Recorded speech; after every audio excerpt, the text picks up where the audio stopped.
All right. I'd like to ask DRIP members to take their seats again.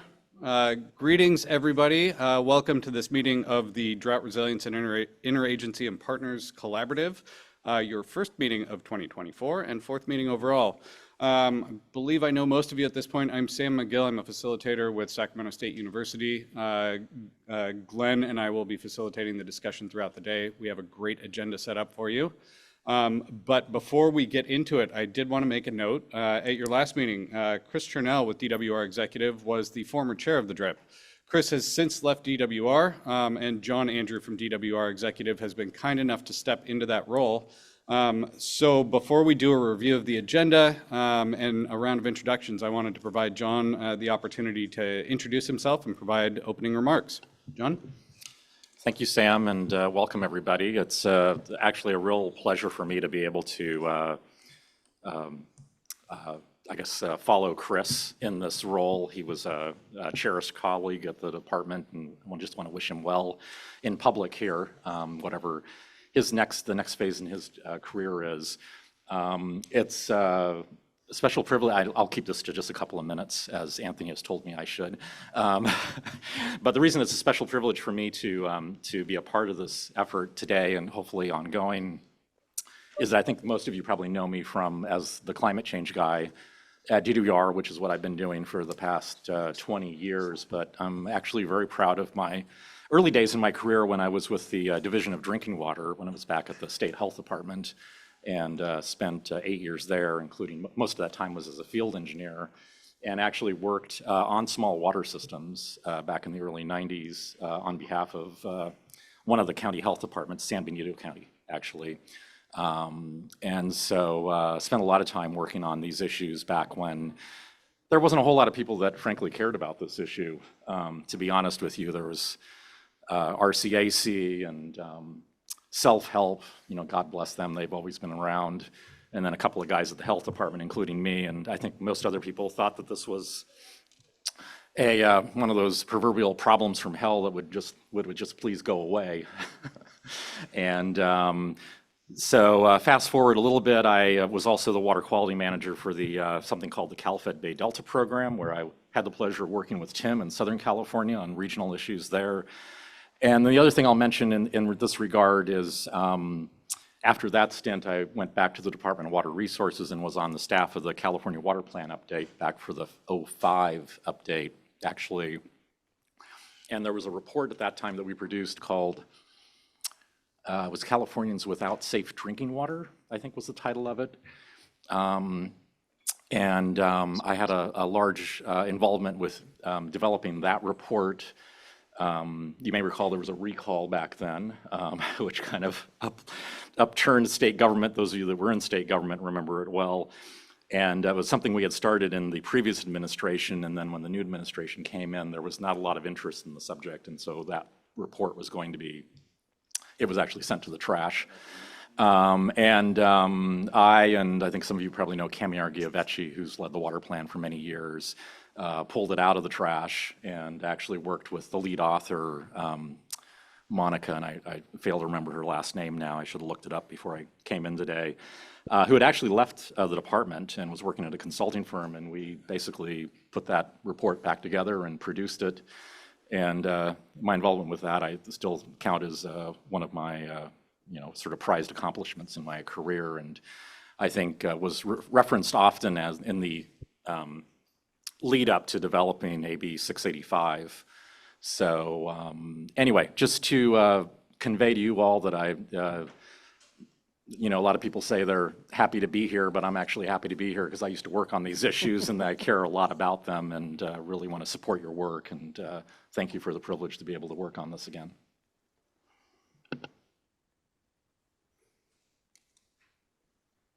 Not working.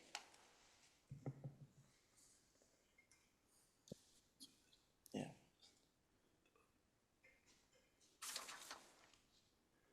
But anyways, yeah, already. I'll double check with you later too, before I order and everything. Yeah, we took a wait. Yeah. For those joining us online, I would ask that you keep yourself on mute if you are not actively addressing the group. I will mute you right now.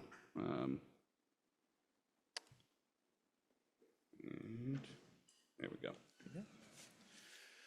All right, now we got house back in order here. Thank you, John, and welcome. Just really quick, we'll go through some meeting information here. Again, this meeting is being live streamed and recorded for the public to watch our endeavors here. Members of the public are welcome to listen. A public comment session is included later in the meeting. Please practice electronic courtesy and turn off or mute your cell phones. And all viewpoints are welcome. We look forward to engaging, innovative, and thoughtful and respectful discussions. So with that, our objectives here, generally, we want to just make sure we're all on the same page regarding the recommendation process. We want to hear from our fellow DRIP members on the inception of proposed recommendations and their development. And we want to discuss the process for DRIP membership extension. We'll talk about that later in the meeting.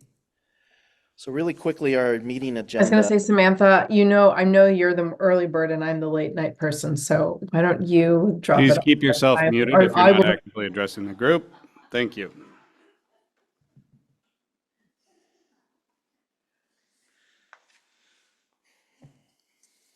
All right, back to the agenda. So we'll have our welcoming remarks and setting intentions now, informational updates. We'll have an overview and discussion for the California Water Commission white paper. We'll recap initial focus areas, inaugural report. We'll have a brief discussion about that and a recommendation process. And then the meat of the meeting will start before lunch on the discussion on the DRIP Collaborative's recommendations. And that'll go after lunch as well. We'll start to wrap up item number 9 on expectations moving forward. And we'll have a brief discussion on DRIP Collaborative member extension process. Like I mentioned, we'll have a public comment period and then wrap up with any action items. So that's all I have for now. John, you already gave opening remarks, so I think we're good there. And then we'll go past setting intentions, and I think we're here for Glenn. Good morning, everyone.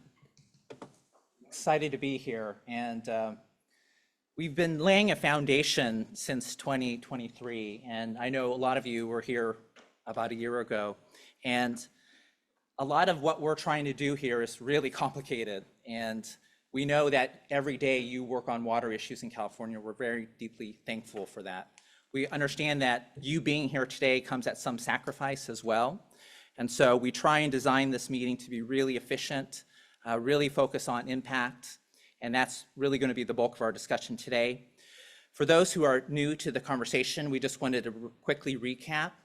So year 1 was about foundation building. It was shared process, shared values, shared ideas of how we could work together, putting in place what some people said, building trust to establish an organization that could actually function effectively. This year 2, as we start this second year, is really focused about action and impacts. In particular, what we call building muscle, the ability to take those problem statements that we worked on last year and actually get to actions and recommendations. That's the focus of today's meeting. And then as we make progress, we'll really build on that, tackle more complex problems. There are many, many problems, as we all know, in drought, and that will really be our focus for next year as well.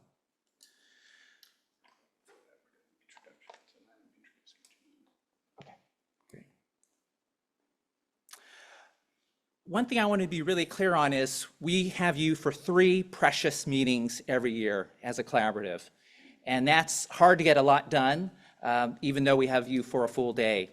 And so I wanted to quickly recap what we've done in the past, especially for those new members.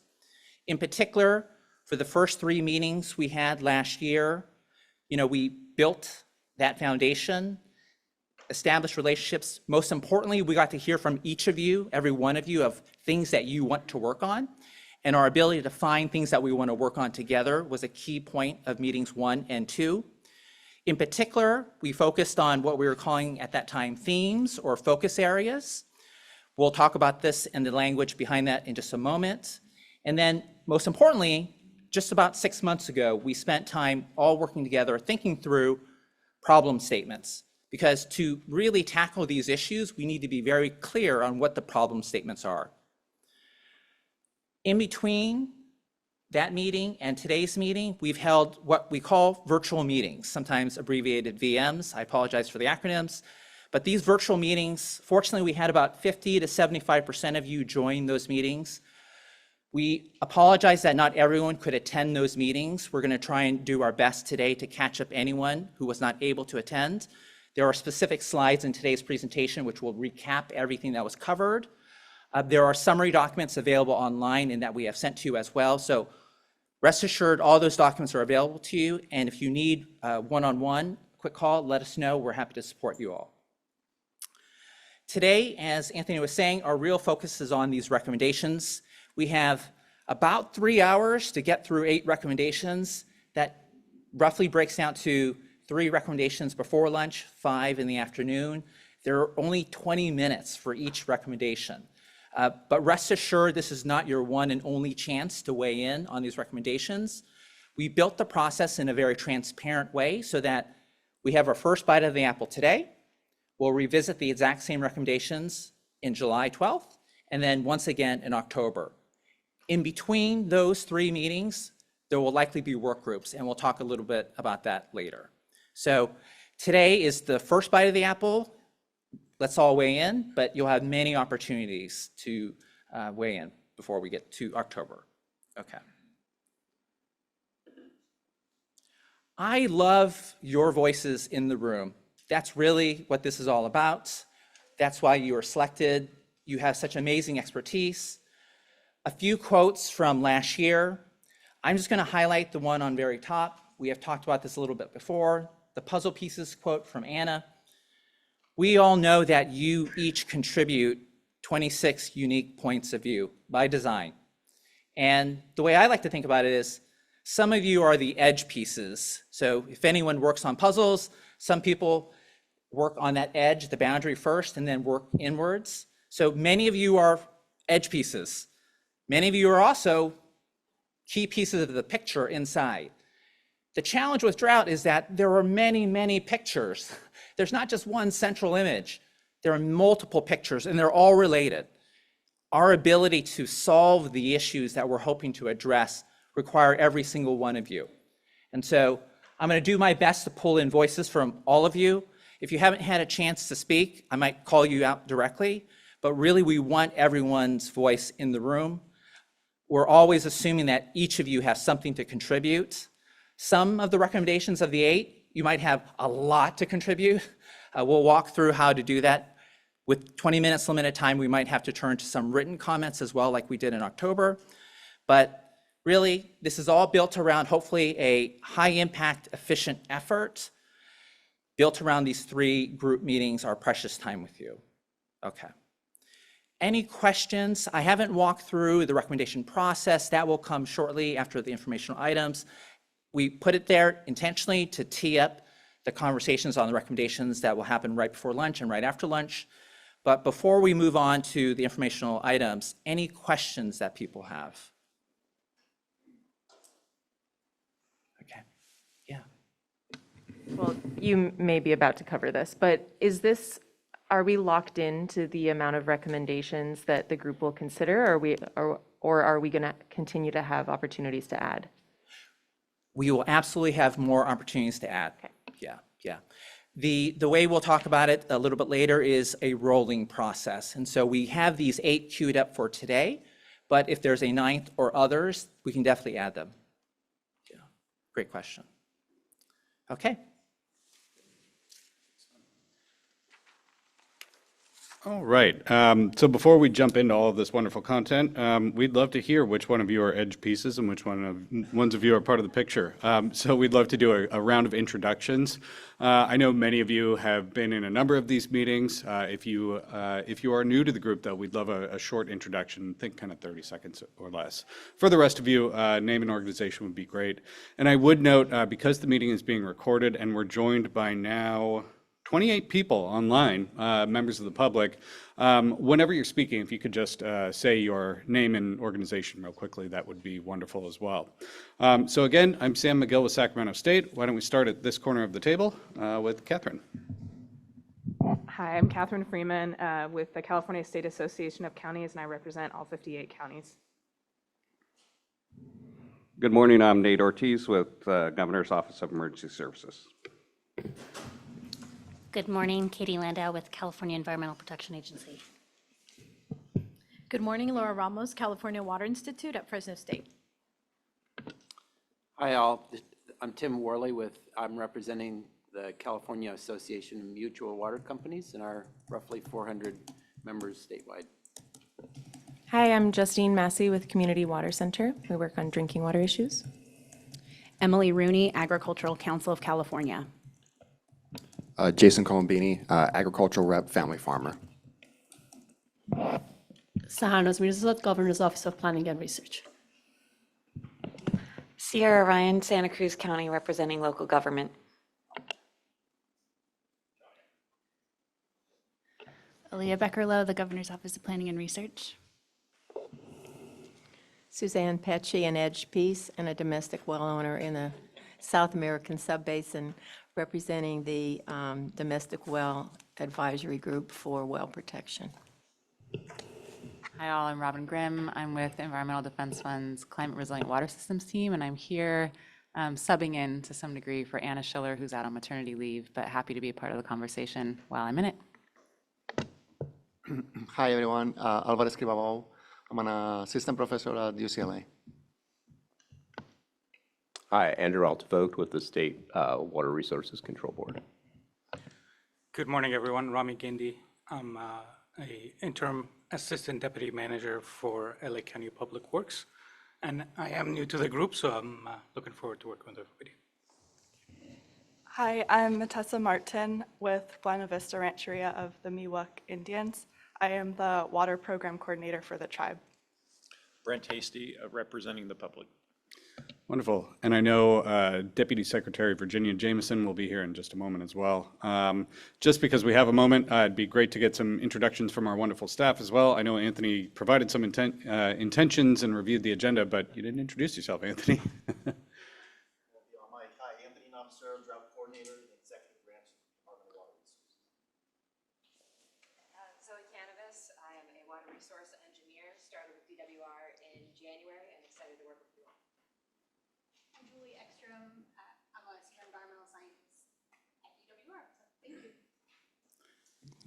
If you get an email from Zoe or Julie, respond to it. They will be managing most of the communications, and you don't want to upset them. They keep the wheels on the car here. For those joining online, that was just staff introducing themselves. Let's go ahead and keep moving through our agenda. Next up, we have informational items, and we are joined very thankfully by Janine Jones from the Department of Water Resources to provide your annual hydrology update. Janine, are you able to hear us? I am ready whenever you are. All right, take it away. And I don't know if you saw my message, but you'll need to drive the slides. I'm calling in by phone because the Wi-Fi here isn't sustainable. Understood. Just say next slide. Whenever you're ready. Okay. Okay, so we're looking here at an image that some of you may not recognize. This is a SWOT image from NASA's satellite, and that is Lake Manly in Death Valley. Preview of coming attractions. Next slide. Okay, so this is where we are for the water year to date in terms of precipitation. The things that really stand out on this graphic are some very wet areas along the south coastal part of California and the southern desert. Next slide. Okay, looking now at temperature, and this is departure from average for the water year to date. We're a little bit on the warm side, not very much, only about a degree off or so. And there's quite a contrast from last water year where we were notably cold. Next slide, please. But now look at this slide. This slide is saying that, hey, wait a minute, we're really warm, among the warmest years of record. So what's the difference here? Next slide, please. And this is the point I want to make with this slide, is that it's all about the period of record. The first temperature graphic that I showed was based on NOAA's 30-year climate normal. They use a shorter period of record for the climate normal because it's intended to focus on shorter term trends in the climate system, which is something that meteorologists rely on when they make weather forecasts. But on the other hand, if we look at the whole period of record, which is closer to 130 years as opposed to 30 years, we see what the difference is. If we look at the whole period of record, we have actually been in very warm territory for the last several decades, which is why we only show up as modestly warm when we look at a 30-year climate normal, as opposed to very warm for the entire period. This is just a reminder that we always have to keep that climate change aspect in mind. Next slide, please. And as far as current conditions, really the only thing of interest to point out here is that the reservoir storage is significantly above average, and a lot of that is due to the carryover from the very wet winter that we had last year. Next slide, please. And looking at groundwater, important to emphasize with groundwater the latency in the data. We have two forms of latency, one being how long it takes for the data to get reported to us, considering that most of our groundwater data is from wells that are only measured twice a year. So the latency is about 6 months or so on that data. But then the other aspect of latency is that it takes groundwater a long time to move through the subsurface. And we are really just now seeing some of the impacts from our last year's wet winter. And if you notice that the time step for the map is essentially a year, whereas the histogram there, or the bar chart, is a 5-year look back. And you can see a difference in appearance here. We're seeing over the short term now the change over just about a year from our last wet period, as opposed to the longer term, dominantly no significant difference in water levels over a 5-year look back. But if we went back even further in our data and looked back 10 or 20 years, we would see a much more shift to the oranger and redder tones, because over the long term, we're still looking at a picture of decline over that longer period. Next slide, please. And just a quick update on the runoff forecast the department does. Basically, the major Sierra Cascade rivers are very much in the ballpark of average. Next slide, please. And getting to our key points, we have something unusual this year in that we're unusually average by California standards. We tend to swing from one extreme to the other, but we're now in that rare condition where we are really average. And on the precipitation slide at the beginning, I pointed out that we had a couple of quite wet spots in the state this winter. And that's the other points I would make on this slide. Now, for those of you who are familiar with Death Valley, looking at that view with the mountains with the snow on them, that should be fairly familiar looking. What's not familiar is that lake in the middle, in which people can even kayak on, or could kayak on. So just like Tulare Lake reappeared last winter because of our very wet snowpack in the southern Sierra Nevada, this year we had a similar phenomenon in Death Valley. Actually, the wetness began last summer when we had those a wet monsoon period followed by remnant tropical storm activity that primed conditions to be suitable for filling in a very shallow lake when we got some significant rainfall there this summer. And the National Park Service actually allowed kayaking on the lake for a little while. Next slide, please. In terms of water project allocations, so as we know, the state water project allocation was just updated. The Colorado River annual operating plan hasn't officially been signed yet because Interior had been waiting for the supplemental EIS for the adjustment to reservoir operations before they did that. We're actually waiting for them to sign the record of decision on that, and then they will be signing the AOP. But essentially, what we have this year is what we've had last year in terms of where we are in the tiers of shortage criteria, with the note that because of funding made available through the federal infrastructure legislation, there is quite a bit of voluntary land fallowing going on now that was put in place to reduce the immediate hit to Lake Mead levels that had occurred in the water year 2022 period. And just so we don't forget about the drought theme, I would note that while there is not a declared drought emergency in either the Oregon or the California portions of the Klamath project, the Klamath Drought Water Bank is operating this year because they are significantly short of their normal supplies. And actually, the Klamath project has been in what some would call regulatory drought pretty much for all of this century, which is why they have iterated through several versions of drought water bank activities in which funding is made available to producers to for temporary fallowing so that they can reduce their use and have more water for the folks remaining. I would remind people that in the Klamath project, because of the way the infrastructure exists there, most of the domestic residential water use is rather shallow private wells.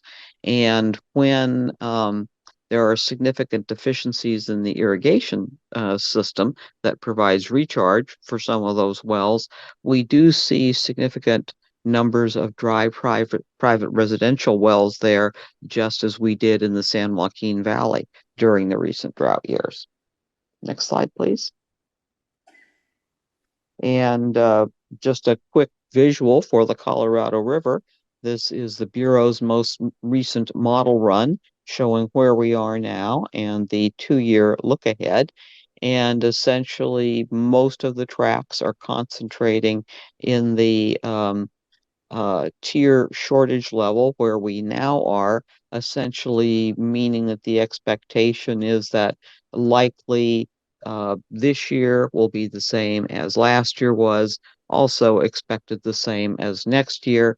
In this case, California has a full allocation, but Arizona and Nevada take a shortage, as does Mexico, with the caveat that we now have the extra land fallowing in place in California that actually reduces California's demand. Next slide, please. And now that we're turning from the wet season to the dry season, it's always time to think about wildfire. This is what the National Interagency Fire Center has put forward for their outlooks. They normally run these out 3 to 4 months in advance. And for us in California, the expectation is a lower than normal risk, basically because the wet season has extended well into spring. We may see a different picture when we get later into the fall season, which is a particularly problematic time for California wildfires. Next slide, please. And just wrapping up, last shot.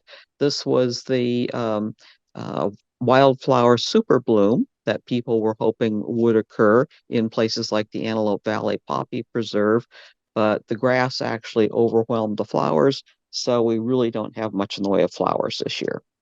So that was it. Happy to answer any questions. Wonderful. Thanks, Janine. At this point, let's go around the room to any member questions. And I'd really like to focus on clarifying questions if you can. We'll keep a parking lot going if you have things that will apply to the recommendations later, and also Janine's update. So any questions for Janine before we move on to our next presentation? Please. Question about the groundwater. And if you could, Sure. again, just name an organization. Saharnaz Mirzazad, Executive Director at the Governor's Office of Planning and Research. I was wondering about the groundwater data that you showed and the short-term impact and long-term impact.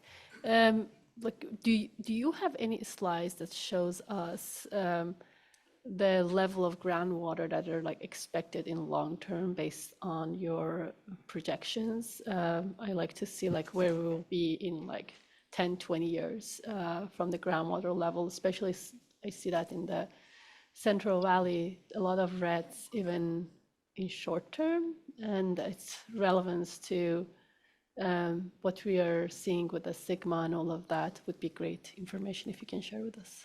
Yeah, so we really don't have long-term projections out as far as you suggested, 10 and 20 years. That frankly involves far too many variables to be able to predict accurately. We certainly hope that with Sigma implementation, by say 10 to 20 years out, basins will be coming much more closely into balance.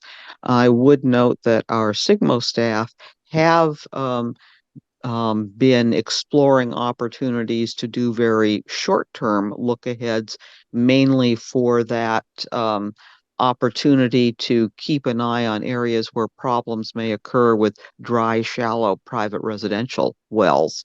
But the longer-term outlook that you asked about really is not something that can be predicted at this time. Thank you. Great, thank you for the question. Yes, please. Yeah. And again, if you could. Brent Hasty, the public member. Janine, question on the state allocations. We're at 40%. We've had an extremely wet year last year. We're, unusually average this year, and we're now at a 40%. And we're on a drought task force so at 40% on an average year and a wet year, when are we out of a drought? Well, worth stating that it's not just hydrology that controls the allocation decisions. There are also the required fishery and environmental protections, and the fact that the water has to be shared among all the contractors, so it reflects level of demand among the contractors as well. If you were to look at both State Water Project and Central Valley Project allocations over time, you would see that beginning in about 1990, 100% allocation became a very rare thing. Prior to roughly 1990, almost all years except the 76, 77 drought years were full allocation years. But many things, especially the biological opinions, for example, and Bay Delta standards have changed over time, and that's been reflected in the allocations. If I remember the numbers correctly, the State Water Project, we had a full allocation last year. The prior year in which we had a full allocation was 2006. So, high number allocations have become quite rare on both projects.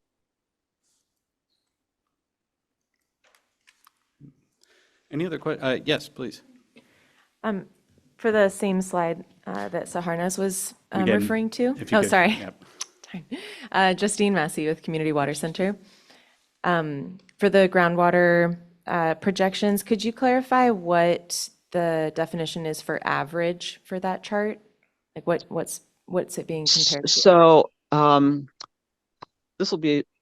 bear with me, this will be a slightly long answer. So back in 2009, when the CASGEM program was initiated, that required certain agencies to begin supplying groundwater level data to us, we started getting some groundwater level data. And with the implementation of Sigma, we have been getting more groundwater level data.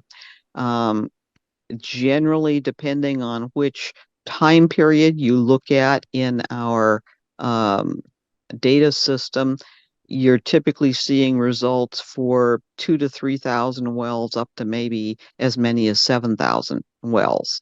Number of wells varies, greatly depending on when you pick the target date. But the data that has been submitted has a variety of different periods of record. For some wells, we have a very long record, others not. But what our Sigma staff have done is select the subset of wells that have at least, say a 10 to 20 year record and develop the averages based on those levels. So that's an attempt at a simple answer. Was that useful? Yeah, definitely. And so back to your point about the temperature ranges, this average is a pretty recent average, what we're comparing to. I think that's, It is very recent. It is very recent. thank you. Most of the data we have is much more on the shorter side. All right. Yes, please. One final question, then we need to move on to the next presentation. Rami Gandhi with LA County Public Works. Question with regards to the Lake Mead projections that the U.S. Bureau had provided.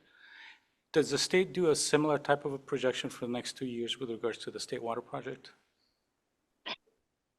Well, caution on use of the word similar. I should note that we are both actually running the same software package, which is Riverware, behind each of those models that the Bureau uses and what we do for the State Water Project.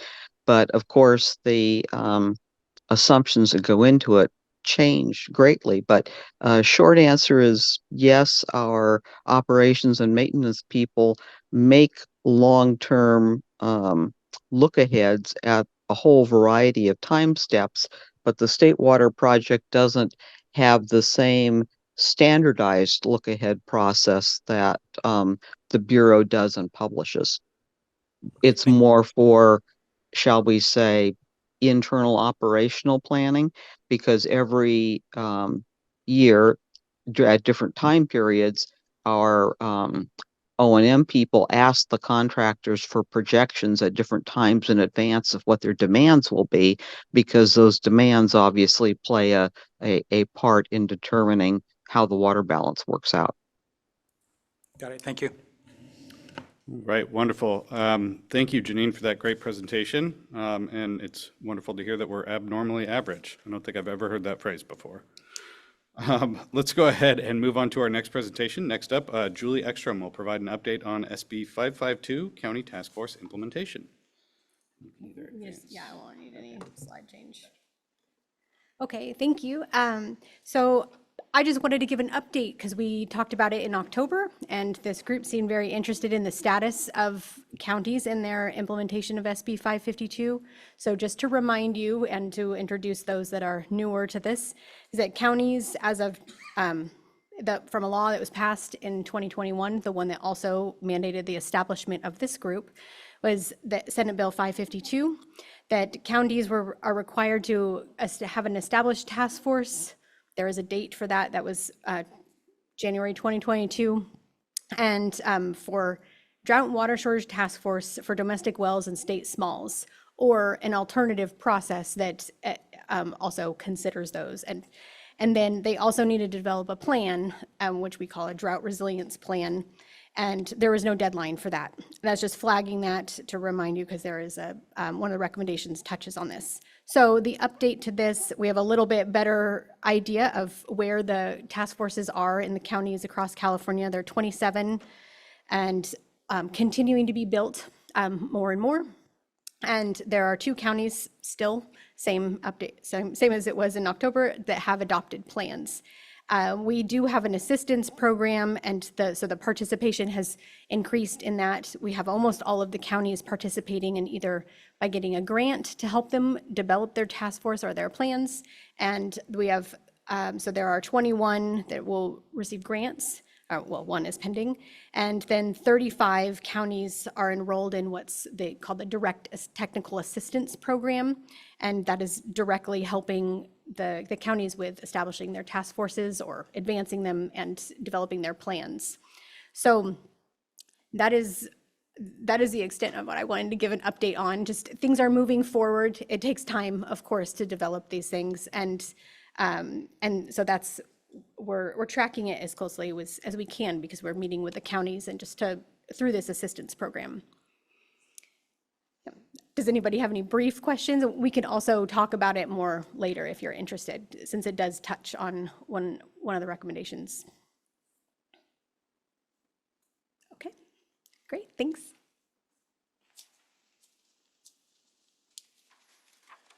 Thank you, Julie. Next up, we'll have a presentation from the Water Commission. I want to introduce Sandy Matsumoto. She has been a water commissioner since 2022, but among many hats she wears, she's also the director of the California Water Program at their Nature Conveyancing since 2020, where she has also been there since 2004. Commissioner Matsumoto is also an advisor for the Public Policy Institute of California Water Policy Center, easy to say, a board member of the Water Education Foundation, and a board member of the Sacramento-San Joaquin Delta Conservancy. Commissioner Matsumoto earned an MBA degree in finance from UCLA, Anderson School of Management, and a BA from Yale University. Please welcome Sandy Matsumoto.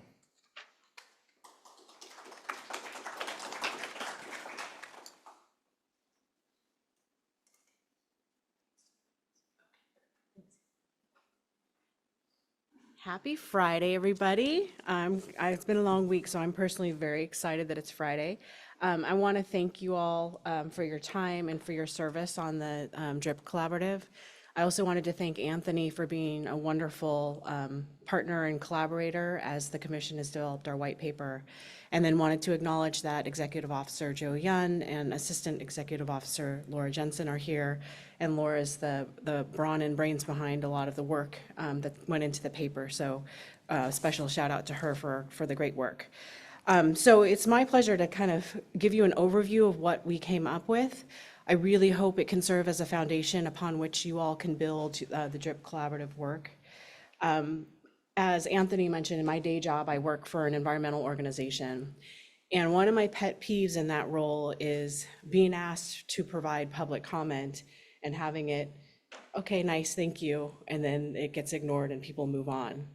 And I think that's what I want. If you hear nothing else that I say today, this white paper is a synthesis of a whole bunch of public input. We ran an extensive and very inclusive process to come up with this white paper, and it is my greatest hope that the ideas that a very diverse group of folks came up with really help serve you and inform the work that you do through the DRIP Collaborative. So the paper's available on the Commission website. It's there. It's a great reference and it's a great synthesis. So please, I'm going to dump a whole bunch of information on you in the next couple of minutes here. It's all in the paper. Please go look at it. So just really quickly, background on the Commission. We're a public forum where we discuss water issues and policies that support integrated and sustainable water management in California. By statute, we have a number of duties that include advising the Director of the Department of Water Resources, approving rules and regulations for DWR, and monitoring and reporting on operations for the State Water Project. We also get kind of other special projects from the state. One big one that we're charged with is administering the public benefits for the Water Storage Investment Program under Prop 1 and things like this white paper. So this white paper kind of traces its roots back to the governor's 2020 water resilience portfolio, which is basically a blueprint for water management in the 21st century. And Action 26.3 describes the charge that the Commission ended up taking up, which is to develop strategies to protect communities and fish and wildlife in periods of drought that last 6 years or longer. So what I'm going to do is just kind of do a quick overview of the 4 kind of strategies that were developed through the process, and then crosswalk those to the 3 near-term action items that you all have identified as part of the DRIP Collaborative to show how we might start to bring these things together and provide some suggestions for you all to consider as you go forth. So just on process, we had an extensive process that lasted about 18 months. The Commission, through the whole process, Laura and Anthony were in contact, so there's been kind of that thread throughout. But our process included a literature review. It looked at examples across the globe of how people deal with drought for communities and natural communities. And it brought in dozens of experts. We had extensive public engagement, both through a working group that included many folks who are represented here, but cross agencies. So we had DWR, Department of Fish and Wildlife, State Water Resources Control Board, the California Association of Counties. We had self-help enterprises and other NGOs. So a lot of folks who are engaged here. And then we did public workshops and administered a public survey. And through those 2 touch points, reached hundreds of water users. So again, the paper is a culmination of really the thoughts of all of those different viewpoints. And it identifies places where we came to consensus, like things that people agree on, as well as areas where there's not consensus. And so that's also an interesting place to dig into, right? Is where there's a spectrum of ideas, those areas could definitely be probed on more as you all go forth in your work. So we came up with 4 main strategies, and not surprisingly, a lot of what, one major takeaway was really that it's not just about drought and drought response, it's about preparing for and knowing that drought is a part of our hydrology and that we need to be working in non-drought years so that we are more resilient through those drought periods. So our strategies really reflect that kind of core idea.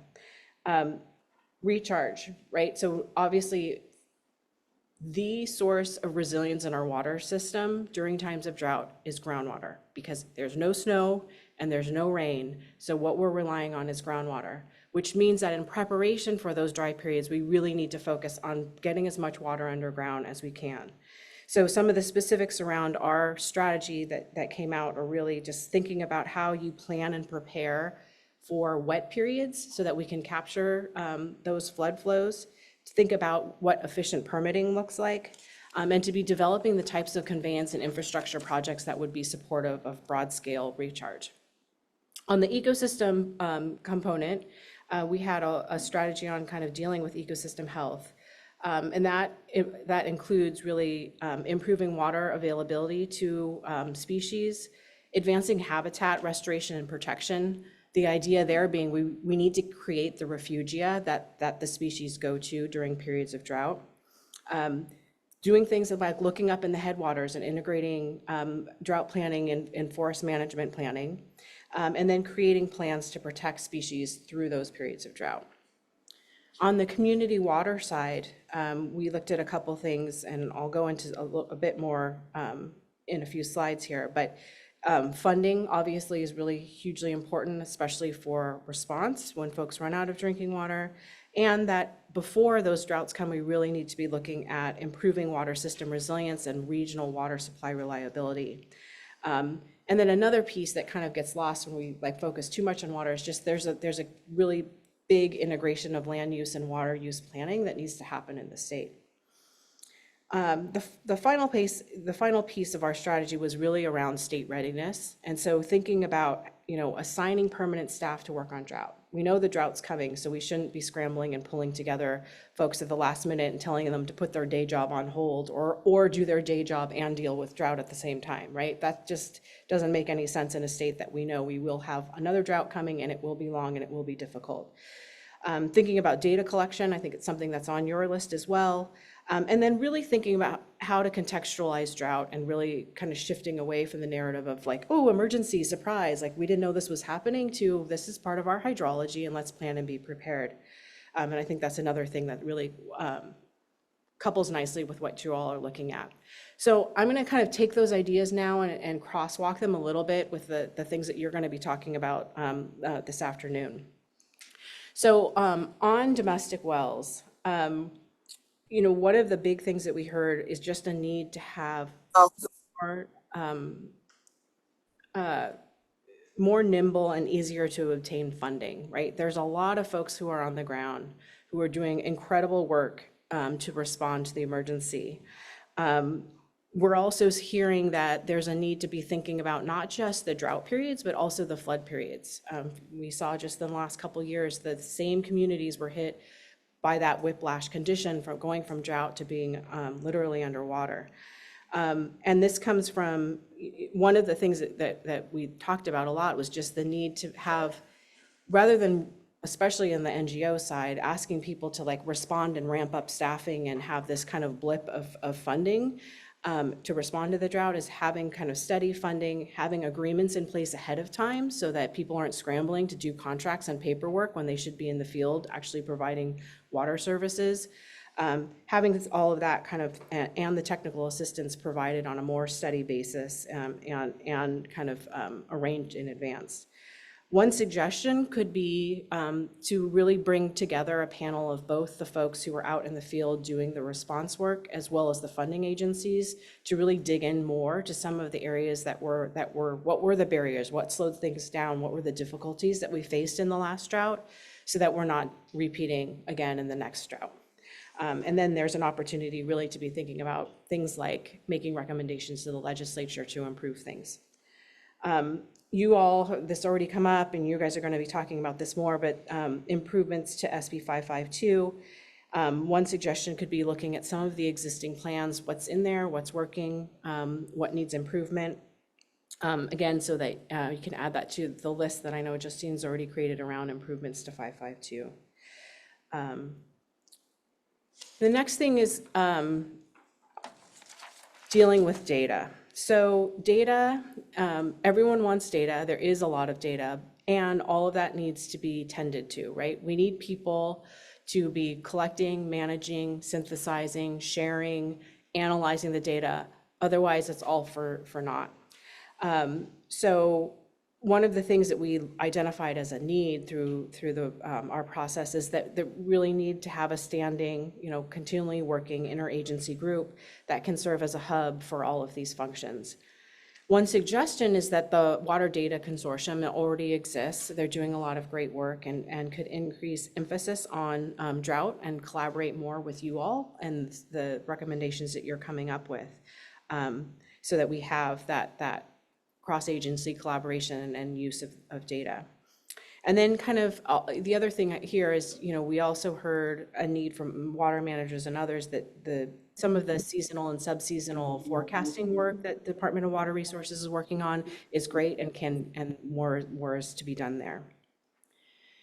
The final piece of this is kind of on the messaging. And this was the one where people were all excited and there's complete agreement on. So if you want low-hanging fruit where people are going to be excited for you to engage and there will be no controversy, it is on dealing with the communications around drought. And I know this is already on your list, but I think the suggestions that I saw that you all are looking at, I would encourage you to go farther and think about actually not just getting the definition and the language, but actually creating a sustained campaign around drought and how we message around drought and shifting the conversation around emergency and oh my goodness to, again, normal part of our hydrology going forward.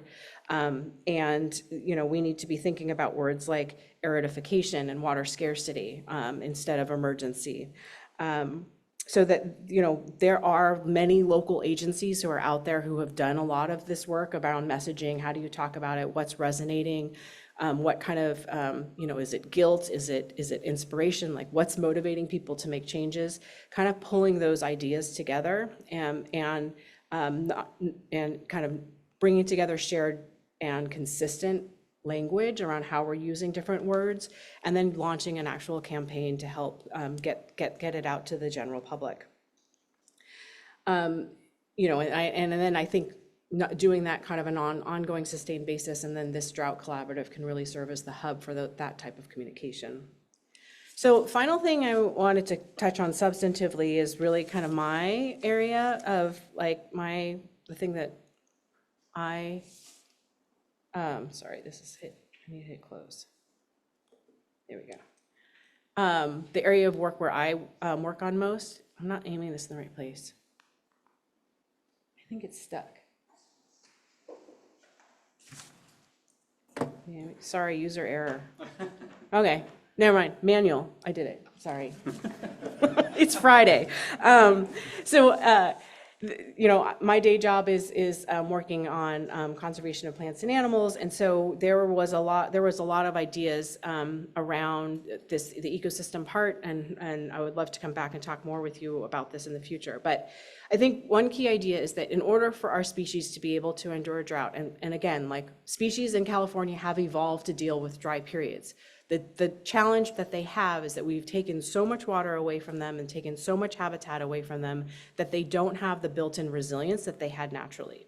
So a lot of what needs to happen is that we need to recover the species and the habitats in the periods where we actually have water so that they can persist through those dry times. So that idea of recovery is a really core idea. So how do we get there? First, we need to be thinking about what water they need, right? And there are things like the California Environmental Flows Framework that provide a consistent science-based way of identifying not the historical flows that rivers had, because we're not going back to that yesteryear of free-flowing rivers. We know in most cases that's not happening. But how do we get to the ecologically important flows that are needed for those ecosystems to function? The flows framework is one way of helping define what water nature needs. And one recommendation could be to take the environmental flows framework. This is a thing that's been developed by a bunch of scientists, tons of experts in the field, huge collaboration has been working on this for many years, to test it in places and then to work with the water board on how they might incorporate that into the decisions that they're making. Once we know how much water nature needs, we've got to figure out how do we make sure that nature can access that water. In drought, we tend to deal with that on an emergency basis, and in some cases, it requires the water board to make emergency decisions around cutting water use, which is super disruptive for agriculture, and so in some cases have already made planting decisions, and it creates big hits on their economy, and also it's just triage for the ecosystems that depend on that water. So, that is a part of our system, that emergency response, and trying to get into a paradigm of proactively planning and thinking about what water nature needs and having ways of protecting that water ahead of time so that people know what cuts are coming ahead of time and can plan for them. They can mitigate for the impacts that can be happening to communities and industry. So one thing here is just really thinking about how do we set in-stream flows for our rivers or even agree upon them on a watershed basis, and inviting experts to really kind of dig into those different approaches for implementing those on the ground. The third piece is that we also had in the last drought, for the first time, I was really actually excited that the state took some action to deal with emergency response for ecosystems. By developing a number of new programs. They tried things and spent a lot of public money doing those things. So it would be great to kind of think about what were those programs, what did we do, and what did we learn? And there's programs that were implemented at Fish and Wildlife Service, Department of Water Resources, the Water Board, Delta Conservancy also had some projects.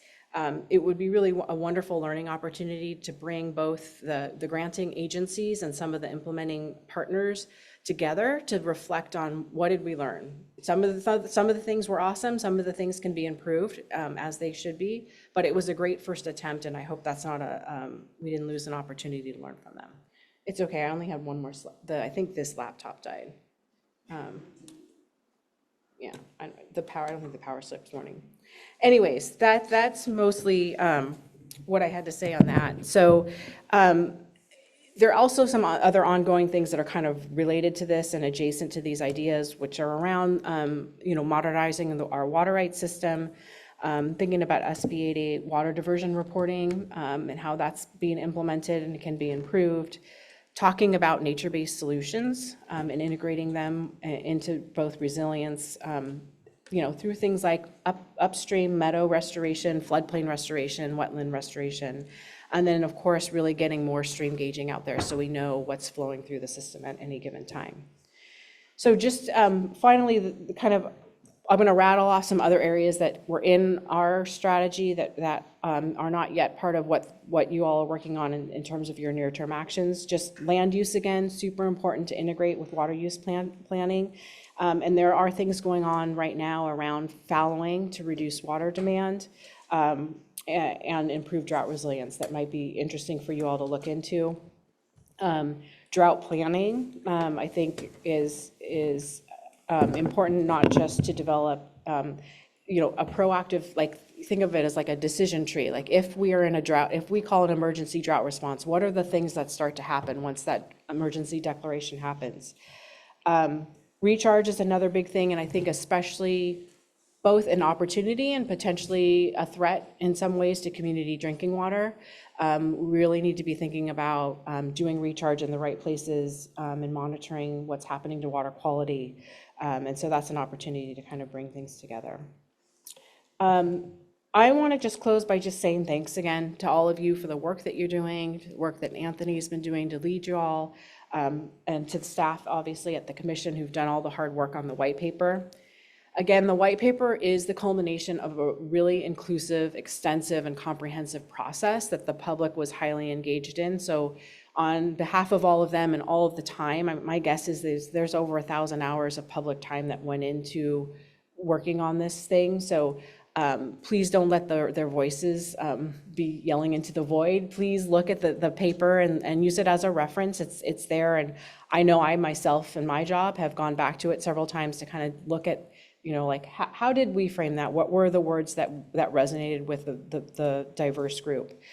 So it's there, and I encourage you to look at it. And then just a reminder that the Water Commission is a public forum and a great place that once you all have some milestones that you want to share with the public, I would invite you to reach out to us and use the commission meetings as a place to share what you're developing. So thank you so much. Thank you. Any questions for Sandy before we get moving? And then I'll turn it over to Anthony for the next agenda item. Please.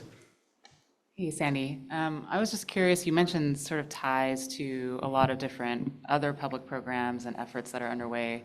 And with the public benefit component of Prop 1 investments, I'm wondering if storage for the environment came up as a concept at all on, in terms of the slide that's up right now, drought protections for fish and wildlife. And then a second question is around multi-benefit land repurposing program, if that was sort of integrated into the recommendations on land use planning. Keep working on that. So so in the water storage investment program, one of the defined public benefits are ecosystem benefits, including flows for improving stream conditions. So that's something the Department of Fish and Wildlife is working with the project proponents to identify what those benefits are, and then to create a contractual obligation to deliver those in exchange for the public funding that we're investing through the water storage investment program. So that's definitely happening, and it's new, it's different. Like we've never seen, a way of trying to so directly deliver public benefits from public dollars. So it's been fascinating to watch, and I think it's forcing the project proponents to be very creative. So I'm excited about that piece. So that is in there, and the idea is, depending on the project, there are certain water year types when that's delivered. So it may be in some cases to help with recovery and maintenance and sustainability of different ecosystems. In some cases, it might be for drought response. It sort of depends on how the project's operated and what they're willing to commit for ecosystem water and benefits. On the multi-benefit land repurposing, so that's the program that's helping folks adjust to using less groundwater and finding different land uses that are less intensive than current irrigated agriculture. Yes, that program definitely came up. Land fallowing came up both as a concern that's obviously a lot of agricultural folks have around seeing economies change and decline in some cases, unfortunately. And as an opportunity to think about what is the future of especially the San Joaquin Valley going to look like. So I think, and I think this is an area where there's a spectrum of kind of, where people are in terms of grappling with that reality and accepting that as part of what needs to happen as part of drought resilience.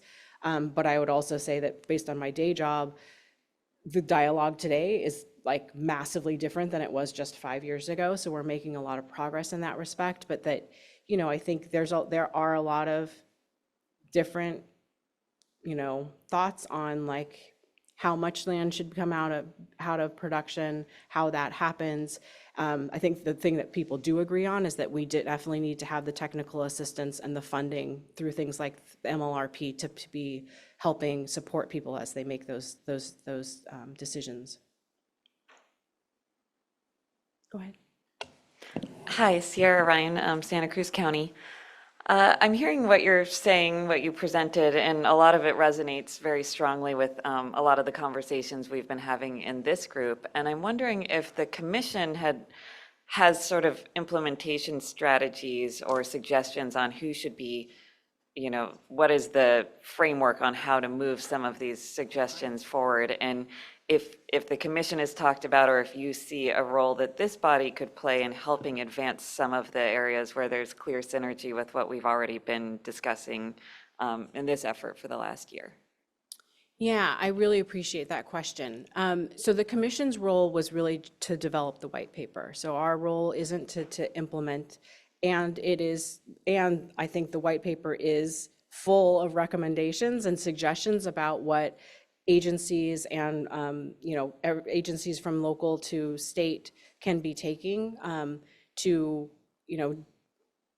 really learn from the experience that we've had in the last couple of years and take it into the next drought. So my hope is like, this is part of what I'm doing. This is part of the outreach, is like, this is the role of the commission now, is to provide the outreach, to let people know about the ideas that are in the white paper, and to really just hope that folks like you all are willing to have the baton handed and for you to carry it forth. I mean, I do see a lot of overlap with where you all are heading, and some of it's in there, and you can take it and build on it, and that's what I hope to see. So I think one thing is we're out kind of trying to just remind people that all of this knowledge has been accumulated and is synthesized in one place. And again, the role of the commission is to serve as that public forum, and so we will continually ask questions. We'd love to invite you all to come and report on progress, and even hearing this part of the white paper was not useful, this part was, or that part of the process is we're able to build on, and we suggest you do it differently in these ways. We're open to all that kind of feedback, and hopefully it can be kind of an exchange going forward.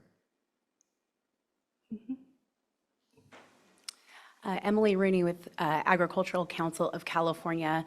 I think we probably all agree with the vast majority of the things you outlined. I do have a question on an issue I think we also agree with as well, and it's this continued use of emergency declarations around drought. And we're all obviously here because we want to see prolonged planning around drought and just building an entirely new resilient system, because we know drought is going to continue to come. It's my understanding that the use of the emergency declarations creates some additional flexibilities in responses to emergencies, to weather situations. And so I'm just wondering, as we continue to consider better ways to plan for drought, was that part of the conversation considered by the commission? There's a flexibility in what comes from the feds, how the state can respond, and how do we deal with that if we are in a place where we want to take away this idea of an emergency drought because we know it's coming. Was that conversation had at all, or any thoughts there? Yeah, I'm gonna look over at Laura and see if do you want?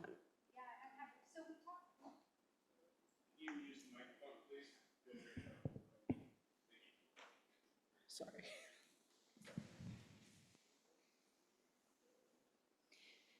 Hi, thank you for the question. That did come up, and I will say that I don't know that we are saying that we will ever do away with emergency declarations. Drought will continue to happen, but the point or the emphasis we tried to apply to the paper here is that we know it's going to happen, so we can better plan for those emergencies.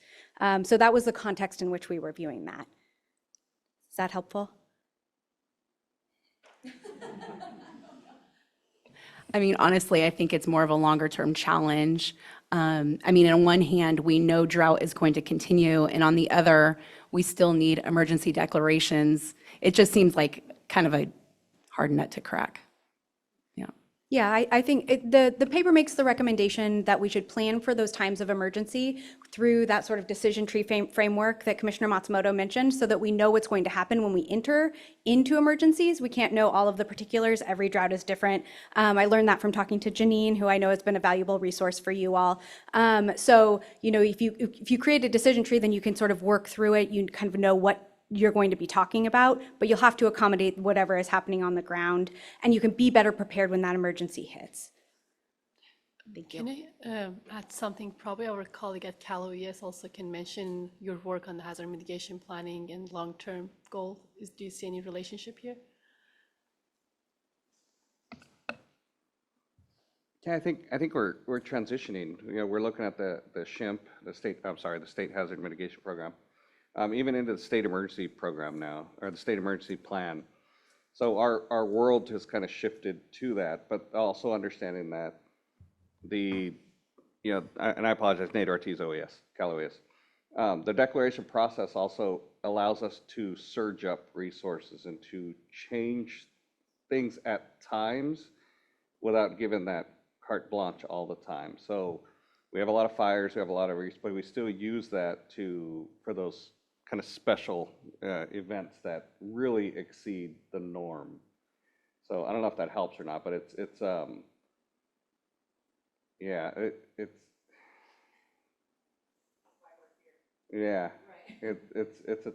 tough one, and we're really looking at the local hazard mitigation plans. I mean, we're kind of reviewing, going back and look at everything, and it is a different look for us because historically we've been so emergency. We wait for the flash and then we go.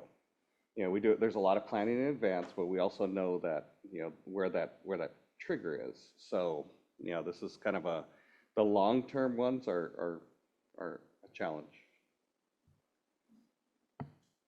Yeah, last question? Tim Worley, representing the California Association of Mutual Water Companies.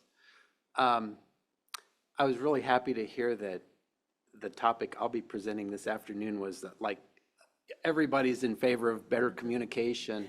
I think Sierra kind of asked my question, but I wanted to put it into that as more specific context. I did read your white paper and referenced working, the commission as a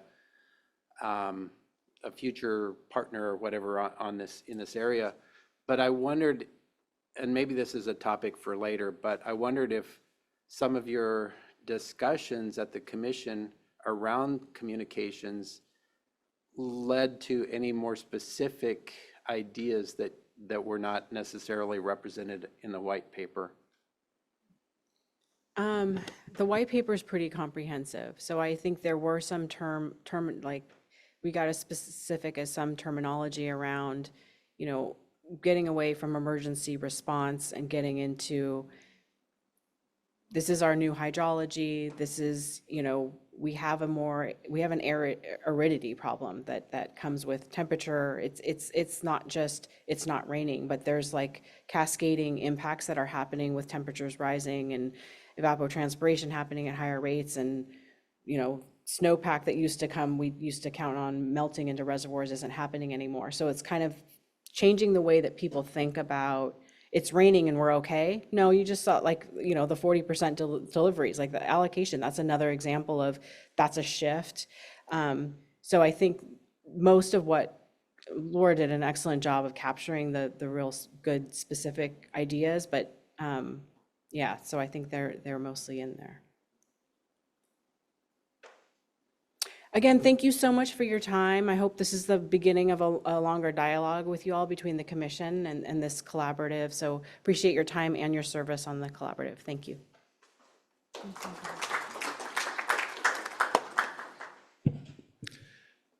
Thank you, Sandy, for that. I want to congratulate the Water Commission on a very insightful white paper, as well as the collaborative work that you did to prepare that. So I think it's a great document that leaves breadcrumbs for this task force to look at while we do recommendations.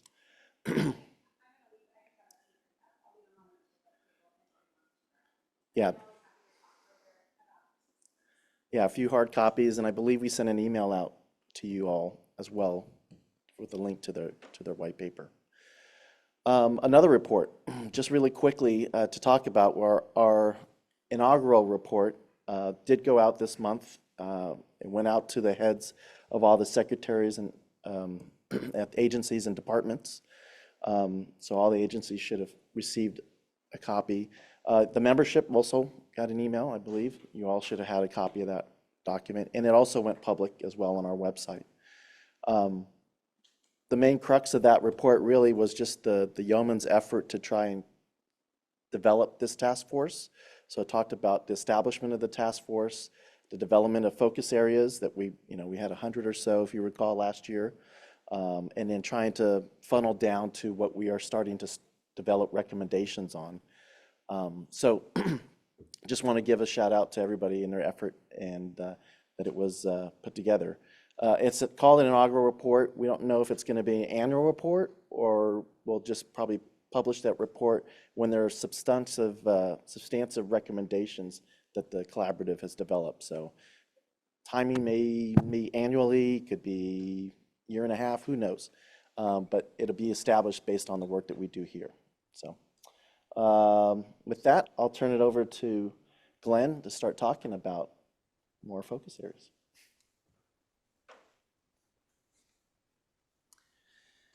I did want to just reinforce that commission report is incredibly important. And in the back of today's presentation, it's a little too small to read in the handouts that you have. We did a very intentional crosswalk. You'll actually see there are multiple slides that crosswalk their recommendations with ours. So that is a resource for you. When you receive the electronic version, it'll be much, much easier to read. Apologies, it's a little small on the print. But rest assured that that's happening. And as new focus areas are introduced by you all, we will pull that document again and crosswalk intentionally so that you can see that. So now we're to the arguably the most exciting part of the meeting, which is you will no longer be talked at. You will be contributing a lot. I do need to do a few setup slides to ensure that everyone is in the right conversation. As I like to say, leave nobody behind. There are specific things that we need to make sure we're all in agreement on. One way to think about it is the conversation we're about to embark on is going to provide all the content for that next report. And so all these recommendations that we're talking about today, the 8, some version of these recommendations will be in that next report. And so that's the significance of the next conversation. Terminology, I just want to make sure because I hate introducing any new terminology, and so I wanted to make sure everyone's clear. Focus areas, problem statements, and recommendations. These are 3 definitions you've all seen before in the past. The shorthand is, the focus areas, it's the list of topics that you all wanted to work on, that you think are most relevant for drought resiliency. The problem statement is a crisp definition of what exactly are we trying to solve within those problem statements. As we experienced last year, these problems, these focus areas, they overlap and they're often reinforcing.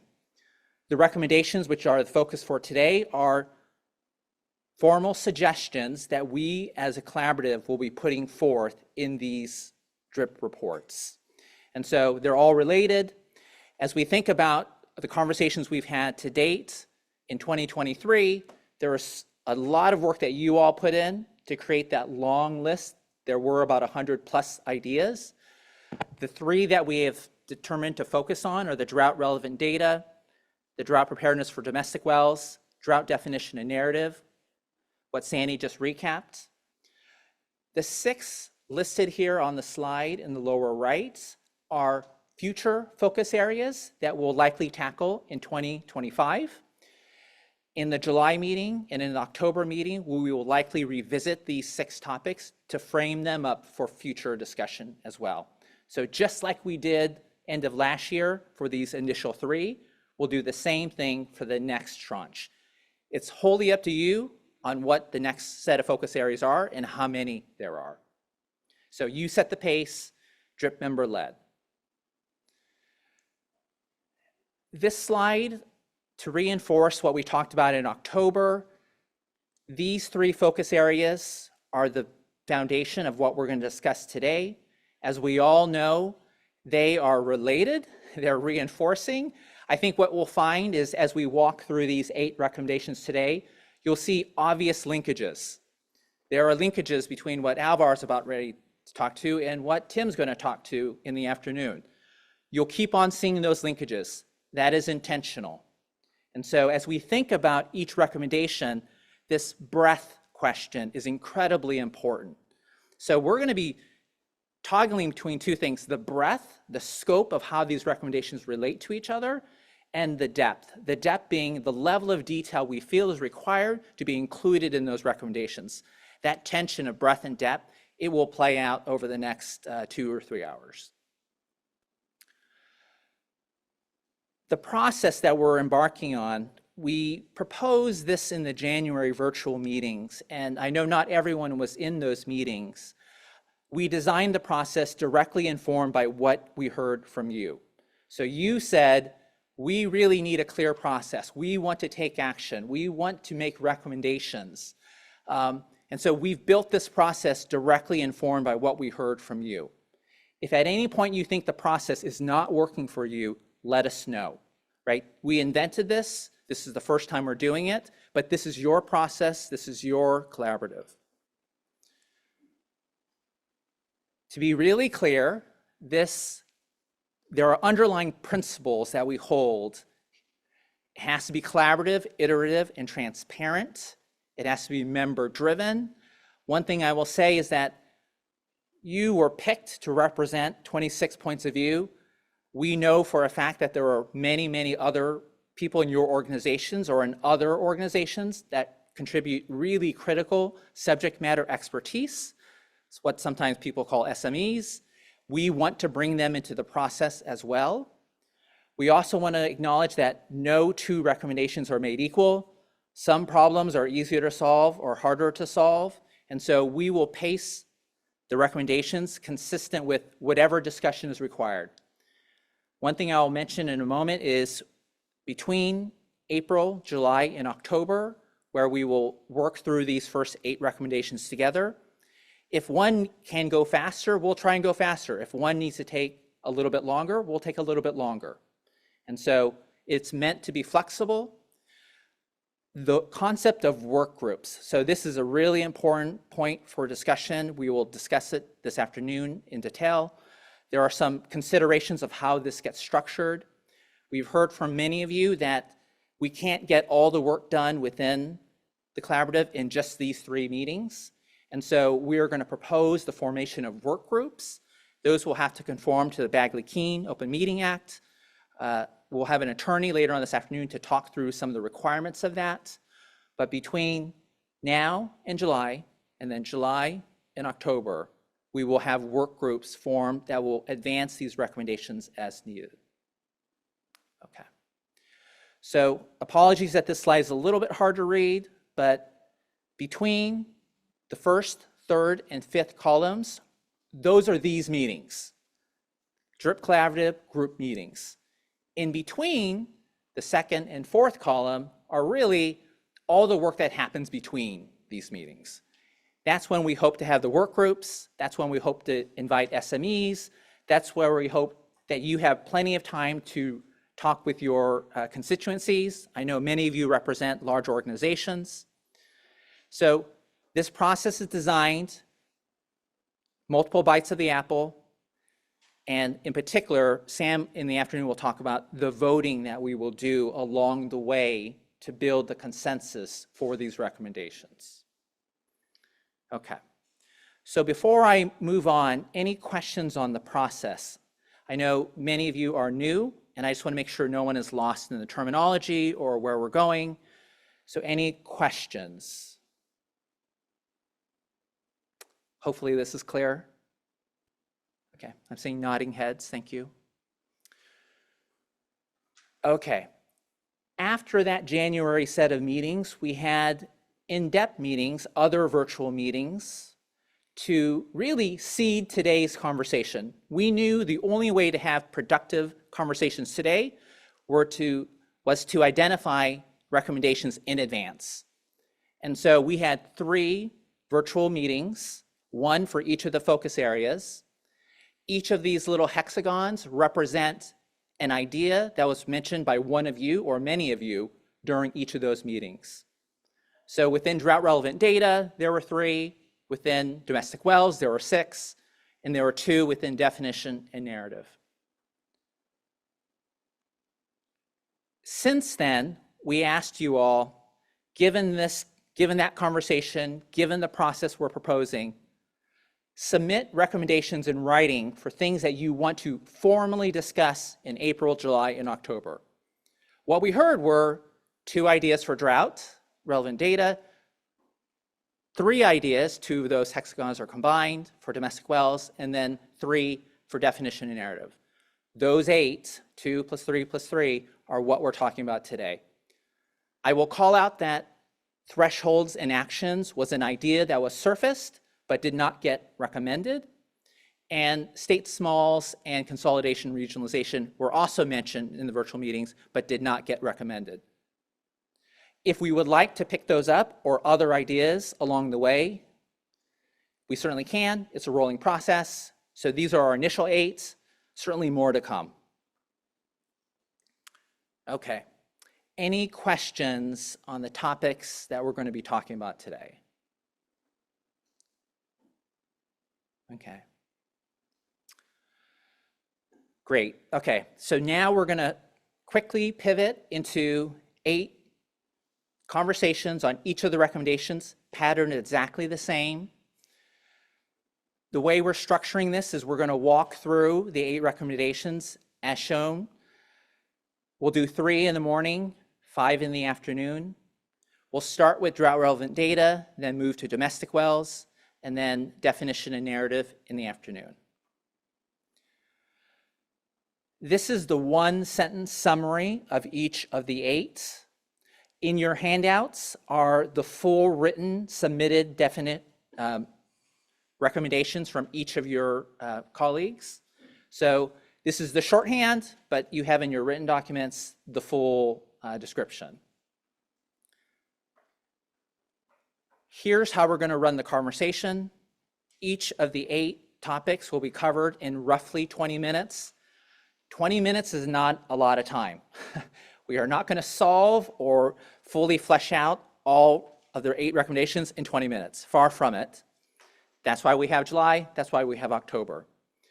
We're going to start each recommendation conversation with the lead coming up, giving a 3-4 minute voiceover of the recommendation itself. I will show 1 page, which is past comments from you all on this exact topic if it had been mentioned before. So no need to work back in your mind and think, oh wait, wasn't that mentioned in October? We've prepared that for you. We'll show that as well. Then we'll open it up for quick clarification questions. So if anything was not clear on what the recommendation is, that's the time to ask. Then the bulk of the time, hopefully 12, 15 minutes each, is you all contributing whatever comments you want. 4 prompt questions are shown here: scope, impacts, parties that need to be involved, other initiatives that need to tie in. Any of these are fair game. Really, it's whatever comes to mind that you think is most pertinent for the lead. What each lead will then do is take all the input from today, refine the recommendation. They'll come back in July and present to you again. This directly informs what is called the recommendation template, which you have all received. These questions, the 4 prompts, are specific portions of that template that they'll be presenting to you in July 12th. Okay. I'm sorry that was so much setup, but hopefully the process is clear. This is where you get to do all the talking, thankfully. Any questions before we move on?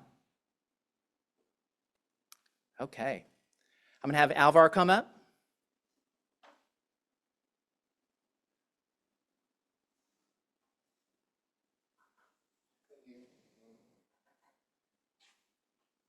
And thanks, everyone. I'm going to be the guinea pig here today. So, can I see the slides somewhere there? Only. Okay, so the idea here, we talked a lot about drought metrics and informations. The idea, we started talking with Glenn and with other members, with Julie and others, about what can we do better in informing decision making. Basically, there's been a lot of kind of concern in California during the past droughts, the 2012 and 16, and then the 2022, As you might follow up in the news, many of the times we just have the U.S. Drought Monitor as the main information source of drought metrics in California. And for many people, many agencies, that can be sometimes a misleading source.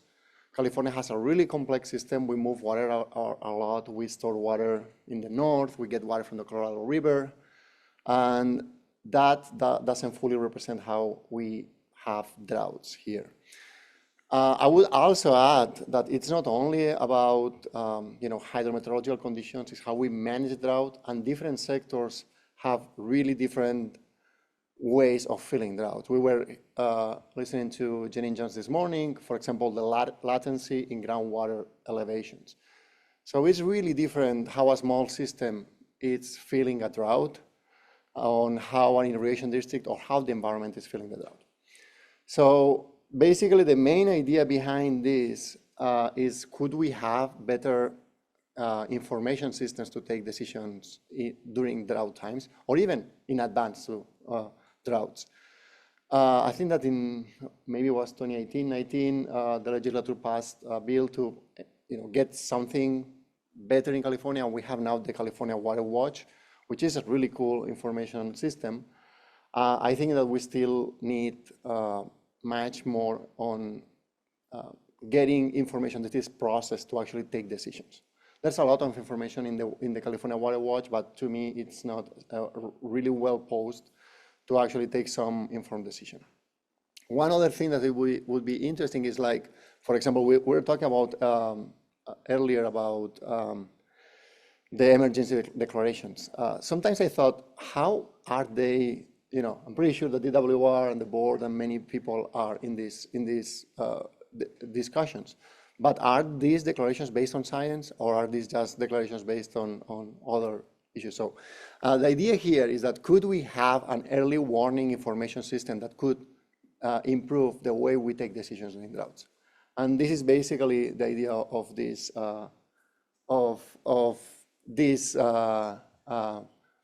recommendation. So I work a lot with Julie and Glenn especially, and we were talking about how we can do that. Could be a recommendation to improve this information that we already have. We have a lot of data in California. I think it's a really important thing to change, to kind of switch from data to information, that it's readily available to take decisions.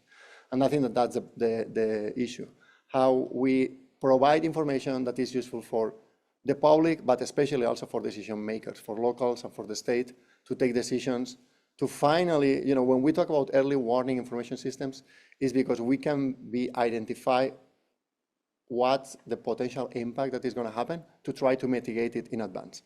So that's the idea here. I just wanted to add just a second on thresholds. We discussed a lot on thresholds. I also had a conversation with Katie. Should we include this here or not? And I just wanted, because it would be interesting to discuss and maybe to get feedback from you. My thought on this is that we don't want to be so too much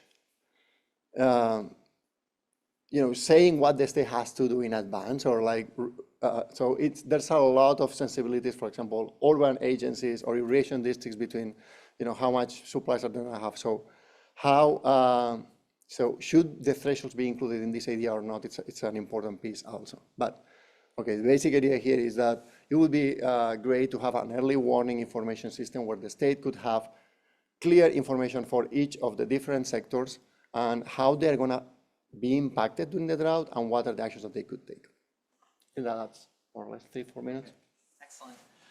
And I apologize, I didn't walk us through the actual problem statement, but for those who don't know, this is what's actually in the DRIP inaugural report and what you all worked on, and so it is here.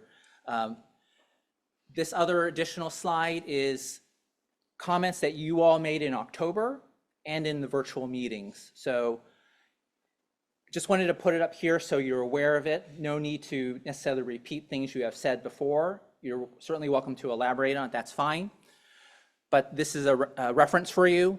The little schematic on the bottom is just, there's a reinforcing, virtual cycle here if you get the data right. It's what I call the data life cycle. And this was something we had discussed in the virtual meeting as well. So, okay. With all that said, This is the part where we open up the conversation for you all. What do you think about the idea? Are there clarifications you have first? But then let's talk about the scope, the impact, other people that need to be involved, anything that comes top of mind for you all. First of all, I like the idea. Good job. Tim Worley with Cal Mutuals. My question for clarification is whether you thought about how drought impacts different areas differently, because you did mention, for instance, that we move water around a lot in California. And so neighbors could be impacted very differently depending on their portfolio of water resources and so forth. So how do you have any ideas about how the data would be disseminated, communicated to provide accurate information that's actionable in those different circumstances?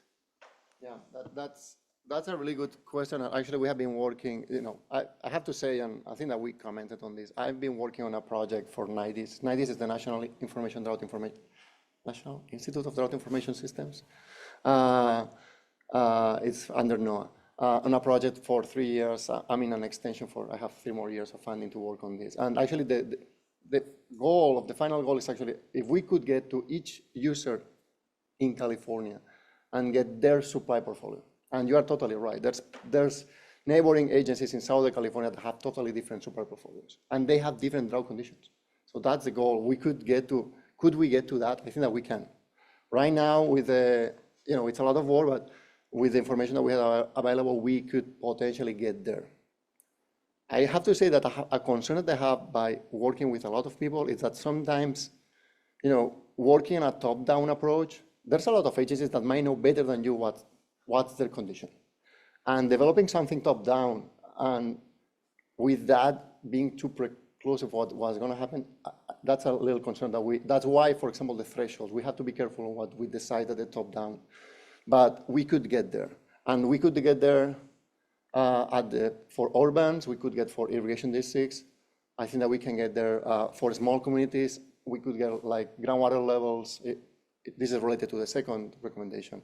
Groundwater levels, then we have the well completion report. We could get to some kind of risk for each small part of California.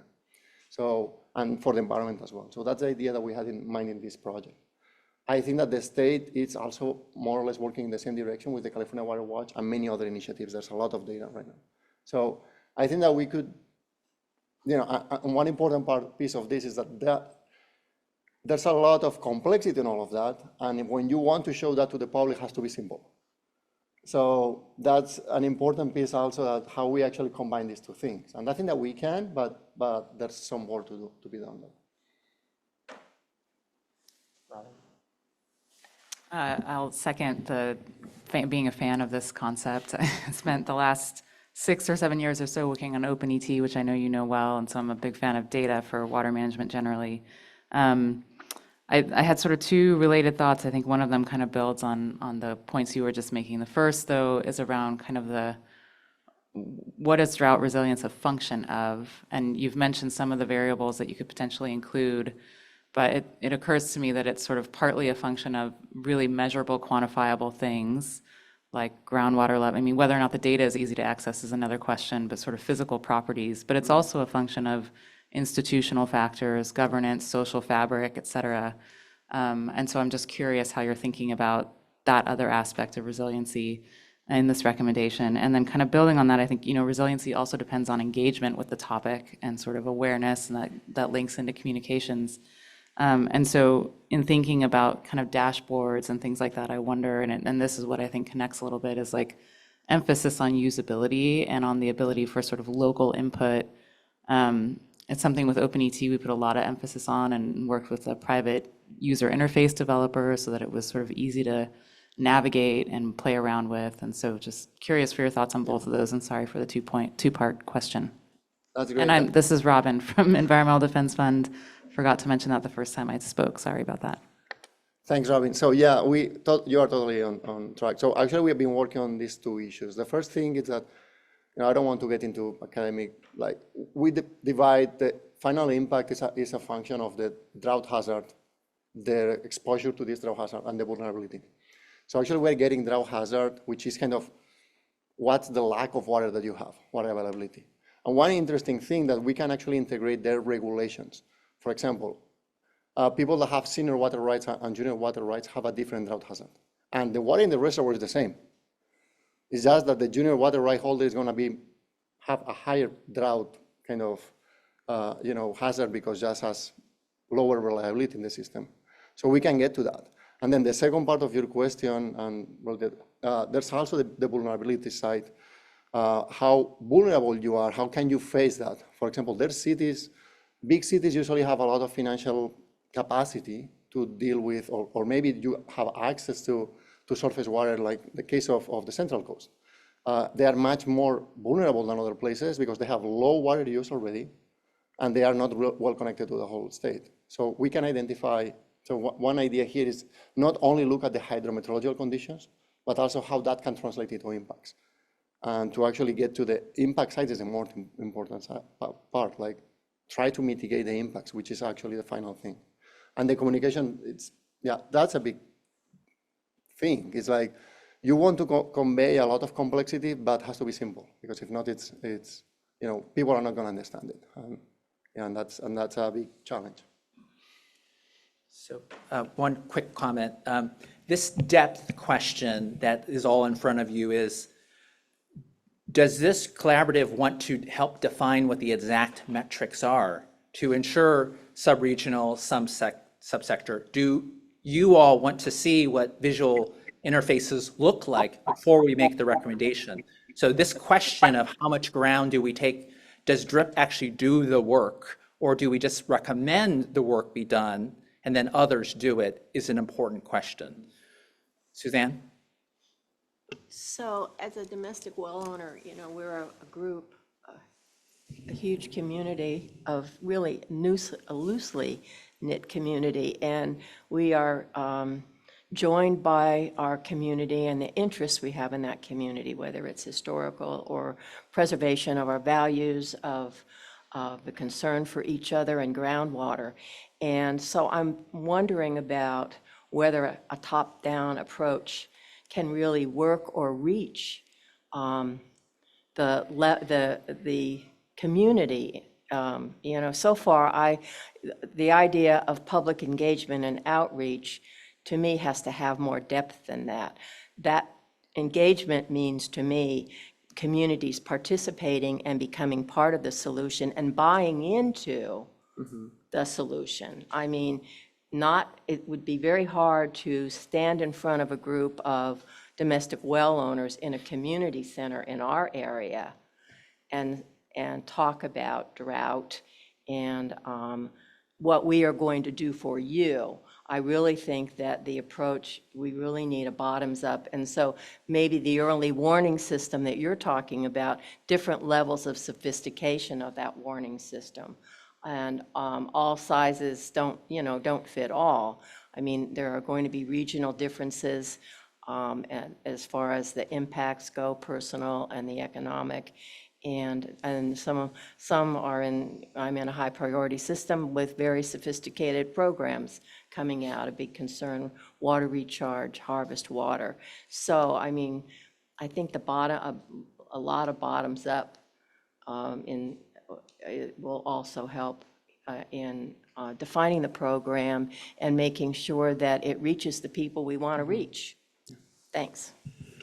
Thanks, Susan. No, I totally agree with you. Maybe I made this comment on not that I don't want to do actually, we have been in this project working on a bottom-up. We have been working with different advisory groups, and I totally agree that, has to, and there's other people, a lot of people right now, the Community Water Center, the board has been working. There's many people working on wells, and there's a lot of, applications. What I meant with that is that, especially for the thresholds comment, if we wanted to get there, that, this finally is going to, at least what I have in mind, is finally going to be somehow a dashboard that could say, okay, depending on different thresholds or different level conditions or whatever, that gives some information to take actions. But so that's where I think, and that would be finally, even that it's informed by bottom up, by a lot of communities or cities or irrigation districts or environmental organizations. Finally, there will be some kind of, as we have right now, the U.S. Drought Monitor. The U.S. Drought Monitor actually, it's used for insurance for crops. So that's a top-down. So when the Drought Monitor gets to some level, it triggers this insurance policy. So that's what I call this threshold and a top-down approach. So we have to be, to me at least it's a concern, or we have to talk more about if we want to get there or not, or how we want to get there. And the state, it has a lot of voice on that. Andrew Altvogt with the State Water Resource Control Board. I kind of a question about the scope and clarification. I mean, it sounds like there's two tracks, sort of, maybe three, but two that I'm thinking of. One is filling data gaps, and the other is creating models, right? And so I just wanted to, hear a little bit about that, but then also that, the data gaps and the modeling issues are a lot different if we're talking about groundwater versus surface water. So just wanted a couple comments, but I definitely support this, and I think it's super important. Yeah. That's a really good, I mean, it depends on how you say. I was thinking, my intent here is not to, at least, there's one thing that I talked to Glenn and Julie. I have a little bit of a, I don't want this to be about my project. So that's a different thing. There's my project, I'm working on that. I have funding for 3 years, so it's fine. So, but I think that the state, that's an important, this thing is an important, I think that the state should go in this direction. So, but now talking about how I'm conceiving the project, I'm not conceiving as a filling data gaps, because I think that we have enough data to at least improve decision-making. What we need new forms of showing the data in a way that can inform decision-making in a better way than we have right now. So which urban agencies are in trouble right now? Or which rivers are having a potential environmental, I was thinking 2021, early 2021, there were rivers that were having a lot of trouble already. And we were potentially not seeing that in a clear way. So is this kind of thing what we were thinking? Okay, real quick, Sierra and then Justine, and then we'll close it for this recommendation. Thank you, Sierra Ryan, Santa Cruz County. A couple of thoughts. First of all, I do think that this is valuable, and I think the way you're viewing it is pulling together existing data and making it more usable is a real need, because, even reading what you've put together, I found out about resources I didn't know existed. So I think there is a need here for this. I think to a point that you had made about local agencies, there's almost, in my mind, and I'm speaking as a local government representative here, I don't think that there will ever be a situation where someone at a state level is going to know better about an individual water agency's drought situation than the agency. And I think you understand that. So I think it's important, as this is being written, that perspective maintain, that this isn't meant to be this is how the state will tell you when you need to do such and such. I think, and that gets to my second point, which is, or what is the, you talk about taking action, that this can help inform action. I think we could use a little more definition of what actions look like, because what I can think of that would be helpful is, we see early indicators of drought. This is a great time to refresh our contracts with, local agencies to help them with their water hauling funding process if we don't have a contract in place with them, something like that. So making sure that it's seen, and I think this will be important for, to get buy-in, is that this is seen as something that can be used as a trigger for assistance rather than a trigger for like a hammer coming down on your activities. And then to your question, Glenn, about the depth, this is a little bit of a type A thing, but personally, I think we should probably take these as far as we can in the group to make sure that we have really clearly defined what we're trying to get to so that things don't get, if we're handing it off to somebody and it's not fully baked, or at least as baked as we can get it, it might be morphed into something that wasn't quite as the group intended. So, thank you. Justine Massey with Community Water Center. I think my question maybe is a good setup for the next presentations too, because I see a lot of potential connections between this recommendation, the next one on program and info or tools evaluation, and then also the communication program. So I think that it will be really helpful for us to make sure all of those are either in different buckets or that they come together into one streamlined recommendation over time. Because when you're talking, I'm picturing about like a tool that can visualize all water use in California. In my mind, it's very beautiful. It's got surface water, it's got water rights, who's using it, environmental uses, and really seeing that interplay between surface water and groundwater, which seems to be a major key in what we're looking for, which is overall sustainable use for all users. But I don't actually know if that fits into your recommendation. So I think that'll be really helpful to iron out as we go forward. I agree with you. Yeah. Okay, great. Thank you, Alvar. Let's have Saharnaz and Perfect come on up. And that transition is a perfect one. I love when people connect the dots. Thank you, Justine. And Andrew, to your comment about data access, right? A lot of people are also working on data accessibility. The California Water Data Consortium is trying to do something on that for drought use case as well. So keep connecting the dots. Hello, everyone. My name is Saharnaz Mirzazad. I'm Executive Director of Planning at the Governor's Office of Planning and Research. Thanks for having me here. Glenn, I am part of the puzzle that sits around, so the boundary people. There are a lot of connection to what I heard today from different presenters. I really appreciate the commission presentation. It was really informative. And the hydrology, it's always great to hear what's coming up and just build that knowledge for us. At the Governor's Office of Planning and Research, we're overseeing some initiatives that are related to what we are tasked here to, and that's the place that I'm coming from. Just want to put that on your radar. I chair the Integrated Climate Adaptation and Resiliency Program. This is a Technical Advisory Council, which is a council tasked with coordinating state and local work on the resiliency area. It has a lot of overlap with what we are doing here in a bigger picture, not only water relevant, but other areas. And I would like to take what I learned from you guys here to the council and what we do there.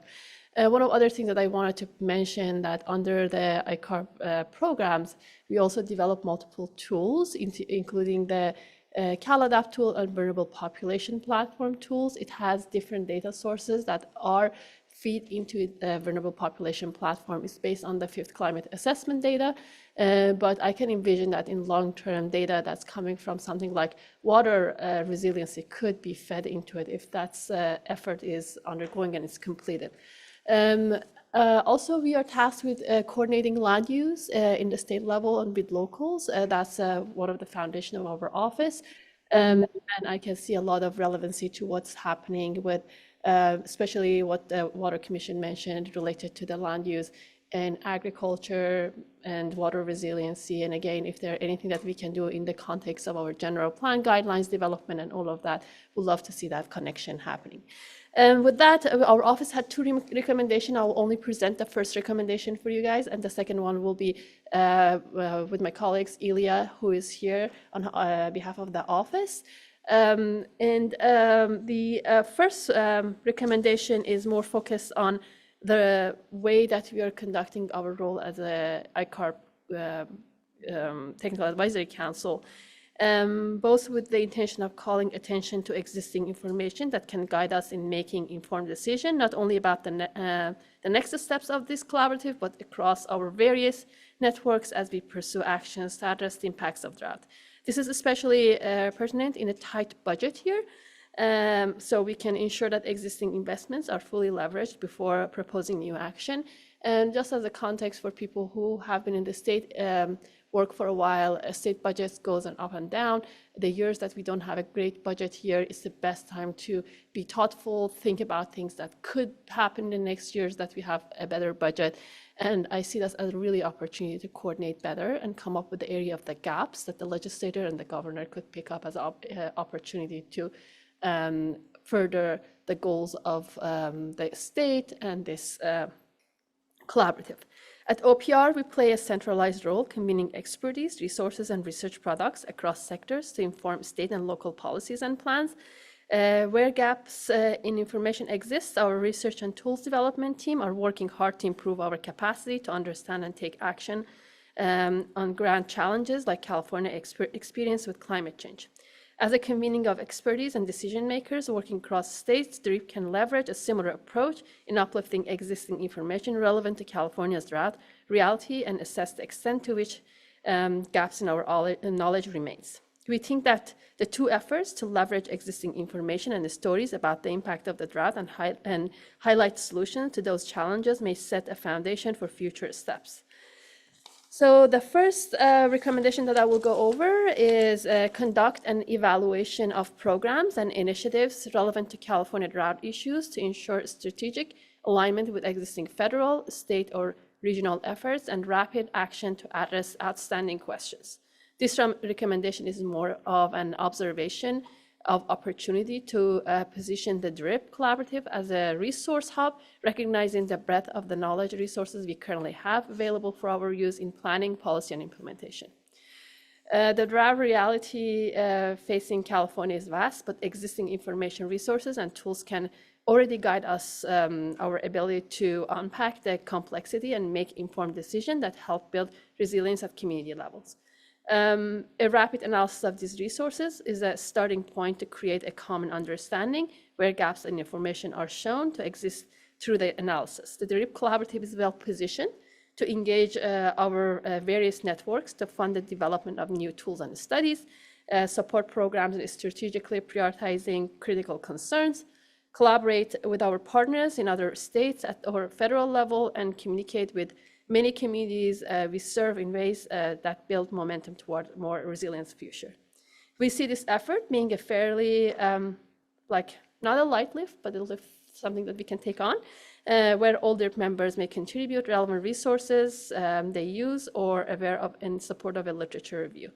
As a first step, this analysis will compile all relevant information available. Second, we can assess alignments across these resources and applicability to our work. Thirdly, this will highlight gaps in information needed to drive meaningful actions.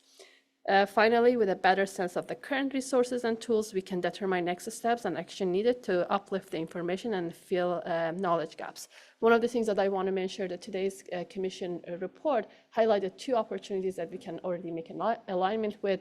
The water data consortium that could be a really good resource for us, and also the Commission work itself that highlighted a lot of things that could be worked on. Also would like to propose a process that can make this easier for us.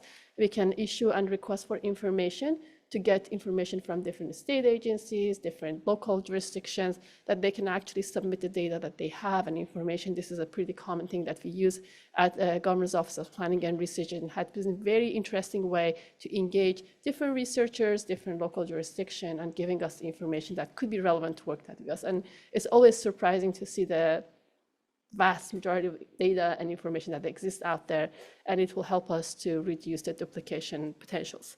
So we welcome input on this scope and formatting to best meet the needs of the collaborative and the various California residents. So I would like to see if any of the members have any suggestions for us.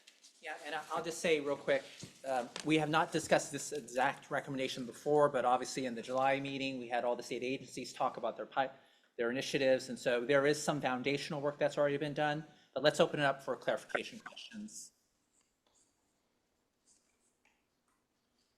Yes. Hi, good afternoon. I just wanted to be clear, so this evaluation would be conducted by OPR? No. No, This okay, is what so, we're recommending for DRIP Collaborative. so it would be this group here? Correct. Okay. I guess maybe if I can get away with sort of new guy dumb questions, is, should that be clear in each of these recommendations, who is actually doing the work and if there's resources? Yeah, this, in the template, we hope people will identify who needs to be involved, what are existing initiatives, and then in part 2 of that template, we talk about what resourcing is required to do it. But I think this really ties to the depth question of, do we try and do some of that work here, or do we wait until after October, hopefully approval of some recommendations, and then we figure out who can best do the work? Oh, yeah, sorry.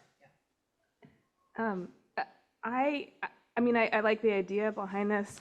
I would prefer to focus more on what Alvar's been talking about, where there's a focused thought of what are the gaps that we're missing?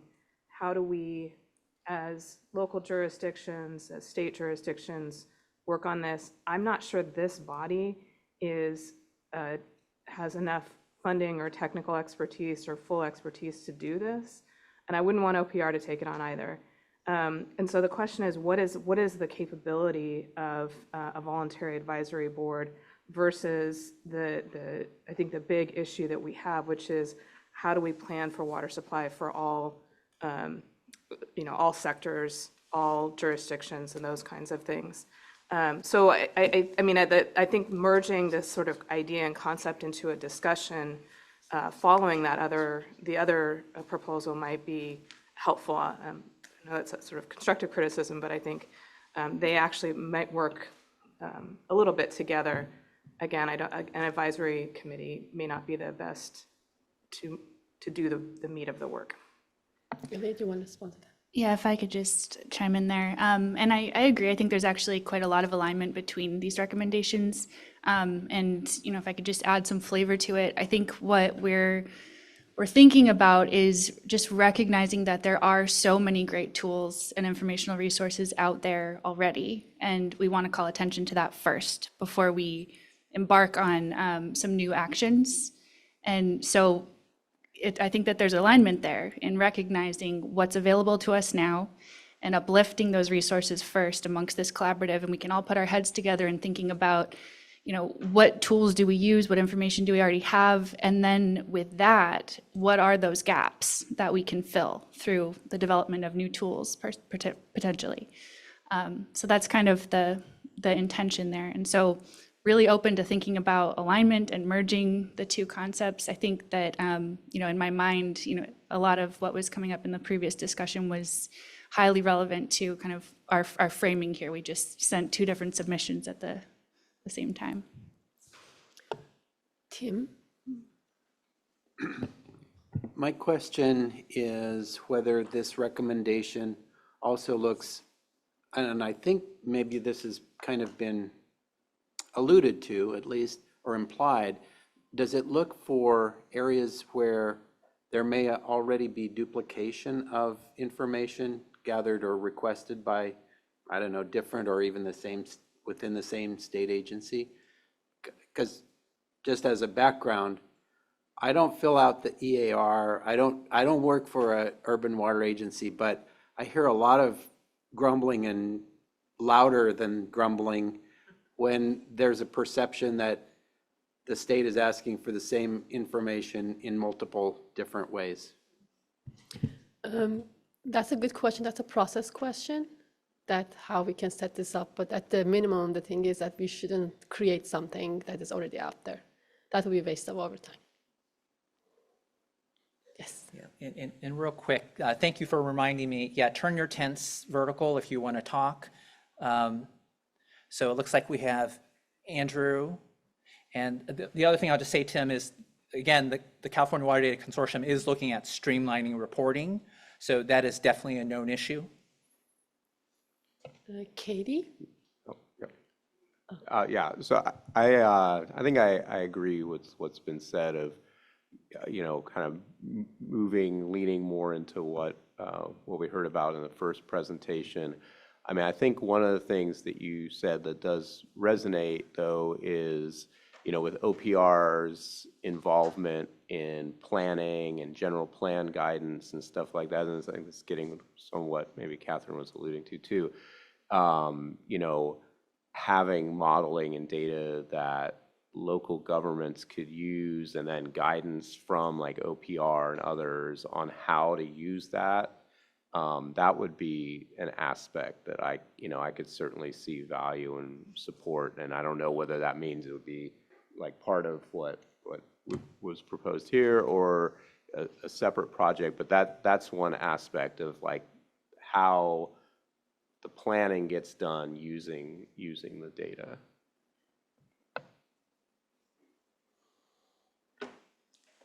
Hi, Katie Rupee, representing California Urban Water Agencies. So yeah, along those lines, it looks like there's kind of two phases to this. Like the first would be that evaluation of different initiatives to identify areas of overlap or maybe like opportunities for more coordination. And then from there, identifying the gaps and filling those gaps. Is that right? So yeah, I feel like that first part is really important to kind of avoid that duplicative effort and to better coordinate. I think the data gaps piece, we've talked about this in the group before too, where we want to make sure it can be like really daunting, right? To just try to identify gaps if there's not like a clear, if it's not around a particular topic, or then seek to collect data that can then be a burden, right? If there's not like a clear use for it. So I would lean into that first piece of it, of like the evaluation of programs. And then on the data, like if there's specific areas where we see a need, to go from there. So maybe that would be a suggestion here, is to just kind of like maybe step the scope back a little bit and see what we find first, and then decide which data gaps to tackle. That makes sense. Great, thank you. Okay, are there other questions, comments? Okay, thank you, Soranis. Data, metrics, tools, initiatives, they're all related. And, we're seeing a little bit of this blurring, exactly to Tim's point too. Like, we want to make sure there's no redundancy of effort, no duplication, but we do need some sort of landscape analysis to look at where we can have the most impact. So just one summary comment. Okay, so the dialogue we just had between the two recommendations on drought relevant data and how they relate is an important insight into why we're going to form work groups that tackle these two recommendations together. So we'll talk about this in the afternoon, but the work group we're suggesting will form around drought relevant data, and that work group can decide amongst themselves and then present back to us here in July, how do these two recommendations relate exactly? So obvious linkages, obvious connections. Okay. So I'm going to now pivot to the second focus area, which is the drought preparedness for domestic wells. This is the problem statement that you all worked on last October. It's also what is captured in the DRIP inaugural report. Again, I'm not going to go over this because we've worked and reworked this many times, but just for context here, we had talked a lot about the preparedness, the responsibility, the funding and financing, coordination, information flow. And this is the last recommendation before lunch. So we have 20 more minutes before lunch, and we're going to tackle the next recommendation, recommendation 3. And that is, I think, just, there we go.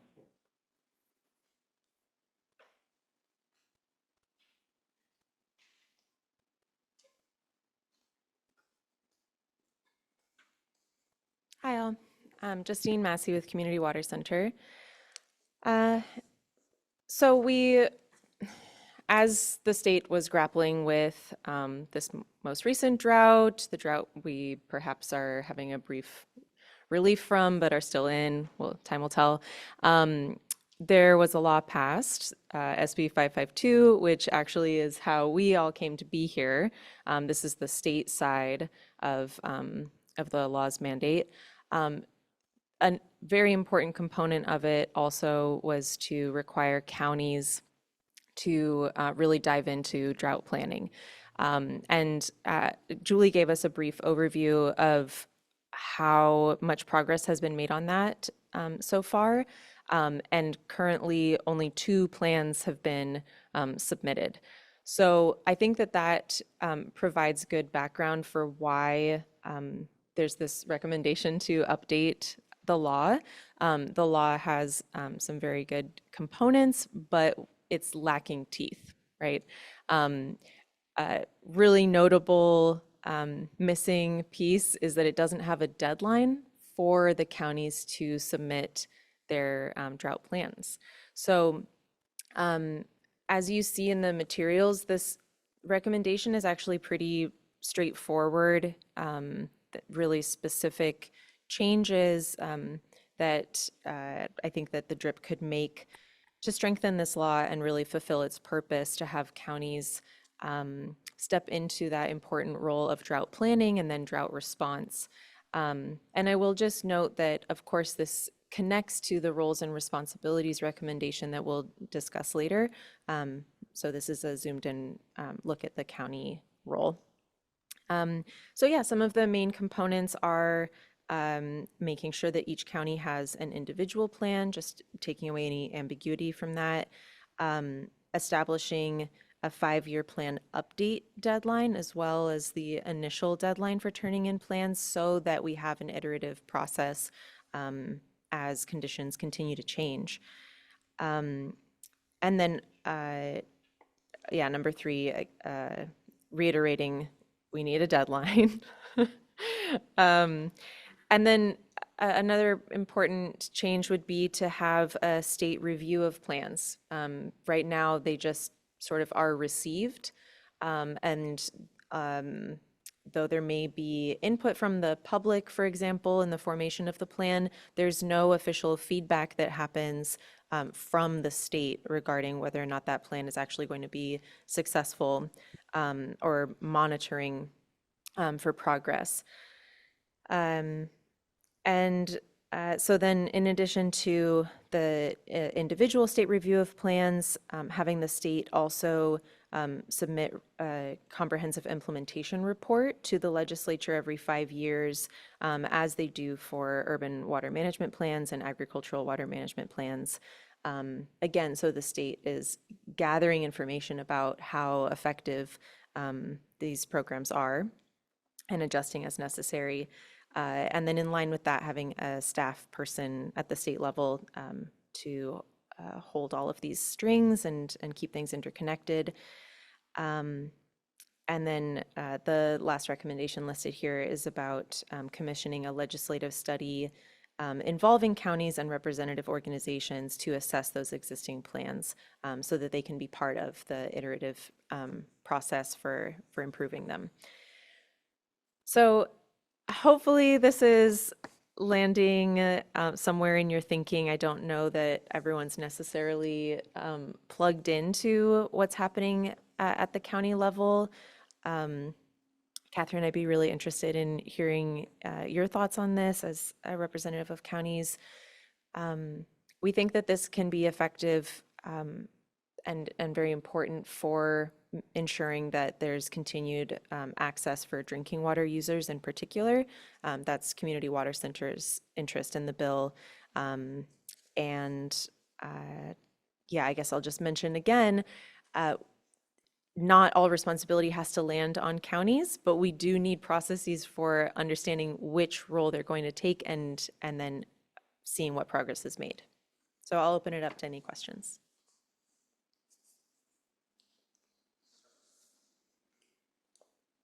For those that don't work in the legislature, I think you just got the insight into how you're going to get a little insight into how a bill becomes a law. This was negotiated law. It's a tough one, and the mandates were not included in the law. And the reason is that there's no funding. There's absolutely no funding for this. Under Prop 26, counties don't have a water right. Not many, I don't think, if any. They are not necessarily the groundwater sustainability agency who can charge a fee. So when the bill was going through, counties were asked, like, what can you do? And they said, well, are you going to fund it? And that didn't happen. So we have counties that have 130 staff total. That's the sheriff, that's the roads, that's everything. The question about this that I think is we could move forward, and I'd like to be on this working group, is where do we have the ability to work on a plan that makes sense? And I would commend folks to look at, sorry, I'm not going to use Santa Cruz County, but I do a lot. Look at Monterey County's general plan and emergency plans. They're cool. They're like data-driven. You can tell where the floods are going to be. They have gauging. They have all this stuff. It's interesting that a county with resources can pull something together like that. But if you look at a plan for an under-resourced county, it's not that easy to pull that data up. And that's where 552, I'll stop soon, but that's where 552 brought in funding and resources. Well, in a bad state year, there's no funding, there's no resources. Would every county like to do this? I bet they probably would, but they don't have the person. They don't have a public works director or a planning director who's also the hydrologist and is going to get it done. So where we landed with 552 was the state was going to support local governments. I think there's a way to talk about, in particular, number 7, which is, I know commissioning a study is our favorite thing in the world, but this is where this collaborative can come in. How can we advance the work of this critical drought planning for domestic wells using our state agencies and local governments, but reducing the mandate on? And that would be my suggestion. That's actually my job, is to advocate for counties where we are under-resourced and try to figure out a different path around to get to the same result. So we want to get there. The question is how. So that would be the statewide county response. Okay, so I know there's a lot of tense up, so let's go to Sierra, also representing counties, and then Emily, and then Rami, and then Matessa. Yeah, and Monterey County has a whole water resources agency, just so everybody knows. So I agree with, well, first of all, I do agree that there needs to be a lot of improvement to SB 552, and Justine let me see this beforehand, which I really appreciate. And I think, that number 7 is truly important, because what I've discovered with our plan that we have, it's only as good as the state funding. And, one of the pieces of the plan is, how are you going to fund? We were like, oh, we can do water hauling. We can do all these things as long as the state's funding it and or providing total technical services to do it. And so I think that that's key, is that the plans alone are not going to be successful if there aren't resources behind them, no matter what's in them. And ours is explicit in saying that we are not going to do anything. We have no funding or authority to do anything if we don't have the mechanism to pay for it behind it. So I think that's critical, but I do think that this is truly important. It's an ongoing crisis. This is the closest, SB 552 is sort of the closest thing to a solution that has happened so far for these domestic well owners especially for those who don't live within a groundwater sustainability agency, which for us is half our well owners. So I think number 7, in terms of, getting everybody together and talking about what is truly working, and then also what is the role of this drought task force anyway? It's a standing body that lives forever. Even when there's not a drought, are we supposed to be, there's just a lot of questions about, like, what do we put all this work into this body.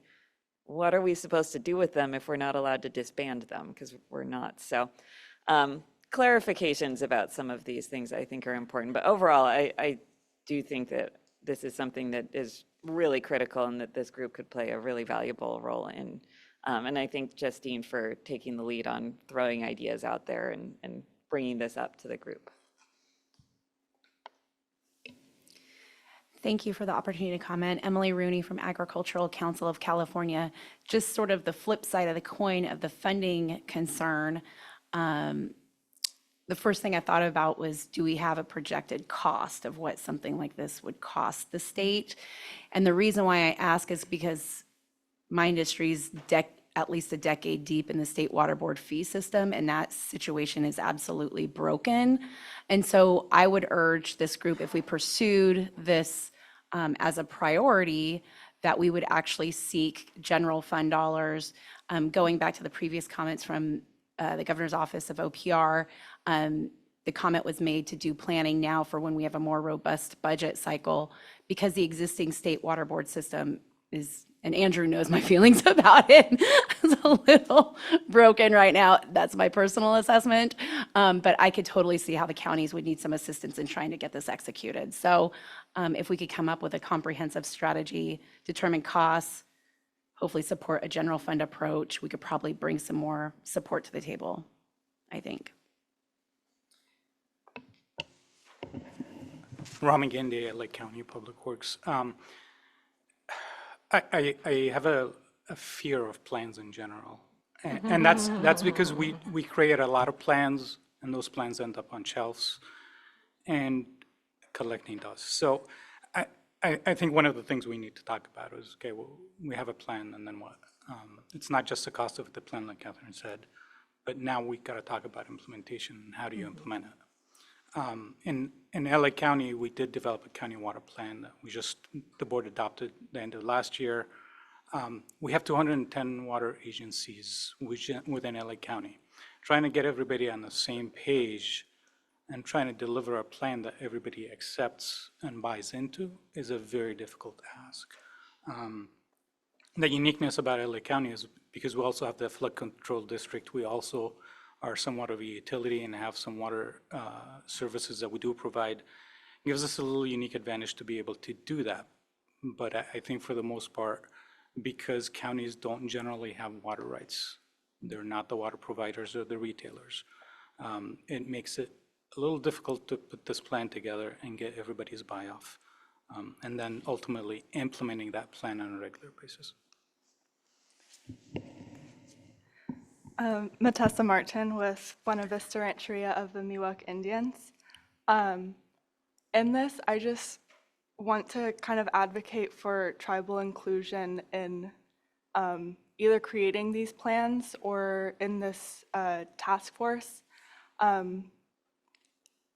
Different tribes occupy different amounts of areas within counties, and in some counties they make up great areas, and so at the county level what they're doing really impacts tribes as well. So I just really want to say, like, if there's some way that tribes could be notified, or yeah, like whether it's notification or just kind of like some kind of heads up of what's going on. Thank you.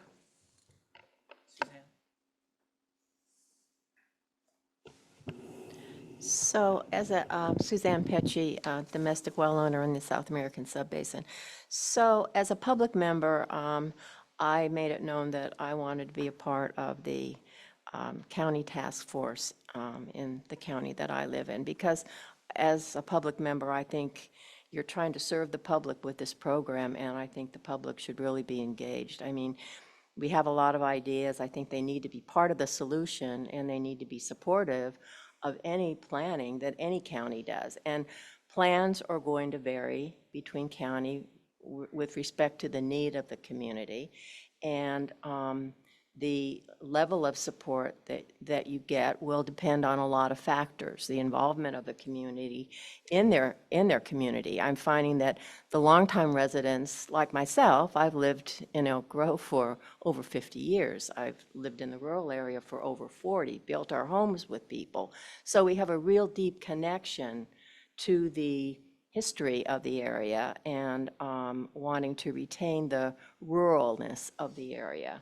And so, you know, the visions of each community is going to be different, and the need is going to be different, and how it's addressed will have to be different.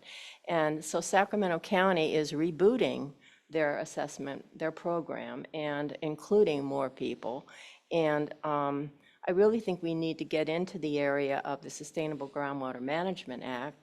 We are already involved in our community with the groundwater sustainability agencies through all the public outreach and communication. We are engaged at this point, but I think that we can be more deeply engaged by actually doing things, by actually being part of data collection by actually being part of the decision-making process. And I think that agencies, land use agencies in cities and counties that all of us are used to dealing with respect to development, need to be part of that solution too. So I think the broader base you have of participation in the communities, I think the better the solution. But I think the biggest thing is implementing all of these plans, the buy-in. Yeah, and not just planning, but the implementation is going to be really, that's why I'm here. Thanks. So just to kind of highlight a few things that I heard, I definitely heard funding. And I think that's good for us to see how that can be incorporated. There are one-time grants that are available right now, and as Julie mentioned, but clearly that's not the same as a sustained support system for these potential mandates. So that I hear that loud and clear. Community engagement, making sure the right people are involved on the task forces. And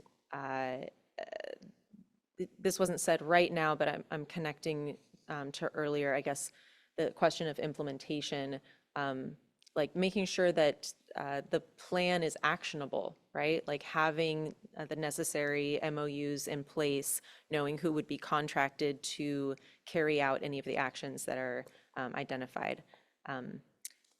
That's not all that I wrote down, but those are some of the main things top of mind right now. So thank you all very much for this feedback.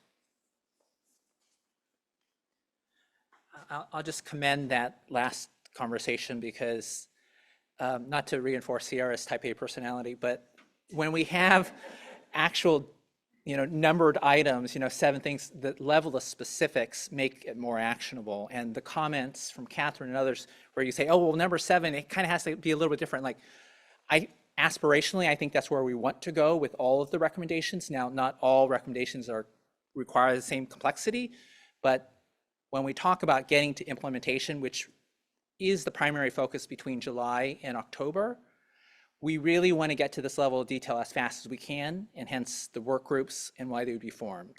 So that was a terrific, robust conversation. I know it just scratched the surface. We can't solve in 20 minutes, but that was a terrific discussion. Okay, 2 quick things.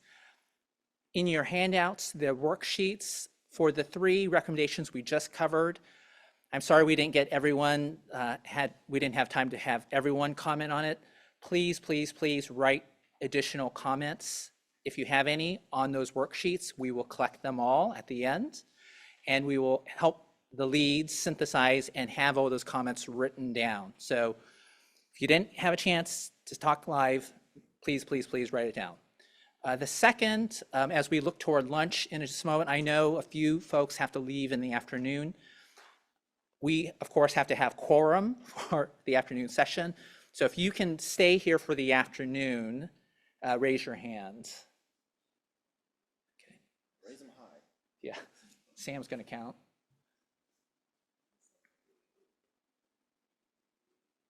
Okay, perfect. Okay. Yeah. Thank you, Glenn. On that note, we have been dropping little hints about developing work groups. With that in mind, knowing that we'll still have a quorum for the afternoon, we want to wait to figure out the membership for those work groups a little bit later until we have the majority of the group. So we'll be sending out a virtual meeting for everyone to attend, to not only talk about the development of the work groups and get membership to volunteer for those work groups. Hopefully it's volunteered, not voluntold, right? But the important thing, though, is we'll get some more explicit directions from our legal as how we need to operate under Bagley-King, not only in those meetings, virtually and in person, but also outside of those meetings. It's going to be very important for us to understand. So with that, we're going to break for lunch. The timing, 12:30 on the dot. I mean, that's gold star stuff, right? I do want to have Zoe give us some directions for lunch, and look forward to the conversation, individual conversations during lunch. We'll be back here at 1:30. Welcome back. We'll get started in just a few moments here. For those joining us online, we're going to get started in probably about a minute or two with a continued discussion of the DRIP recommendations. Quick reminder to anybody joining us online, feel free to keep sending in chats throughout the meeting. We will have formal public comment at the end, so that's when we'll take actual verbal comments, and I'll walk everyone through the process then. But we'll get started momentarily. Thank you. We have 2 more recommendations to do on domestic wells, and then 3 recommendations to do on drought definition and narrative, total of 5. Just like we were building muscle for year 2, I think we were making really good progress figuring out how to do this 20-minute discussion, and that last recommendation discussion was terrific. Let's pick up the momentum and go to number 4, and we have Suzanne to talk about community well monitoring program.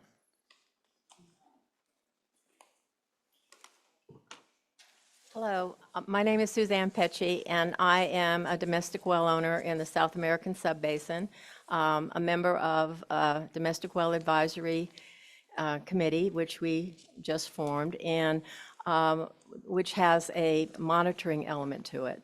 And today I'm coming forward with a bottoms-up approach to domestic drought resiliency, and I'm asking you to consider my recommendation and to support my recommendation of the private domestic well owner monitoring group. These would be coordinated, and ours is currently coordinated through the public agencies. We work with the groundwater sustainability agents within our region, within our groundwater subbasin, and with respect to the reporting and collecting of the data that we're receiving. The problem that I want to solve with this is I really feel that the community needs to be engaged and become part of the solution in a rural community. I think the personality of a rural community is quite different from those that live in the urban area, and I think there's a real attachment to the land and to their lifestyle and to their wells, in fact, to what they consider is their water. So it's a different way of approaching the same problem of developing water resiliency. I feel that this vehicle has really become a different way of engaging with the community. We, as a group, organized our own engagement and outreach with local residents in the area. We had 70 people show up at a local restaurant, and all of us gave presentations that were on the committee, and including the groundwater sustainability agents that are in the subbasin. And we ended up with 17 people that volunteered to have their well monitored by members of the community that had an interest and a background in doing this. Since that time, I sent out an attachment for you so you could kind of follow. I got a report from the well monitoring group, which is comprised of we have a professor that teaches at Cal State. We have somebody that retired from the Reclamation District, a community member on a municipal water board, and we also have 2 board members from the GSAs that are in our area. So I really think that we are really seeming to accomplish what SGMA has requested of us. We are really working in our community with the groundwater sustainability agents that are managing our water, and that's what this effort has really been about. And that's what we all understand in our district, how important it is, not only for us, but for the agencies. I think there is that connection that we're building. So our little group has, I really think they've accomplished a lot. They've organized themselves, for one thing. They have purchased their own equipment.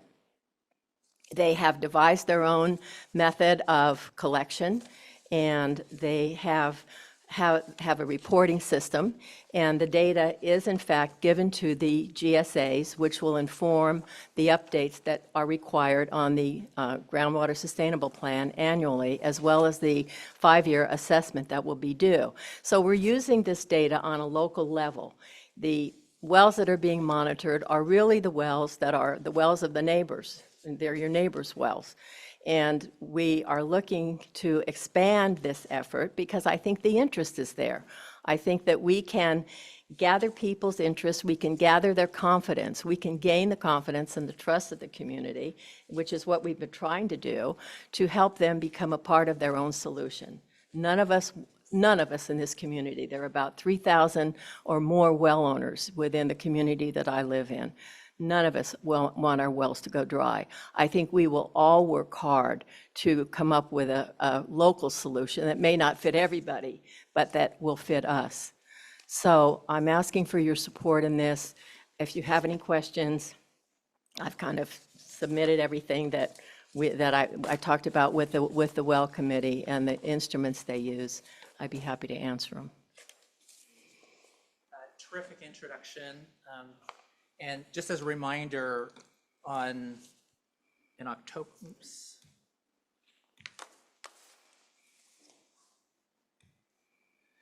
in the October meeting, we had Ben from DWR talk about domestic well data and the issue. So just friendly reminder, if you want to go back, that is a reference for you as well. So let's turn it up to questions, clarifications for Suzanne. Do people like this idea? Andrew? Hi, Andrew Altevogt with the State Water Board. I would say I really like this idea, and I think just it gets also back to the conversations we had earlier about data, but just different ways of generating data, and that can be used for different things. And it occurs to me like it sounds a little bit like there's the Ivan network that does air quality monitoring, like community-led air quality monitoring. That's used for different purposes, of course, but I think there's some interesting models out there, and I think having community members being involved is like, I think it's just a fantastic idea, both on the water supply and the water quality side. And I will say it's something we should talk about what like additional resources are needed for it, because it seems like with modest resources, you could have the NGOs and other groups to help, provide technical assistance and things like that to make it work. But I think it's a fantastic idea. And to that point, we have the Nature Conservancy in our area. We have a lot of environmental groups. In fact, one that wanted to join our advisory committee. And so we all have worked together on a lot of issues throughout the years, which include land use. And so we all know each other in our community. We've been there a long time. And I think that there is that willingness to work together and that trust. I mean, we know each other. And I think that this type of a program could work in rural communities, because there is a different connection in the rural communities. There is the connection to the history. I live in a community that's working very hard to preserve the history, the ruralness of it, the 2-lane roads going through there. We work with the city on land use issues. So the residents are used to working with public agencies, and I think that's what the sustainable groundwater management is really all about.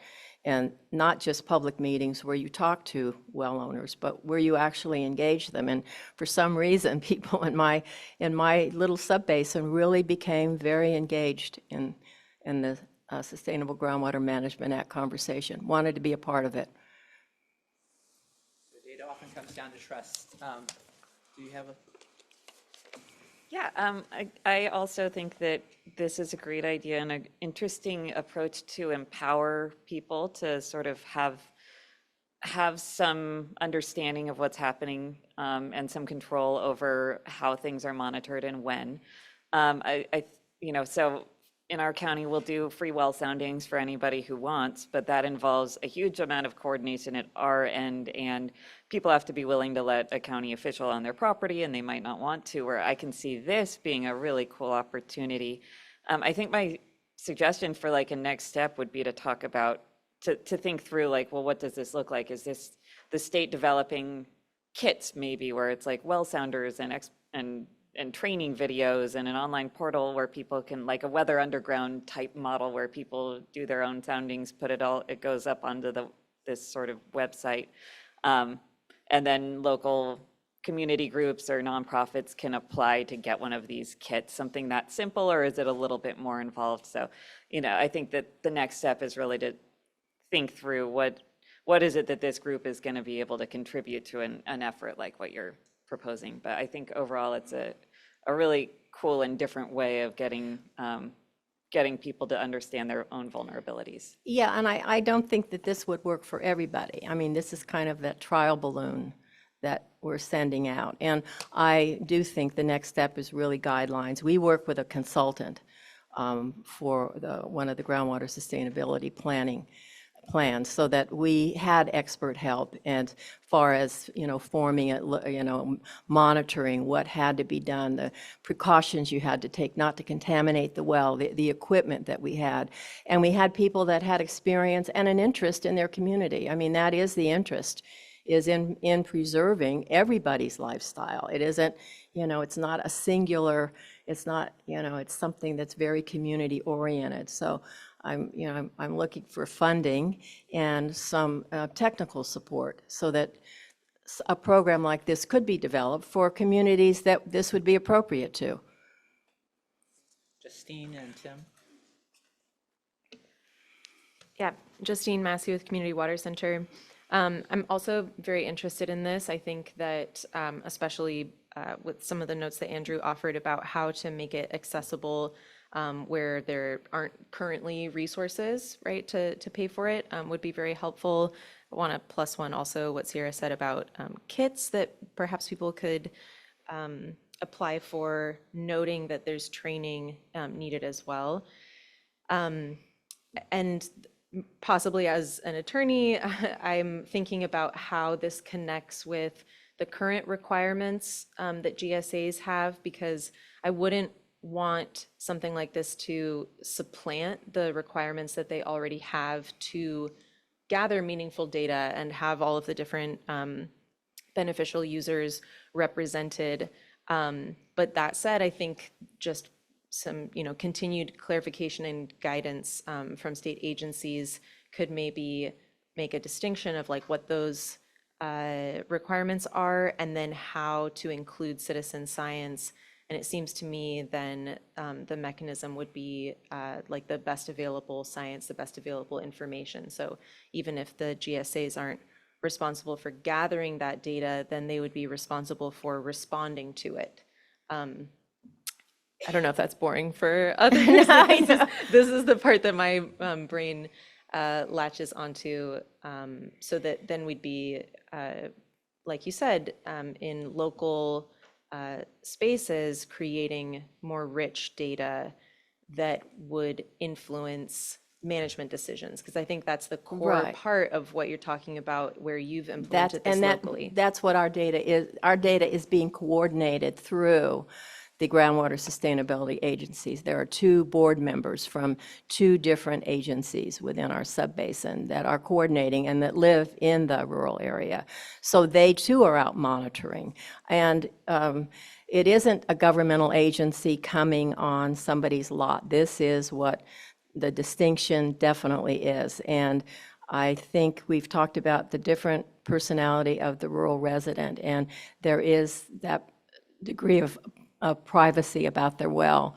And so I think the fact that it's community members going on that also have wells, they're their neighbors, they're only driving a few doors down, they know the people whose property they're going on. So it is a much more informal, but we're also looking to attain more accuracy. I mean, we've been talking about the accuracy of the data. We've talked about whether or not we need to have a legal access agreement. So all of these issues are things that we haven't yet addressed, but because it's been very informal, and we have gathered from 17, we've gone to 25 people now that are on the list. So we're not filling data gaps in the model that was used for the GSP. And the next thing is to compare. We're only monitoring wells of neighbors. So we're not looking at the data gaps that are in the plan for shallow wells. But I see that there is an opportunity to coordinate with the environmental community. I mean, we're along the river, we're along really significant waterways.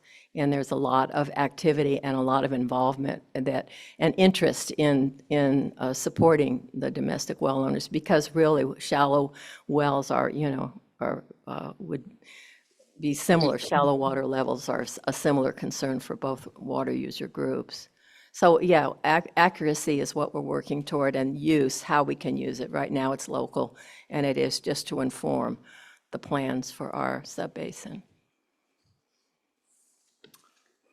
I think you've kind of addressed what my question was getting at, but I guess my question was going to be how replicable your experience and your experiment, or what you're doing in your subbasin, is to other rural areas, just because of the level of privacy you mentioned.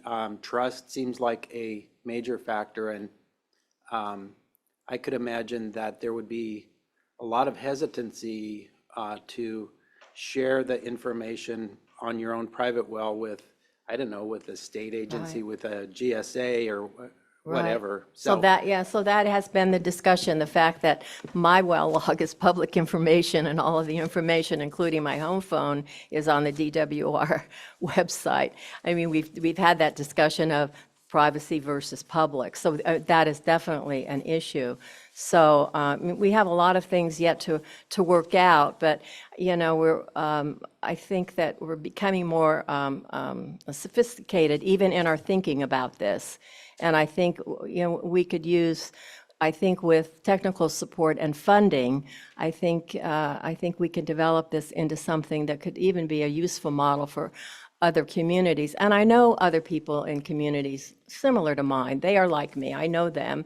They have the same type of interconnection with 4-H or with a shooting club or with a historical society. They are active in their subbasins also. Yeah, so there is that interest.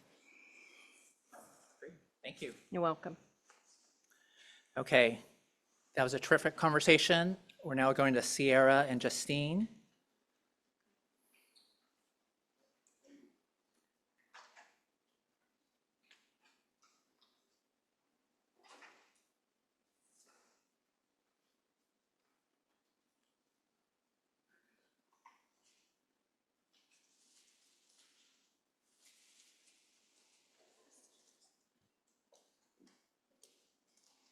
Hello again, Justine Massey with Community Water Center. Hi, Sierra Ryan, Santa Cruz County. All right, so what we have for this proposal, what's been made available to you, is the paragraph form. And then we also worked with some other members too to kind of flesh out a draft list looking at how to actually make this real. So I just want to say we're not going to all take a look at the breakdown in roles and responsibilities right now, but I don't know. There's been some pre-thinking about that. But to give framing, as we've heard today and in previous conversations, there are a lot of different players in different positions to try to resolve drought, from long-term planning down to the acute emergency response. And many of us feel that something that DRIP could really add is some clarification about how they all connect on this landscape so that we can get to points where response is actionable and not just theoretical. So just to name, right, obviously some different state agencies have roles in particular programs. SAFER gets called out here, but I do want to put a caveat. That's just an initial thought. I don't even have confirmation from the SAFER program that they want to be put in that lead role, so we don't have to hold them to that. So state agencies, counties, as we've mentioned, GSAs, management zones, which are agricultural groups that are in charge of managing their nitrate effluent, in addition to some other contaminants. local CSDs, Private property owners. private property owners. Again, to return to like the puzzle piece metaphor, there are a lot of pieces here, and perhaps part of what DRIP can do is start putting them in the general places on the table, and drawing lines between where they connect. And then ultimately that would be, that would facilitate MOUs, memorandums of understandings, contracts that are all in place so that response can really flow in times of need. Sierra, do you want to add anything there? Mostly just the reason why this was so appealing to me as something to get involved with and to work really closely with some of the community-based organizations on is because it seems like as drought emergencies come, what happens is just 2 years of finger pointing and not a lot of action. And when action's taken, it's usually quick and reactive and not very well thought through. And part of that is because no one wants to take responsibility one time, because then it's like, oh, well, if we do it once, then the expectation is that now we're responsible forever. So we really need to find a way of moving past that. And I think to have very honest conversations about the fact that nobody really wants to do this. Nobody wants this to be happening, and it is anyway. So how do we figure out ways to work collaboratively to make sure that there is a safety net for everyone who needs it, and that safety net is clear, and that people can then plan accordingly in advance for preparing for these emergencies. And I think I'll just add one more like process note. Like I said, some of us started creating a bulleted list, for what responsibilities might fall under the different entities. I don't know that that's necessarily how the group would want to move forward, or how we would effectively do that under Bagley-Keene, so that we're not like each visiting the document at different times. I think that would be a serial meeting that reaches quorum. So very open to suggestions about how best to accomplish this. If the group would be generous enough to give us specific like in-person or virtual meeting time to review different combinations of those roles and responsibilities. And I think I'll stop there, otherwise I'll start repeating myself. But yeah, thanks for your attention on this. Thanks for presenting this. This is Emily Rooney from Agricultural Council of California. I saw this recommendation this morning and sent Andrew an email with just probably 4 to 6 questions that were like the tip of my iceberg on all of this. As a former member of SAFER and being involved with creating SAFER and the nitrate management zones, we have a strong interest in this. So I'm just, A, I'm wondering if I could see those bulleted items, and B, if I can be on this work group. And I hope the answer is yes to both. Thank you. Good question. Would love to have you on the work group. We just need to figure out how to do the procedural stuff. Yeah. Tim, do you have a comment, or you?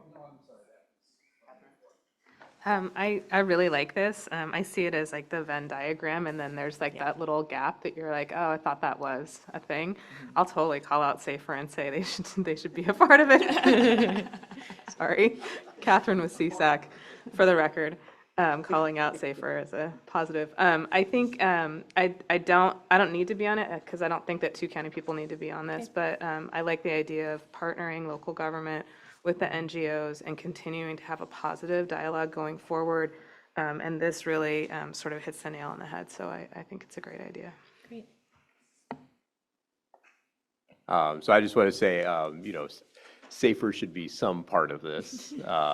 We agree. And frankly, there are a number of board programs that should be a part of this. And I think one of the things that when I was, thinking about this was really identifying what kind of current roles and responsibilities are, and then where the gaps are, because there are a lot of gaps. There are a lot of gaps both in kind of data, as we've been talking about throughout, in authority, and definitely in funding. It's like funding is almost its own separate category, right? And so I think working through, any of those, but certainly if we could work through all of them, you know, and then, you know, identify the gaps and then figure out, well, what might be done to fill them.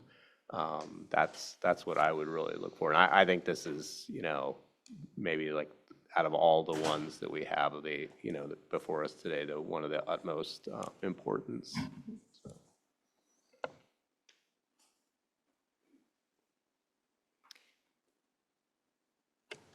So, living in an area of extreme development, high density and a lot of development, in an area with a large domestic well community, where the only land left to develop on is adjacent to these communities. And there is no funding for infrastructure for water or sewer in these areas. It hasn't been brought out this far, and developers are not of the mindset to put millions of dollars in for an extension to an intertie that might be a half a mile or a mile away. So that is a problem that a lot of us are talking about in rural communities. I mean, the lack of the municipal water supply and sewer, and just putting high density homes in there pursuant to legislation, you know, to fill the needs of people that need homes. So yeah, definitely great recommendation. Yeah, I think you raise a question about, or a good point about making sure that we're not only looking at the existing problem, but we're also trying to make sure that we're not making it worse or just creating more people who are going to need help in a few years by the policies that are going in place. And I think that's a piece of this. Can I just add to that and maybe put our colleagues from OPR on the spot a little bit of, you know, that future planning is something that I think is really an important piece to talk about. And if I may, just a caveat to that, because I agree, we need to be forward-looking. We also need to be careful not to repeat some mistakes of the past where communities were deemed non-viable and then disinvested from for decades. And yet they're still here and just have had to bear that burden. Yeah. Any other questions or comments on this? Okay, hopefully that means everyone loves it and it's perfect. Okay, thanks all. Thank you. Is it fair to say that the next steps, as they're thinking through this bulleted list, that's something you all want to kind of see and discuss? Like that could be a very tangible thing for the July meeting. Is there good agreement on that? Okay, excellent. Okay, so before we move to the next three recommendations, which are all regarding definition and narrative, I just want to do a quick pull up. We didn't do this earlier, but you heard SB 552 language update before lunch. You just heard the two just a moment ago, the well monitoring and this one. Do we think holistically these three recommendations significantly address the problem statement as we currently know it? Like, will we make and take real good progress against the original problem statement with these three recommendations? Just any high-level thoughts on that? Yeah.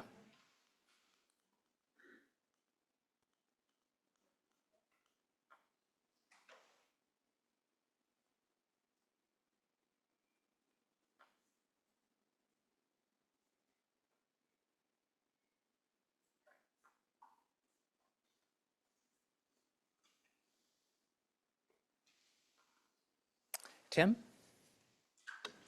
I think the answer to that depends in part with some of these on funding. That, you know, money makes the world go around, or whatever the saying is. And with perhaps the exception of Suzanne's, which is really community driven, and although they probably need funding as well or could use it, I think yeah, volunteers still, it's, you know, people are busy. So anyway, I think they're good steps, all of them, but there's maybe a little bit of a but, you know, maybe it depends too. Yeah. So on that point, Tim, do you think there should be a standalone funding recommendation?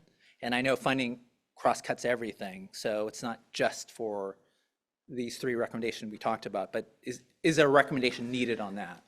Well, I think you mentioned, or somebody mentioned early in our meeting, that these recommendations all would benefit from identifying who's responsible. And that's part of it, but also the funding. Like you say, I think it cuts across probably all of these different recommendations. So maybe the responsibilities and funding kind of tied together in a sense. And yeah, I think, so I don't know how it fits in, but I think it's a critical piece to our ultimate success. I'm going to make a shameless plug for CSAC's at-home plan. So at-home is our plan for funding and responsibility at the level that the responsibility is taken. And I do think that for every one of our recommendations, funding's a component and not a standalone. I think it needs to be integrated into the work itself. And I hope that even if it's a community-based recommendation, we still have in that mind the time and effort that it needs to take to get something accomplished in more than, one or two regions. Great. Any other thoughts, high level, before we go on to the next problem statement? Alvar? Yeah, all of them are great. I was just thinking, we had a lot of this, discussions or comments in the previous sessions on data. And I think that Suzanne is addressing some of this with the community. I'm just bringing the question, would that be enough for the data gaps that we have highlighted? Yeah. We didn't ask that question earlier, but now is as good of a time as any, because I know, Andrew, you mentioned data gaps. We didn't really address data gaps. And even during lunch, people were talking a little bit about thresholds, and we didn't quite do thresholds. And so I think in totality, as we think about drought relevant data, are these two recommendations sufficient, or really should we think of another that would complement these two, the metrics and indicators and the info tools evaluation? Any additional thoughts on that, building on what Alvar just said? Can I just clarify that? I was thinking about the dry wells on this case. Could be for other things, but I think that when we were talking about dry wells, we talked a lot about the monitoring on do we know about the completion report, where are them, or the groundwater level monitoring. So, but yeah, could be extended for everything. Yeah, thanks.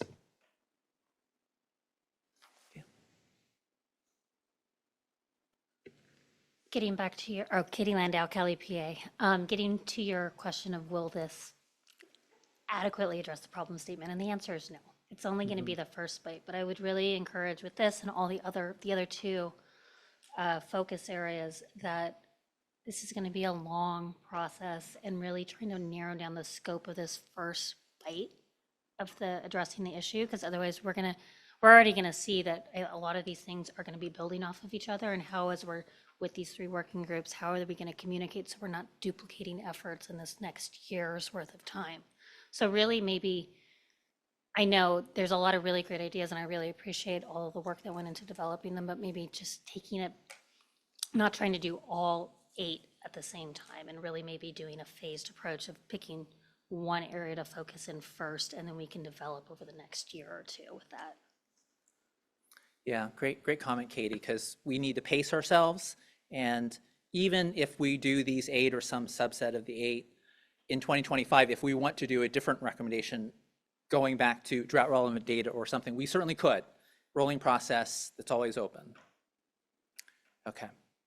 Yeah. And I just wanted to note that something that is missing from our current list of recommendations, sorry, this is Justine Massey with Community Water Center. I think Sandy Matsumoto kind of called this out in her presentation too, like the nature-based solutions, land use changes. We've all talked about that quite a bit. You mentioned that it got sort of tabled. A recommendation didn't come forward for it right now. I don't want that to all get left behind. Like we can't solve this without some real shifts, both in getting water down into the ground. As we have said, that's a huge way of being resilient. And then also a major factor within those nature-based solutions is the ability to try to help counter the climate change that is driving our droughts to be more intense. And I've mentioned this before, but if we aren't part of reeling that in, that's just going to slip out of our hands, right? The scale of it is going to surpass us.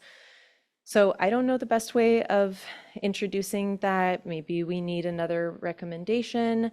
Maybe it's something that gets embedded, but I do think that that's a missing component in trying to solve even just the domestic wells piece.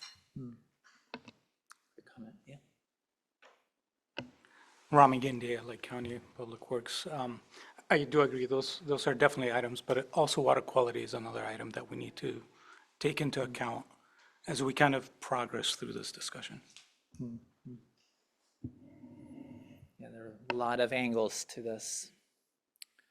Okay, I'm going to transition us now to the third focus area, definition and narrative. Similarly, this is the problem statement we all worked on together in October in the DRIP report. Have this in mind as we walk through the next three recommendations, of which the next one is the definition white paper. And I'll invite Katie to come up.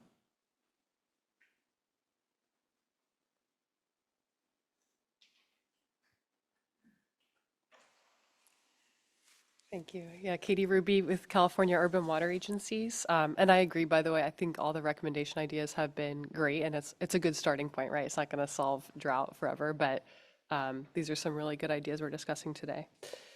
So the drought definition white paper idea, this was something that came up, I think, even like our very first workshop, right, around how drought can be defined many different ways. It causes a lot of confusion. It's unclear what it means. And I think it was maybe Janine Jones talking about how there are, we don't necessarily want to redefine drought because there are particular definitions that have certain use cases, whether it's like regulatory or other triggers. And so the idea behind this recommendation would be to kind of document those definitions that are already in use, including like the implications of them, right? I do want to take this a little bit further in terms of, I guess, the question of scope, right? The lowest level would be just kind of documenting existing terminology. And then if we were to go all the way, it would be like redefining drought, right? So as currently framed, this goes somewhere in between, where documents existing terminology and their use cases, their implications, and then does identify gaps for where there may be a need to kind of propose a new definition. I see that this ties really closely to like the communications piece. I know Tim's going to be presenting on a different recommendation next. But really starting there of just documenting what is these existing terminology, how are they used, and what are potential gaps. I will say for this recommendation, I really have no pride of authorship. Like I wanted to throw it out there, but I'm also not the expert in this area. And so in terms of like impacts and who's involved, I'm really interested in input on this. It seems like DWR has to play a role. I'm not sure who else, when we talk about funding also, like I'm not necessarily sure where that would come from, and would want to make sure that this white paper is usable, right? So when we think about impacts, like who are the different parties that would be using it? I don't want it to be a white paper that's kind of like an effort and then it just sits on a shelf, right? Like it would have to be usable. And then I also kind of see this maybe tying to the earlier recommendation around like existing programs and initiatives in terms of wanting to capture kind of those, the different terms as they're used under those initiatives. And I'm not fully aware of what all of those are. So really open to input on this one.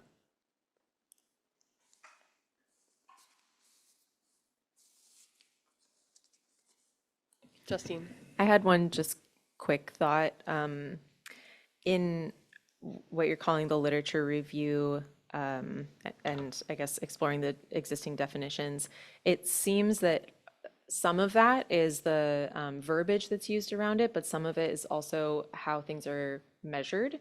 Like Janine was talking about this morning, I thought that her call out of the different ways of comparing to averages was just really important and missing a lot of times when we're reviewing data. And so we can get false senses of security, thinking like, oh, well, we're within this reasonable range, but really the metric has been shifted sometimes multiple times in recent decades. So yeah, I just wanted to name that. It's not just how we describe it verbally, but also mathematically, how we're Yeah, exploring it. for sure. Hi, Sierra Ryan. Just thinking a little bit more about how we use drought and wondering if part of this was also to come up with like maybe different words so that we're not just defining what we think drought is, but finding other terms to use when it's like, you know, in some cases it's maybe there's the water quality is the problem, so you can't drink the water. In some cases, if you're relying on groundwater, you know, it might have rained for the last 3 years, but you've been over pumping for 50, so 3 is not going to solve your problem, even though it's raining. So coming up with other terms in many ways, I think could be a really useful part of this as well, and trying to get them to be used, so we're not just saying drought all the time to mean all of these different things. Yeah, so I guess that would Sort be a of the question other on angle. scope, right? Yeah. Like, do we want to go that next step and actually like introduce new terms? Yes. Yeah. Yes. Okay. Yes. Yes. I was just going to add, I second that idea,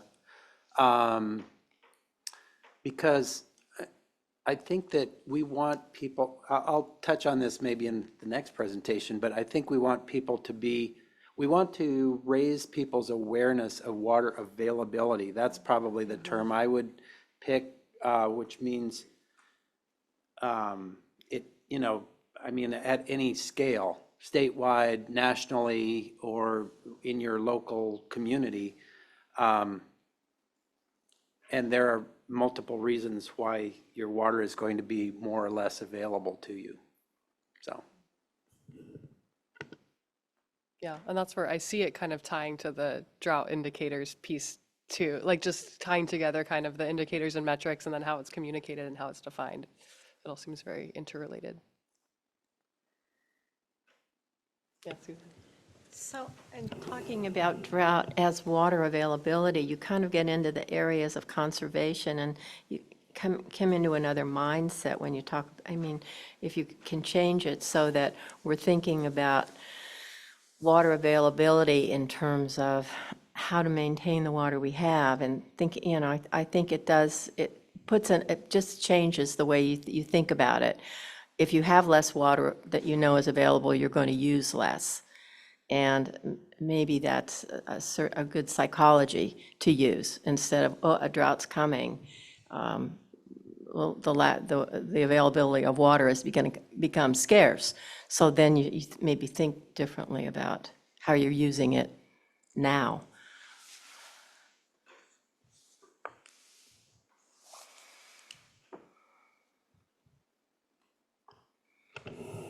I'll say a few things. So first of all, I think this is a great idea. I like that you made the connections to some of the discussion around, you know, the identification of gaps with some of the data products. I think that's a key theme I'm seeing coming up throughout the meeting today in a lot of our discussions. As far as developing new terms, I would certainly defer to folks more expert on that than I am. But an observation of process is that I think it's really important to acknowledge what we already know and then use that to figure out what we don't. And so just reiterating that point that, you know, this literature review first to compile the information that we have available could be really valuable, and then using that to figure out what those gaps in our knowledge are, or the terminology that we're using and communicating. And then the final step would be to figure out, you know, what's missing and how do we define what those terms are. So that would be my suggestion there.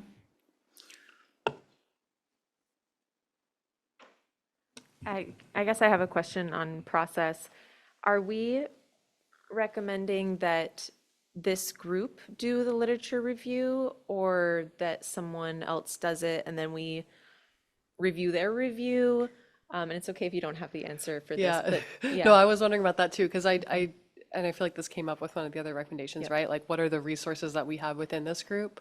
So I was thinking that it would be, and maybe DWR can speak to this, that maybe like a state agency would take that on, or someone else would take it on, and we could inform it or review it. Like make recommendations for which literature they should review. Yeah. Uh-huh. That sounds about right. Does that feel right to everyone?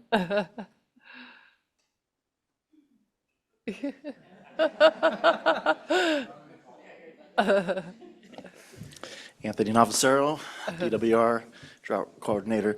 As far as this recommendation, other recommendations, understanding the bandwidth and the capacity that this group has, I think the development team looks at these recommendations for others to execute, right, to implement.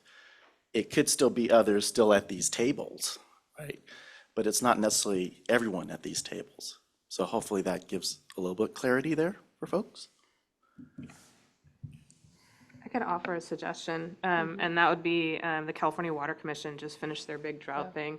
They did a good job of bringing folks in, happened to be on one of the working groups. Between them and I should not call out one state system, but the CSU system is pretty fabulous. But you know, there's entities out there that they partnered with. They partnered with UC Davis, Stanford, CSU, Fresno, others. And they're a good entity. They're not in the room, so they can't say yes or no. Well, Laura's here. Is Laura still here? Oh, shoot. Laura, how do you feel about taking this on?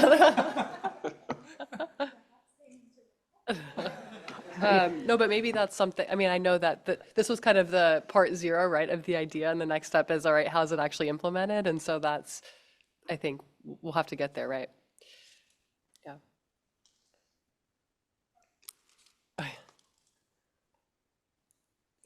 Let's see if I had any other. Yeah, any other comments on this? All right, great, thank you. Yeah. Okay, so we are now going to have Tim talk about recommendation 2 within drought definition narrative. This is on a communication program.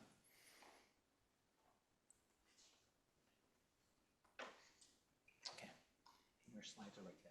Okay, great. Where are they? Are they embedded next one? Oh, okay. Okay, great. Tim Worley here, representing California Association of Mutual Water Companies, or CalMutuals. I'll start with a caveat. It's like, I feel like that saying, fools rush in where angels fear to tread, because to me, this is a very complicated problem. Actually, kind of two problems and 2 main goals to address those problems. But I did prepare a few slides. They're on handouts, but they're hard to see. So thanks to Sam for putting them in the presentation here. The 2 problems that I'm really focused on with this, as I see it, are that we want to facilitate accurate, actionable information at the local area that's relevant to that specific area, when there's a lot of diversity across the state and even within a small geographic area about the actual water availability to that area. And secondly, I think we all agree that we want to elevate public awareness, not only in times of emergency, but have water availability more in the public awareness on an ongoing basis. So we've talked, and this communication piece does definitely correlate to data issues and definition issues, thresholds, a lot of topics that have come up today. So let me just walk through this kind of quickly. We know that there's a lot of different sources of data and information out there. I just put in one example from, the Drought Watch, and NIDIS is doing a great job on a broad scale. So that's one example. Another example here And what I've started to do is highlight some of the kind of key or simple communication metrics, like color coding is one that jumps out. It's often used not only with water availability or drought, but also in the case of air quality. These are, I think with air quality, it's at least in Southern California and Los Angeles area where air quality sometimes is kind of a very important factor. This color coding and reporting on current situations is becoming more and more everyday usage. I mean, it's used in weather reporting on television news programs, as an example. Water availability is certainly not there, and it's not exactly the same because air quality, air moves across geographic or political boundaries a lot easier than water does necessarily. So there are some differences there. But again, I think color coding is a common and somewhat intuitively understood method of symbolically communicating information. So, there's a lot of reporting that's done, and it flows from like the annual water supply and demand assessment the state gets to urban water management plans that all the urban water systems have to produce. But when it gets to public understanding, there's a big gap, I feel. So there's a need for better, more understandable communication. But one of the key issues and one of the big challenges I think we have is that now this map of LA County just shows municipalities. There's 88 cities, incorporated cities in LA County. Who was it? Somebody earlier today said 210 water systems within LA County. Rami mentioned that. So there often are water systems, a district or a city that have a common border where the water availability is very, very different from one side of the street to the other side of the street, literally. So that's a challenge in communicating accurately at the very microscopic or system-wide level. So, I won't go through the reasons why. I think you all understand that there are different portfolios and so forth that factor into that. But communication it breaks down where one water system may communicate publicly, maybe through a press release or something, but that's taken up and not accurate for their neighbors. So hopefully we could come up with, or my hope would be that we could come up with some simple, symbolic way, perhaps, or some simpler way to communicate water availability at a broad scale, but then that could be taken and used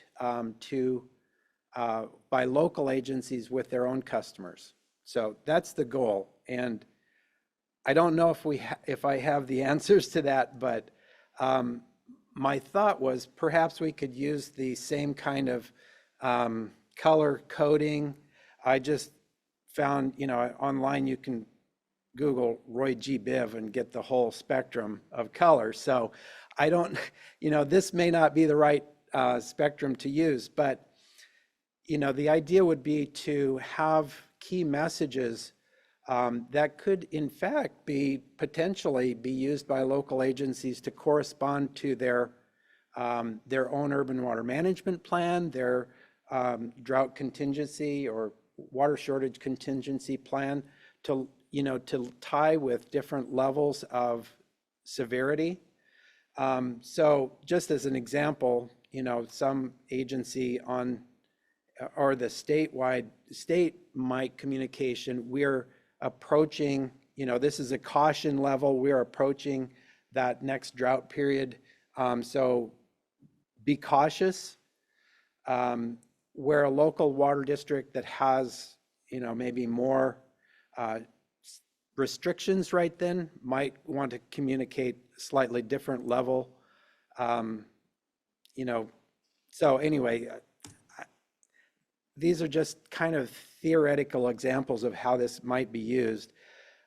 Similarly, from one district or city to another, they might need to communicate a different message, but hopefully they could use this tool or some sort of messaging system that would convey to their audience what they need to know. So implementation, well, there's definitely a correspondence with data, which would typically be collected and managed at a state level. But to get a system like that's in place, I think there needs to be a lot of outreach and high-level communication about the need for this to actually help people understand it and actually adopt it at the local level. So that, I think that could be communicated through state communications, you know, from the governor and state agencies, but also statewide associations, just like they do, you know, many of this, or Aqua at least, I think, manages a drought message thing that is used on websites and so forth. So I think that would be one part of the effort. And then on an ongoing basis, there would need to be some agency to manage the statewide communication of this. Maybe it's on a website with weekly updates or something like that. And then how does that become communicated out? Ideally, I think it would become part of communication that, just like with air quality, weather reporters, you know, on the local news at night could be communicating this on an ongoing basis, not only in times of drought, but that's probably when it's most important, but on a more common basis. But then, importantly, the communication has to be done at the agency level, so that it needs to be something that they could easily put out to their own customers, either on their website or through their own channels of communication, whatever they use. So I mentioned earlier, I think in times of a drought or water shortage, this could be linked to their own level of, you know, action. You know, we're in a stage 1 water shortage, you need to do X, or, you know, whatever the appropriate messaging would be. So I think that's my last slide. That's the idea. I think it needs a lot of development, and I think it needs a lot of outreach to, if this is something that we want to move forward, I think we need to get a lot of buy-in from the water community and obviously from the state agencies that would have a big part in implementation. That's it. Rami Gindi, LA County. I completely agree with you, Tim. There's such a diverse amount of conservation messaging out there that it confuses the public at times, and the public gets actually fatigued of hearing the same things over and over again. I think standardizing these messages across the state is critical for us to be able to message when it's critical and when the community needs to know about it. So I agree with you. I think this is a very important step towards educating the public and actually carrying through. So thank you. Hi, yeah, great recommendation. You mentioned, you know, the annual water supply demand assessment and the water shortage contingency plans. And so each of the urban agencies, right, does submit that in terms of like what level shortage they're at.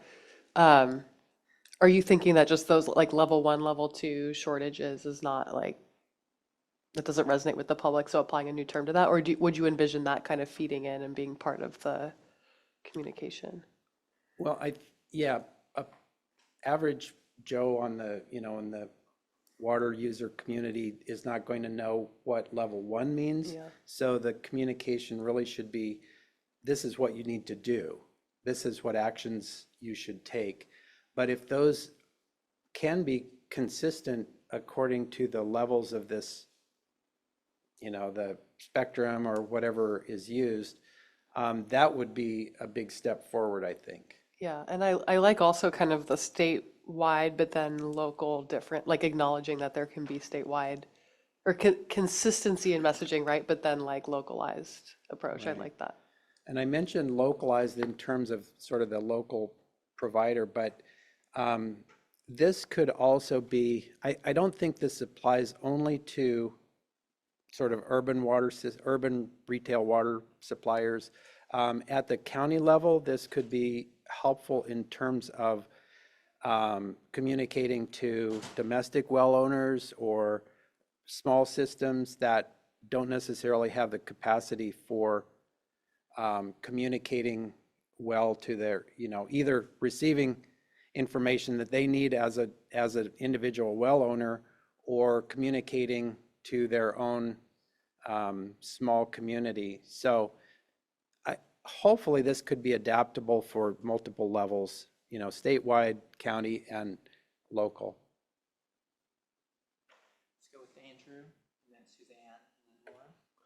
Yeah, I mean, I definitely think this is a good idea. I think one of the questions I had was in terms of kind of, and it actually ties right into the drought definitions, is like, are we talking just about surface water? Are we talking about groundwater? How do they get messaged differently? Because they are, quite different. And certainly, like in the groundwater, I mean, the local communication and local conditions are, are extremely important and obviously, I think highly variable. And so I think that would, need to be part of it. And, and somehow I think that local piece is the most important part, because like groundwater and surface water matter a lot, and you may not know, right? Like the average person may not know which they have, or, and what mix of sources they have for that matter. So I think, figuring that out will be important. I don't know, it seems daunting, but important. I would just even add, even in the imported water space, it may all be surface water, but if you're dependent on the state water project like we had recently, you may be in a world of hurt where, agencies that have Colorado River access or other sources may have a very different experience. So, yeah.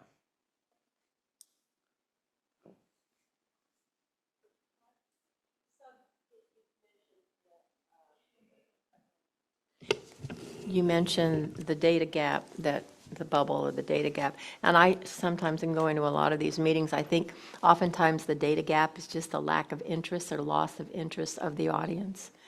Yeah, sometimes as much effort as you put into it and as many notices as you send, and as important as your message may seem to you when sending it out, people sometimes just don't have an interest. So I think that in capturing their attention, which, color coding does, or some kind of a gimmick, and in understanding the variety of languages and the ethnicities that, that are in the community, I think that could be good. But I think that maybe the message should be harsher.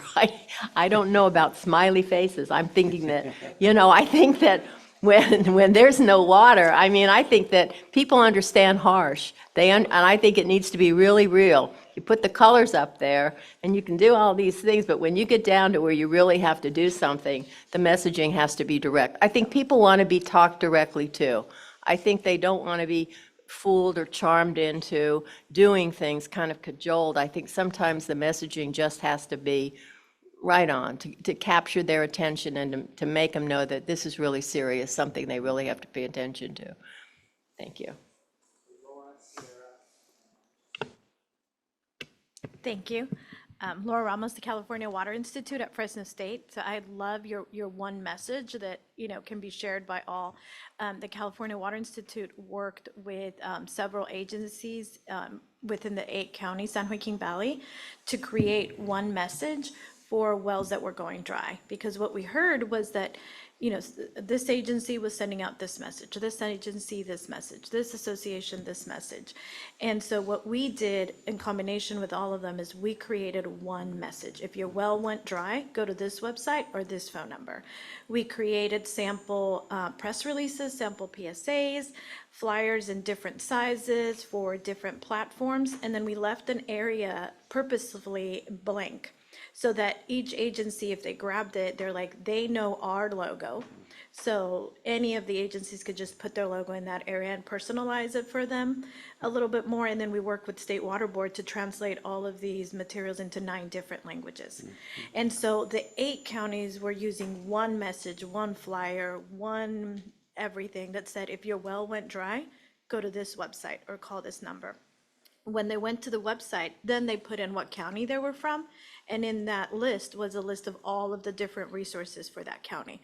But the messages weren't this message in this county for this resource or this message in this county for a resource. It was all 8 counties, one message, and then we provided all of the collateral material for all of them.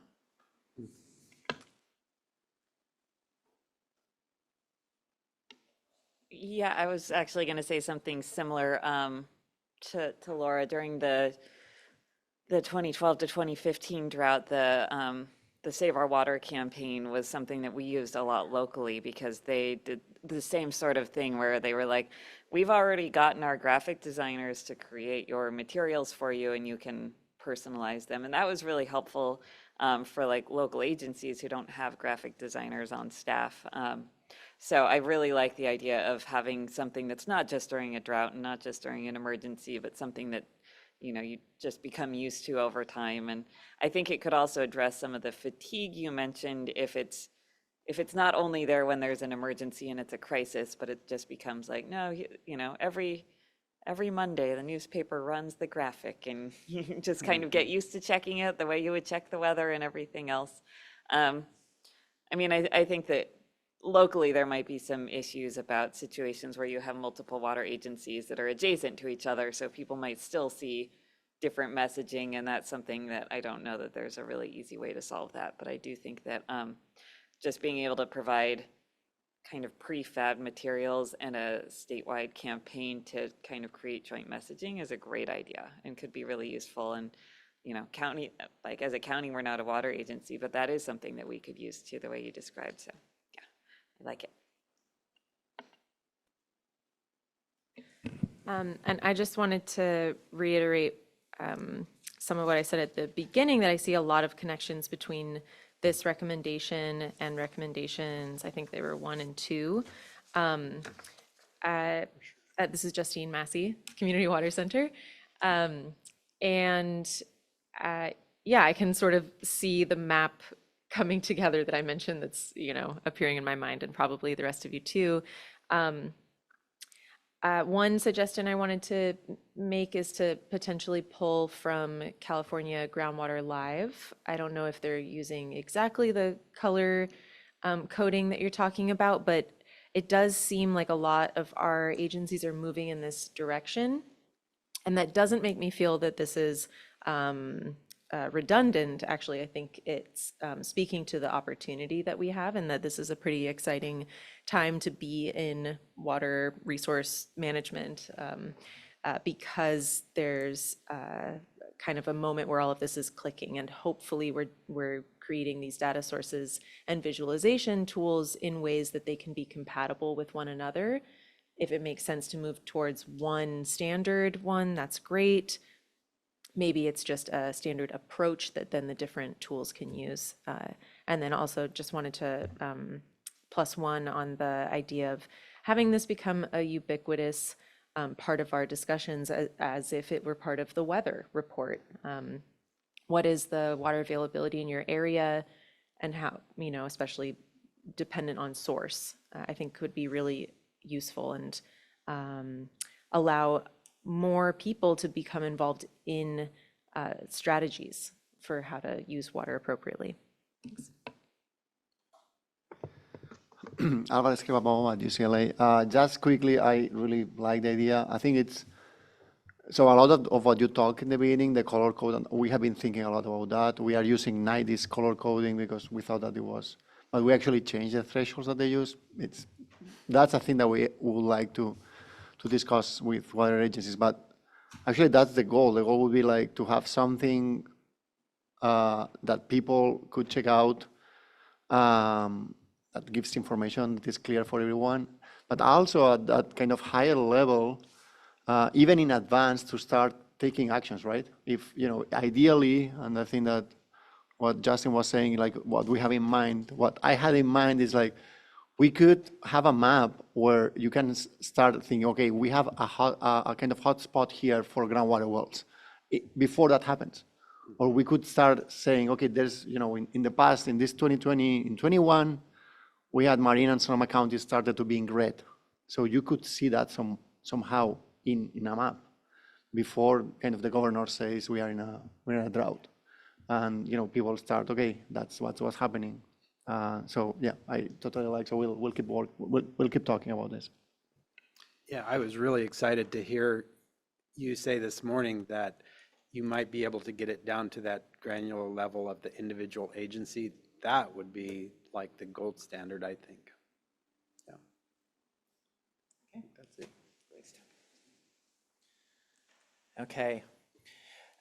Before we move on to number 8, our final recommendation, again, if you have your worksheets, definitely be writing comments down, any additional comments you want to. And then after this last one ends, we're just going to collect all those. So just write that down pretty quickly. Let's go to drought case studies with Aaliyah.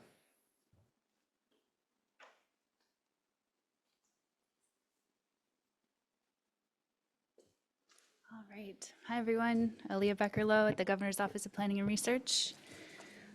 So first of all, these are great recommendations. I'm very honored to be the final round. So thanks for entertaining the idea. I'm hearing a lot of key themes, and as I mentioned earlier, I think that we have a lot of work to do to kind of prioritize and think through, where do we start? So, at the intention of kind of reducing duplicate efforts, but also making sure that we're streamlined in our approaches and we've got a really clear pathway. With that said, I want to propose a new idea,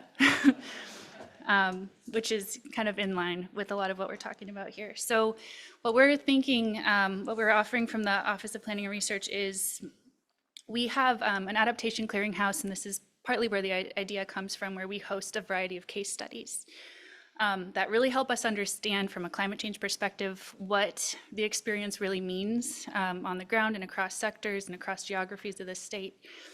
So we're thinking about bringing that same concept here and really thinking about, as we're developing this narrative and as we're developing our definition and really kind of refining a single sense of what that means for the state, how do we address the complexities? Because I think the challenge is that there is no, as we've talked about many times, there is no unique way to define drought.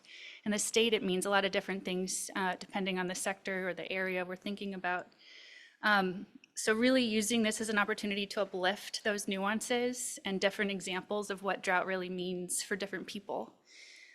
So the recommendation is to compile a suite of these case studies and really, highlight the realities that diverse communities are facing. And so this is looking at things across natural, built social systems, thinking about the compounding and cascading impacts of climate change, or even highlighting existing approaches to alleviating those vulnerabilities.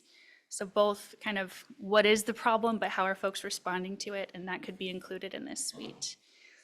And so I think this could be helpful for all of us here, but it would really support planners and decision makers in their capacity to take action on specific drought-related concerns. I think elected officials could use a compilation of these studies to really connect with the communities that they're serving and advocate for their diverse experiences, and really help tell stories from the community's perspective on what those nuanced issues and approaches to addressing those challenges are across the state. So we really see this as being complementary and aligned with the existing efforts that we've been talking about around defining the drought, developing this narrative. It might be something that happens tangentially. It could be something that happens, first in a grounding process to really get a sense of what this means. We think it could be something that's a standalone compilation that we could use in our communications, perhaps. It could be featured on websites. It could be something that's, shareable at events. And really just tells this range of stories to diverse audiences around the state, and helping kind of uplift that meaning.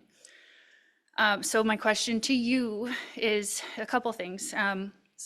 We're first curious to understand if this resonates, if folks think this is a worthwhile endeavor, and if you agree. Would love to just chat about the scope and the timing of this. Does it make sense to do this kind of alongside some of the existing initiatives we've been talking about? Should it come first? Should it come after? What is the scope? So one question I have is, should it be geographically focused, like region by region? Are we thinking about like county level? Are we thinking about like an area of the state, like the Sierra Nevadas versus the valleys versus the coast? Or are we thinking about sectors like agriculture versus housing, for example? Just want to throw that out there and turn it back to you all to let me know what you think. I can start. I like this idea. I often, when people get heated in conversations about water in certain areas, I move them to the Coachella and Imperial Valleys. I do think that I want to just first say that bringing in the different levels of government, tribal government, federal, state, local, city, county, I think those are all really important to bring into the conversation, but it will be hard because there's a lot of, history that is challenging. The reason I use the Coachella Valley is because it is a hard discussion. It's a hard discussion of water rights, who has it, who doesn't, where the water goes, and drought. The definition of drought is different there than anywhere else in the state. And I like to compare that to the Russian River Sonoma area because it has many of the same types, people would say on paper, types of people, of players, and very different people, very different dynamics. And I like to use those two because it's not the Central Valley. She uses Central Valley too, it's very important. But I like the idea of taking those things. Now, there's already folks who've already started that work, so that's great. But looking at places where you think on paper it looks, I guess maybe on paper nothing looks the same, but you might have the same components and just very different situations.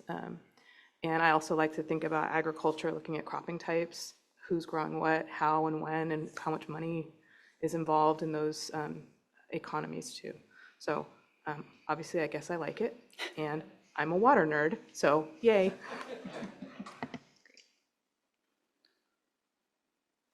Oh, Justine.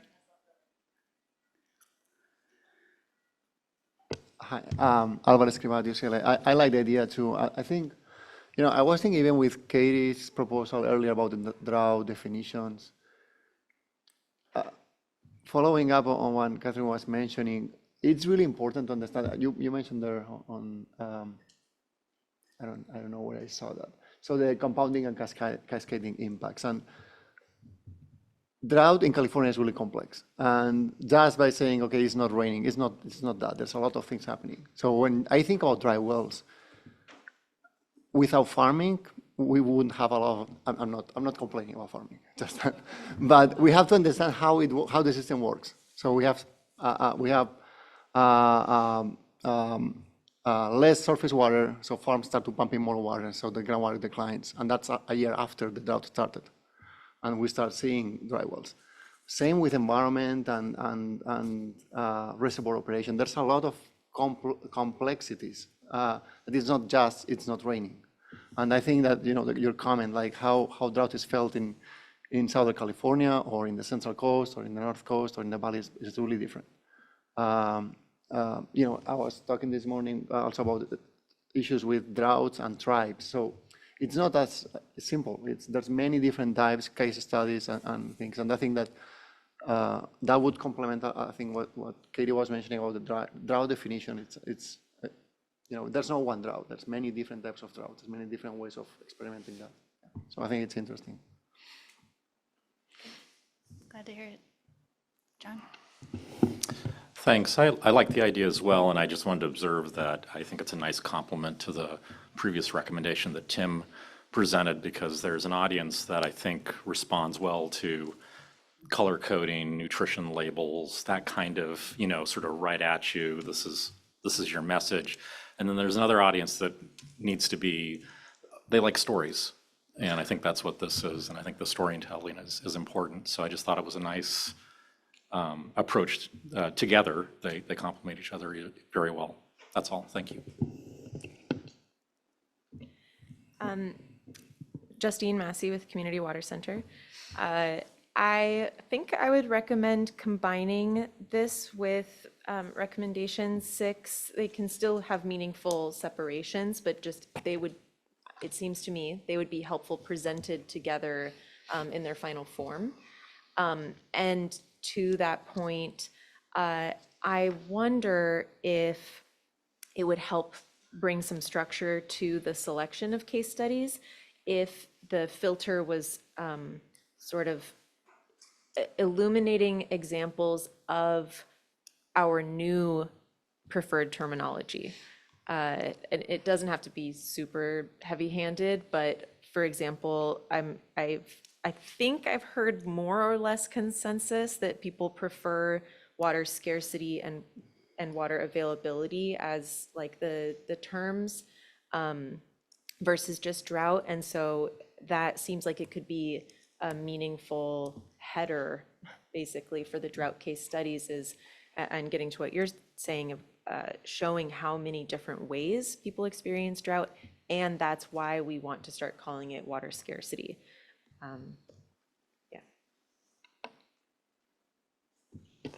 Yeah, I'll add, I would be supportive of that. I also feel like it would bring a little bit of life to the definition white paper, right? Like to your point, like it's stories, it's more interesting, and there's more, like you could use that to then reach a broader audience, because that is honestly my concern with the white paper is like, it could just feel dry. So, but it helps, it's like more than a story, right? It's tied to, I think they would complement each other. So if you're open to that, I would be. Oh, absolutely. And I'll just respond to that real quick. It's funny. Hi, Sierra Ryan. It's fun. I had a similar thought where I thought this could be a great way to showcase different things. So it seems like there's a lot of alignment on that idea. I think I'm trying to picture what this looks like, and I'm sort of going towards, I don't know if you've seen the TEDx videos, a little like 3 or 4 minute like explanations for cool narratives, but I could see this actually being a really cool opportunity for public outreach in the form of like little short informational videos that can help get this across. I don't know if I don't exactly understand who the audience you had in mind was, or whether it was sort of broad, but if it's for a general public, I think there's some fun opportunities there. I could also see a very different perspective of I'm going to use an example that we've been facing in Santa Cruz County that some of you have been brought in on, a public water system that was badly impacted during a fire that we had. 550 people rely on this water system, and it was for years limping along on one well and fractured rock and really like no good solutions. And looking, now that it almost failed to the point where we almost people may have had to leave their homes. It was so bad. And thanks to many people in the room, that it seems like things are moving forward. But in retrospect, there were so many failures of the safety net because of gaps in authority and communication of different entities. So, was DDW talking to the Division of Water Rights for the surface water diversions, and no one was talking to the county. No one, there was just no communication, not because people weren't doing their jobs, but because it wasn't anybody's job. And I see there, something like this could also be an interesting case study, not for the general public, but more for people in the legislature, in the governor's office to understand like, hey, we have so much regulation of water and yet there were still 7 gaps that led to this. They didn't have insurance. Nobody was looking at that. So situations like that could really benefit from an analysis. So I think, I guess to try to summarize what I'm trying to say is it'd be really interesting to focus on this and try to figure out who are the audiences for this and what is the purpose of this. Is this for general public? Is this for the industry or both? So, thank you. Suzanne and then Katie. So from a public perspective, this would be that really scary. This could be that scary message of case studies that you intersperse throughout your drought resiliency plan with the idea of this could be you. I mean, so we have the scenario, we have the gaps, here's the story. And people like to read scary stories. I mean, in a horrible, gruesome way. I mean, those are the types of news articles that people gravitate to. So I agree, it could spice up everything and put it in perspective. This could be you. This is your scenario. This is what happened. And just a tongue-in-cheek comment, but I like the idea. Katie Ruby, California Urban Water Agencies. So on the flip side, though, I was going to say this could actually be an opportunity to highlight successes too, and even Suzanne, like to your well monitoring program and your community, like it could be a way to highlight that to help show other communities. So it could be like a sharing lessons learned sort of thing too. Yeah.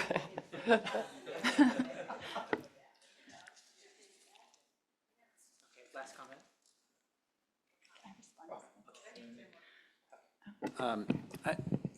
I like the idea too. I guess my question is, have you thought about who would do this? A little bit, yeah. And I will tell you what our thoughts are. No. So first of all, I think that, all the comments said, I think that there's some alignment with our thinking and we can certainly make that happen. I like the connection to the recommendation 6. I think we can certainly complement each other. The idea of a video sounds great if we have the capacity. Anyhow, but as to who would do this, I think it depends on exactly what that scope is. If it's a compilation of like stories, I think it could be something that's a lighter exercise that we can do ourselves, all of us, reaching out to our various networks and really finding folks at the community level and across our various organizations who can tell a story of a challenge and a success, or whichever speaks to them. But I think that I like the idea of highlighting, how did you put it, the scary studies, this could happen to you, and also what are we doing to respond to that and be successful in our action against drought. And so I see that being something that we could put together ourselves. If we're talking about videos, that's another story, and something we would have to figure out which group has the capacity to pull something like that off. But I'm certainly excited to think about that idea. I think that's something that can connect with communities in a way that just a written update cannot. Regardless, I see these being really short. I think like a paragraph or 2 tops, if they're written with like some photo imagery to complement that, would be kind of a good ballpark to shoot for. Something that's a pretty easy lift for us to help kind of refine, but a way to really uplift those unique experiences and really call attention to the fact that this is super complicated and there's a lot of great work happening and there's a lot of challenge remaining, and this can be a chance to show those stories. Thank you. Okay, that's a great conversation. Let's go back and of course ask the same question on the problem statement, and we just heard the 3. So again, we can take as much ground as we can think we can. We can't do everything, we can't solve it in just a few recommendations, but as we think those 3 in totality, will it make real good progress against this problem statement?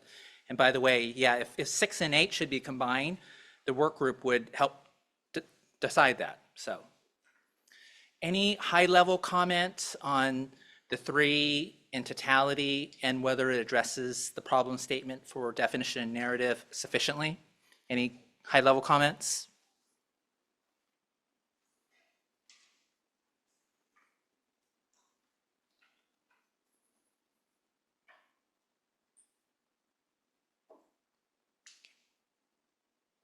I'll just say, yeah, I think it gets us a lot of the way there. I mean, Yeah. Yeah. Great. Okay, I see nodding heads, so excellent. Oh, okay. One thing to add, I was thinking of this too in terms of we're trying to make conservation a way of life, right? And even if water is available, still trying to encourage kind of water use efficiency. So I guess that's something that I feel like there's a little bit of tension too, in terms of her communicating like, oh, you know, water's plentiful, we're doing great, still trying to encourage that water use efficiency or wise water use. So I guess that's just something to consider in all of these recommendations. Can I chime on or add on to that? This is Tim Worley with Cal Mutuals.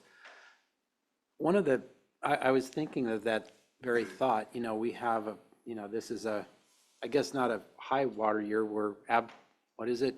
We're very average this year, but the perception is we're in good shape. But I think one of those levels, as I was thinking about our messaging, would be normal. This is the time for everyday conservation.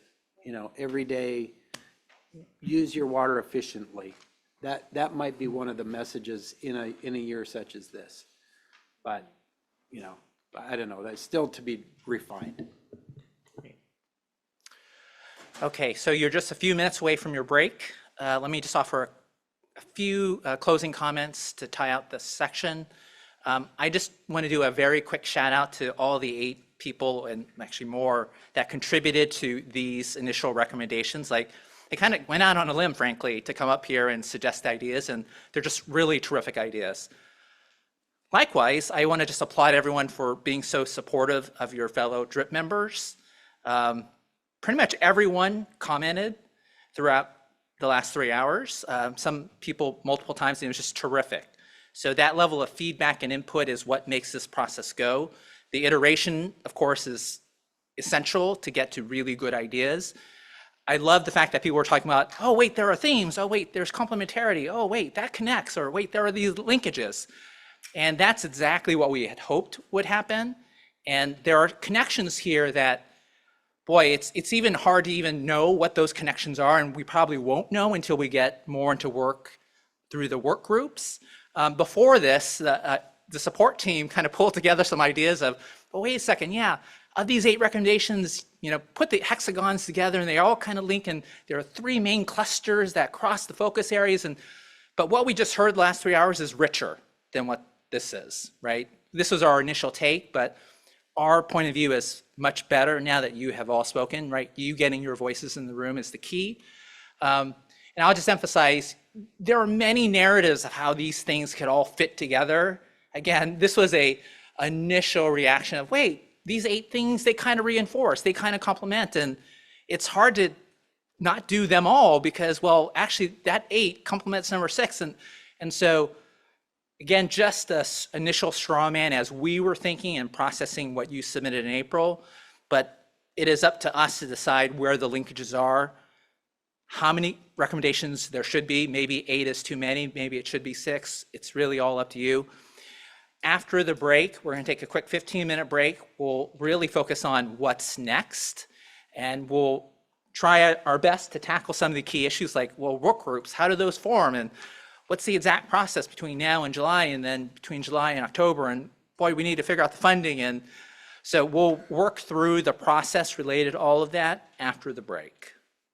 Okay. Can we just do a quick applause? Like, this was a big portion of our work. Yeah, yeah. I love the high five. That's awesome. Okay. Any other comments, questions? Otherwise, we'll break for 15 minutes. Okay, great. Okay, come back at 3:25.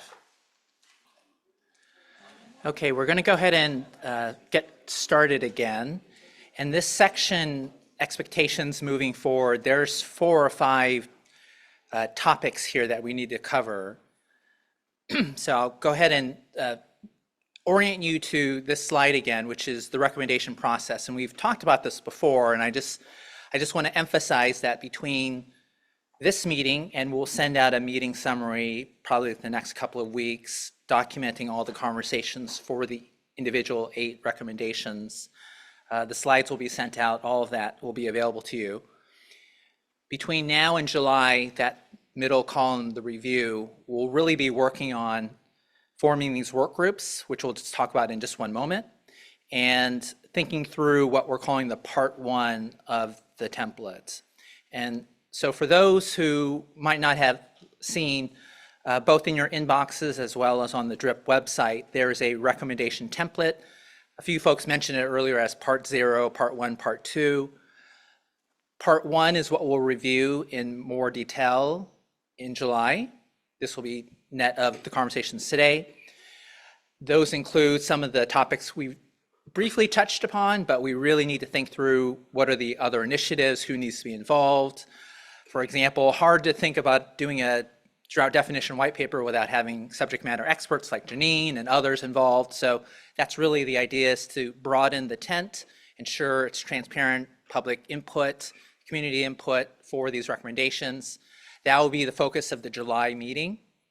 Then between July and October, in the part 2, our favorite topics like implementation, funding, how do we think about that? So that is a key part of the recommendation template, and that will be the focal point of the conversation in October.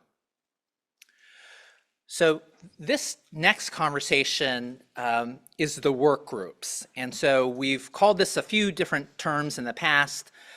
Work group is what we're thinking about calling it. And this really is, as we've been talking all morning and afternoon, is how do we get work done between these 3 group discussions? And so what we're proposing is 3 work groups are formed, 1 each for the focus areas that we just talked through. That each, of course, is member driven. Like everything, it's really up to you all to set the pace. Some work groups might want to go farther, faster, more detailed. Others might not want to. That's really up to you. The whole point of the work groups is just to do the template. I guess if you wanted to do other things with the work group, you can, but really it's intended to be just focused on that template. Importantly, it must conform to the Bagley-Keene Open Meeting Act, and we'll have Anthony and a guest speak a little bit about that in just a moment. And lastly, the work groups will exist only up until the point that you think they're useful. And what might happen is the work groups by end of October, end of the year, maybe that work group disbands. Maybe another work group forms on nature-based solutions, for example. So it's really up to you. You set the pace, you set the level of effort. Where you need help, definitely ask for it. The support team is here to support you. We'll support you just like the virtual meetings. But with that all said, any questions on this work group concept? Otherwise, I'm going to turn it over to Anthony. Okay.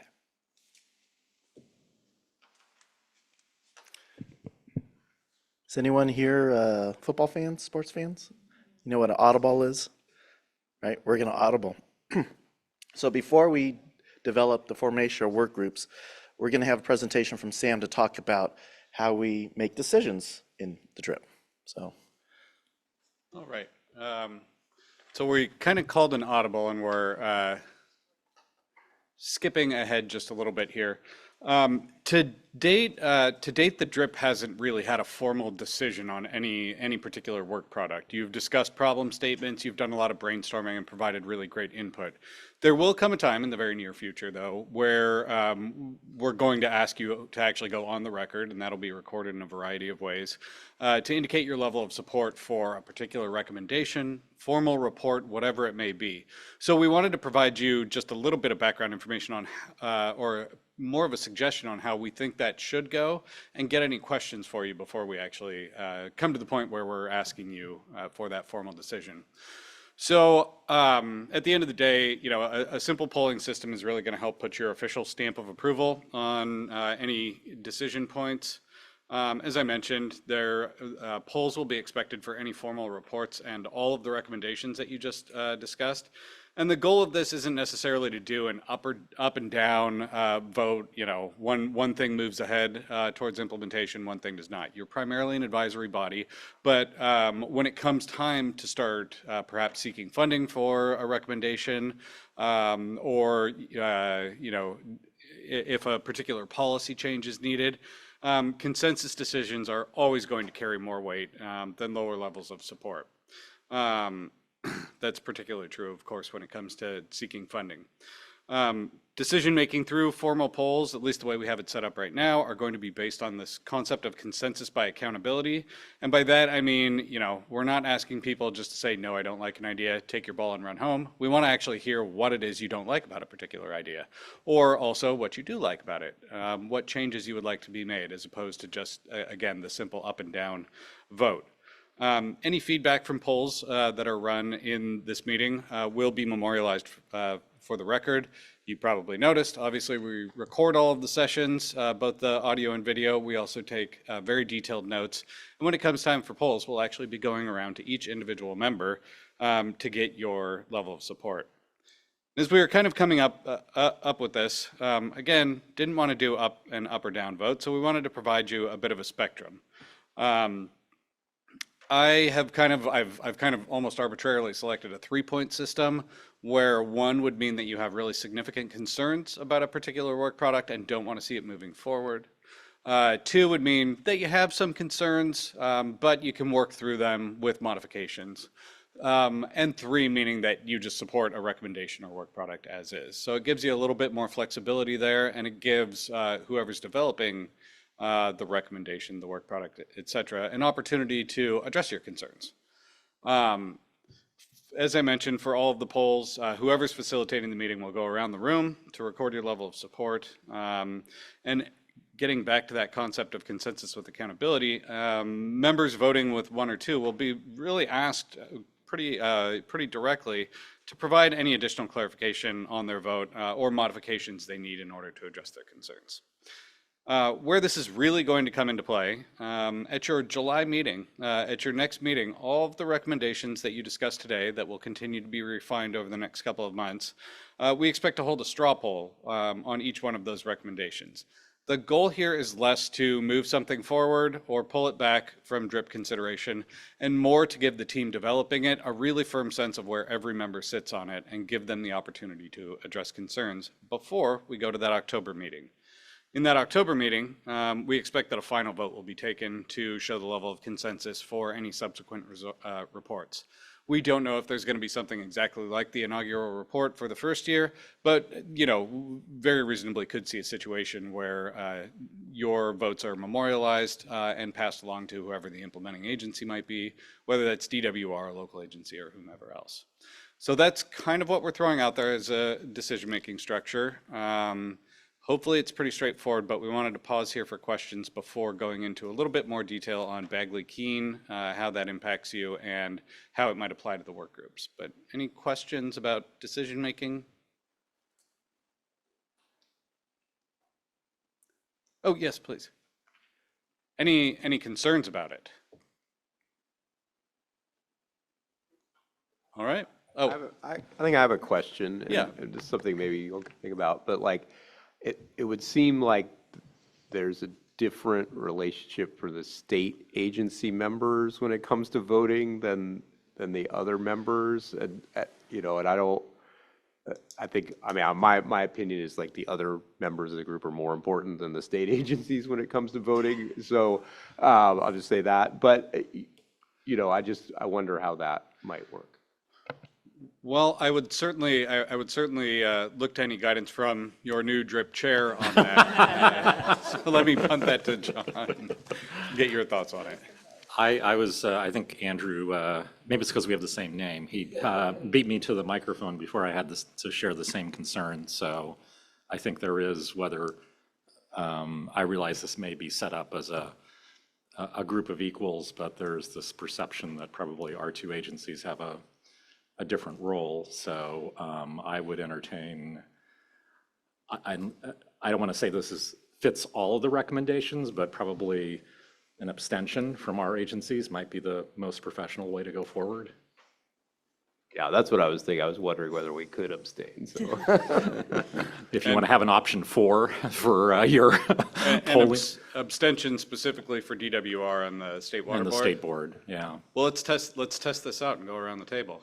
How do folks feel about that? Love to get your level of support based on this three-step system that we laid out. We'll start with Nate and go around the table. 1, 2, 3. Yeah, and share any feelings or concerns you have about it as well. As far as the overall?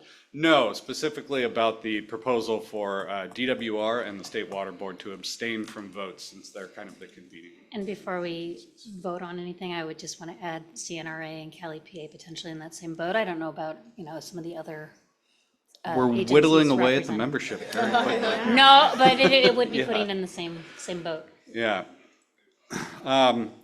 Maybe put a pin on taking a formal vote of it right now. I think we Sure. need to discuss it a little bit more. John?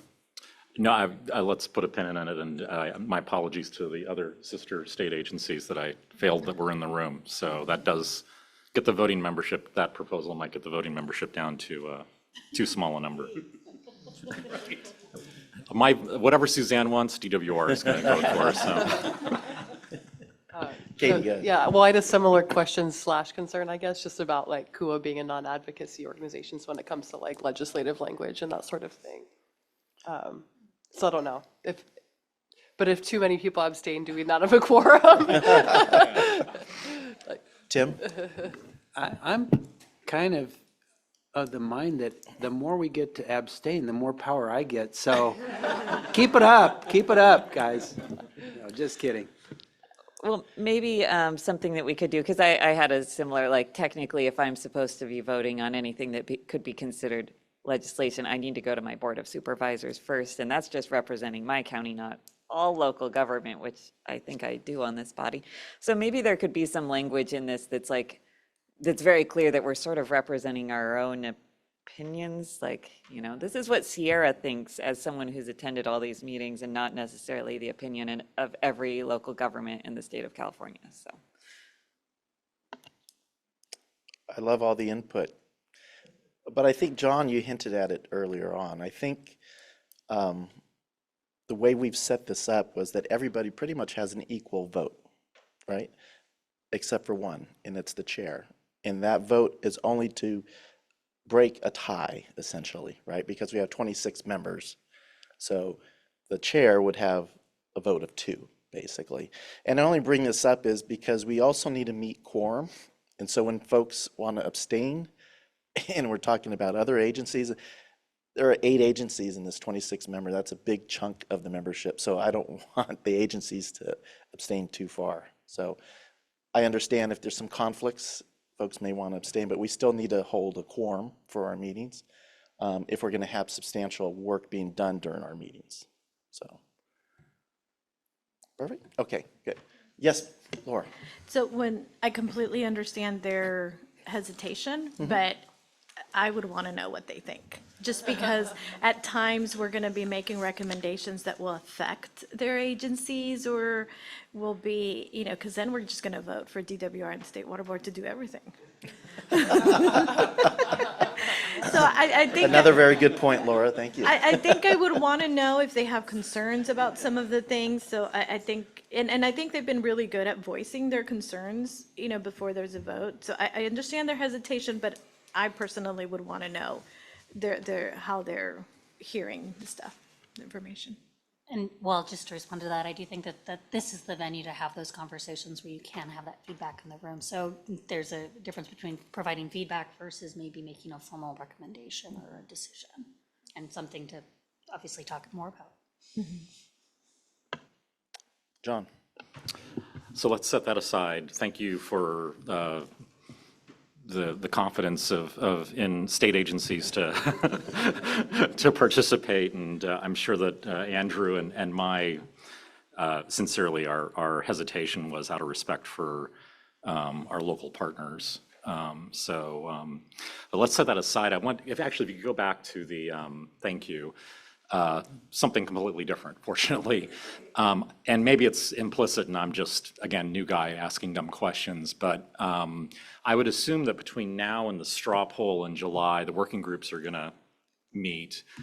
And is it kind of a group intention that most people would be, through that working group process, we tried to get most people to 2 and 3? I guess the quick answer is yes, but Okay. we'll give more details in just a minute. Okay, So, very good. yeah. Thank Any you. other questions? Okay, I'm going to go back a few slides to this work group formation. And kind of getting back to some of the requirements we've talked about here with Bagley King. I want to establish a quorum.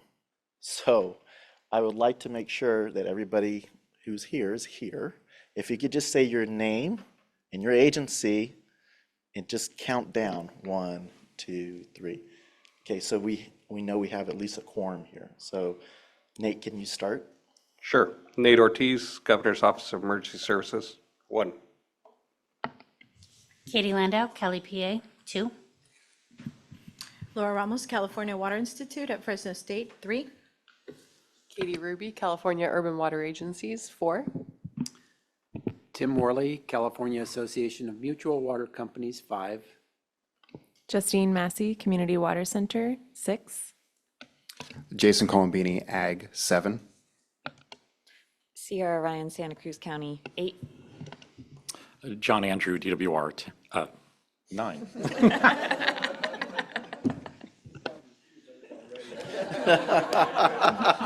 What number do you need, Anthony? Aaliyah Beckerlow, Governor's Office of Planning and Research. 10. I'm number 10. Suzanne Pesci, South American Subbasin Domestic Well Advisory Group, 11. Alvarez Cribabao, UCLA, 12. Andrew Rouse Folk, State Water Board, 13. Raman Gandia, LA County Public Works, 14. Matessa Martin of Buena Vista Rancheria of the Miwok Indians, 15. Thank you so much, members. Thank you for placating me for that. Unfortunately, we've had some members that were here earlier today that had to leave, and so we needed to establish the quorum again because we get to do this exciting new thing that we've never done before, is actually vote on establishing work groups. But before we do that, I want to give you guys a little bit of heads up of the responsibilities if you're interested and excited, hopefully, to join a work group that you'll have to fall under play with Bagley King. Because these work groups are basically subcommittees of this body. And so you're going to have to follow some of those rules that this body has to in that subcommittee. And so right now, hopefully Eric is on the line. Eric Sutherland is our legal counsel and providing us some guidance. He'll give another presentation, a more in-depth presentation on Bagley King Act requirements for the work groups later. We mentioned that earlier in the meeting.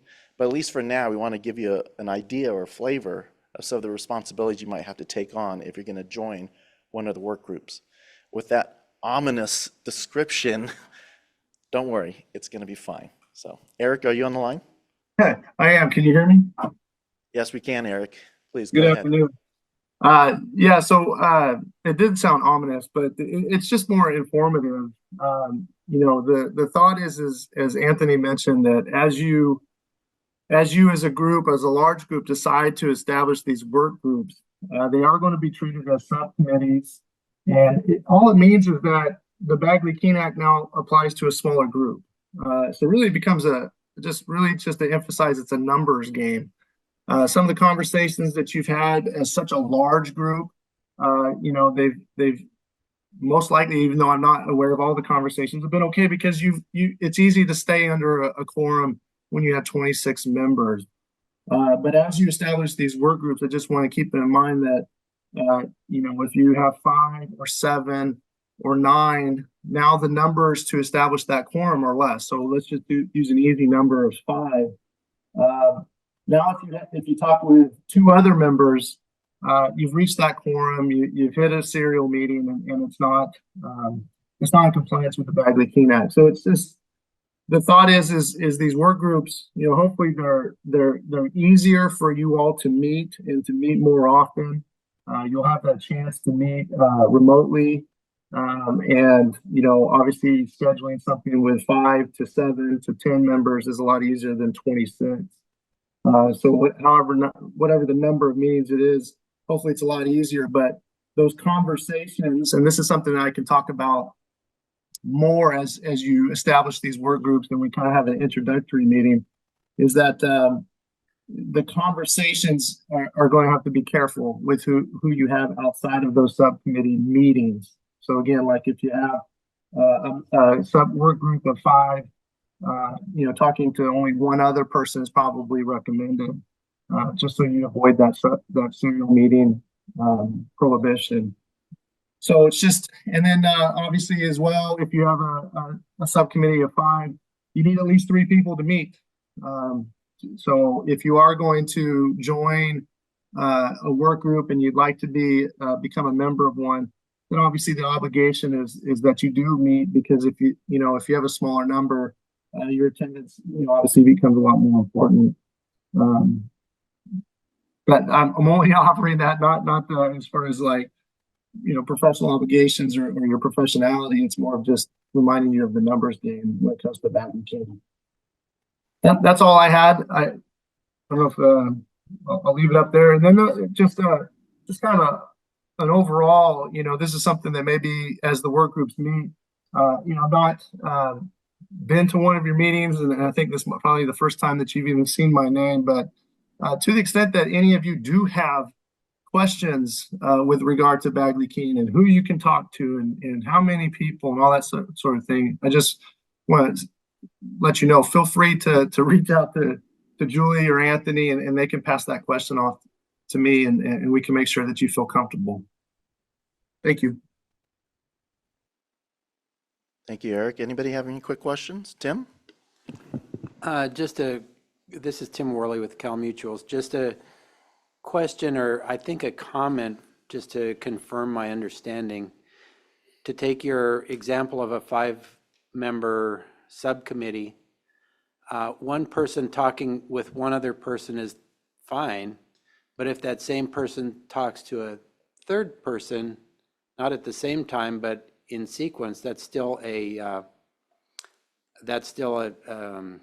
what is it, consecutive meeting or whatever the serial meeting, right? So that's my understanding. Is that correct?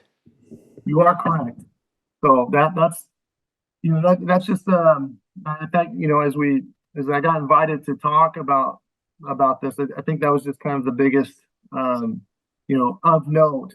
As you break off into smaller groups, the number of people you can talk to and still be in compliance with the Bagley-Keene outside of a public meeting just becomes less. And you're absolutely right. Serial meetings is A, talking to B, and then talking to C. With a 5-group member, that's a quorum, and that's prohibited.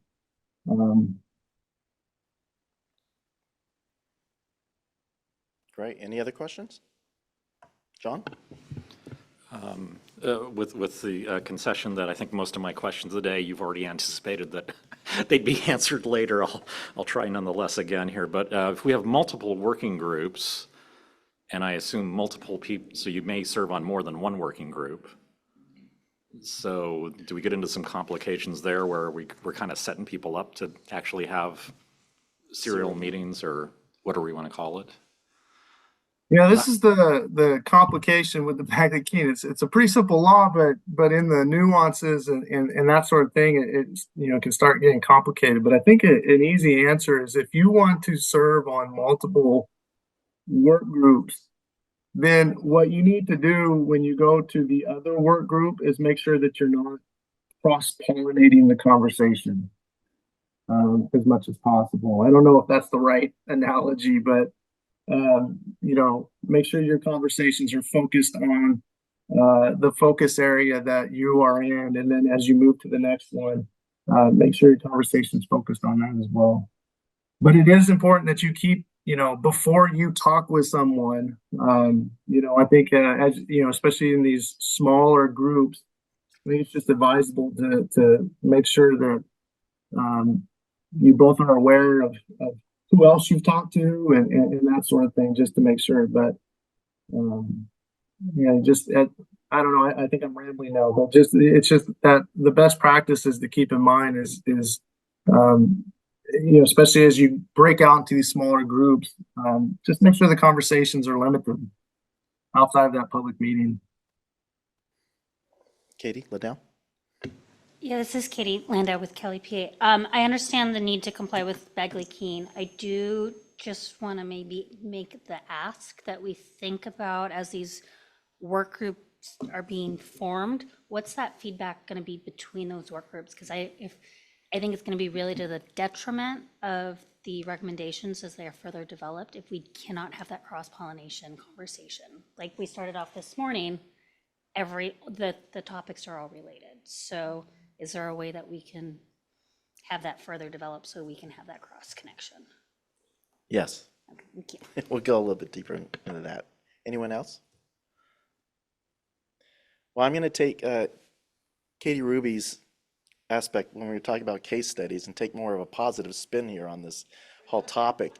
I think the whole point is to make sure that the work that we do is done in a public manner, right? And so if you really are interested in providing guidance and input and development of recommendations, and don't forget, as Glenn said, you're always going to have another bite at the apple. We're going to talk about this at the July meeting. We're going to talk about it in October, right? But if you want to be involved in the formation of the recommendations, get into the work groups, be one of the members, and have the conversation in those meetings. And you don't have to worry about serial meetings or anything like that. Okay?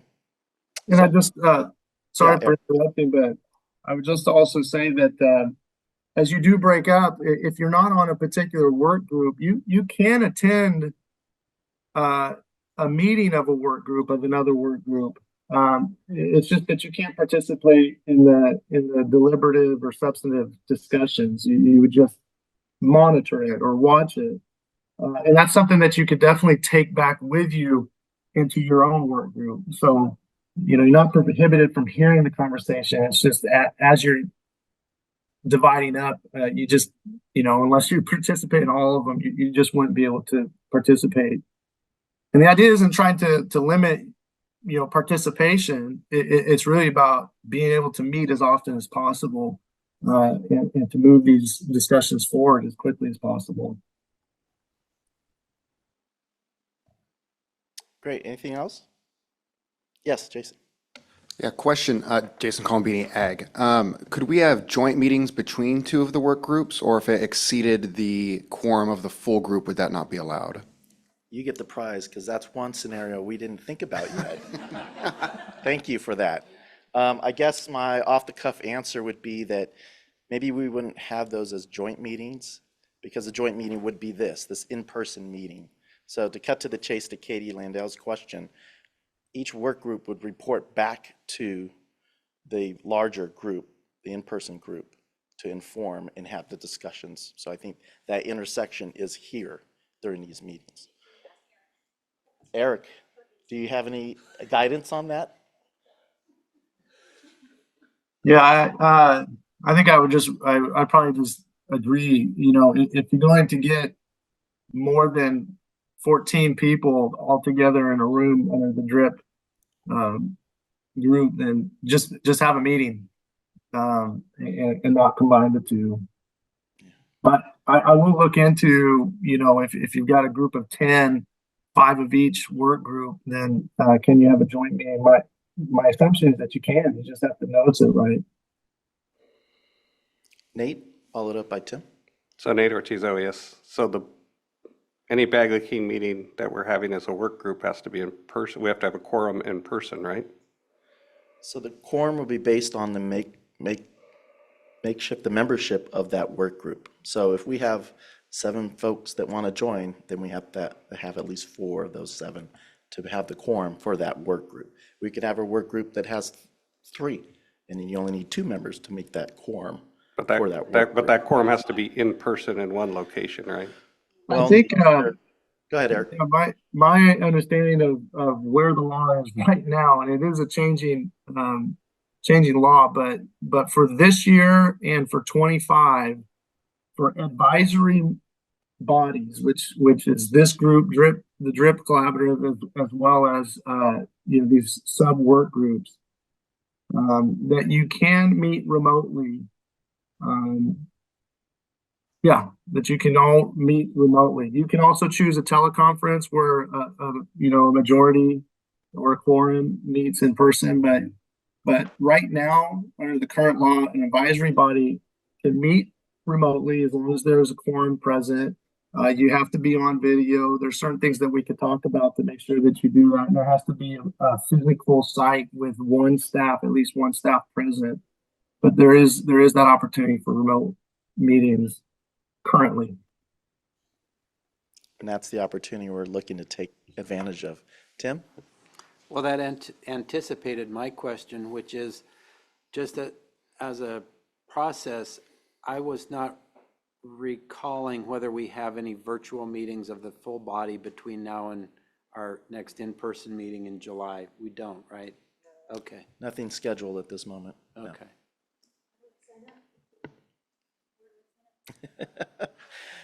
Feeling Laura's excitement, anticipation, I want to capture that.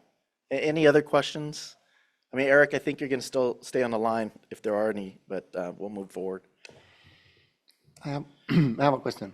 Oh, yes, Oliver. Would someone remind us when we do kind of other smaller meetings, what can we do and what cannot be done? If we do the working group meetings, so will someone remind us about all this stuff? Okay, yeah. I love you guys. You guys are blowing up this whole presentation. So I think the intention will be that once we form work groups, those members that are part of those work groups will have a virtual meeting to discuss the logistics, how we set up the meetings, the expectations. We'll have legal provide a more in-depth Bagley-Keene Act discussion to give you those little hints. I was just thinking that, at least, hey, reminded the act and, Oh, yeah, we all need a little reminder here and there. I understand. Actually, don't, yeah. Okay. Were you doing the work group expectations, or was I?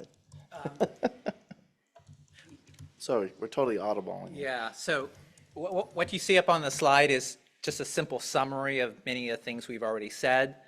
And we never wanted to have you raise your hand unless you knew what you were raising your hand for. And so we kind of just summarized it on a page.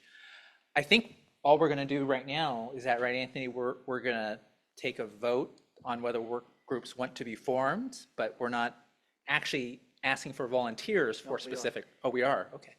I'll leave that to you. Well, it all depends on the vote, right? So we already established a quorum. We have 15 members at least. And we're going to vote now to decide, do we want to make work groups now? Do we want to accept volunteers to join that work group and also give those work groups the authority to amend their membership in case there are other members that are not here that want to join? So that's what's up on the table now. Is that clear? I can repeat that again if it's not. So what we're proposing right now is to form work groups today, take in names for volunteers for the membership for those work groups, and amend the authority of those work groups,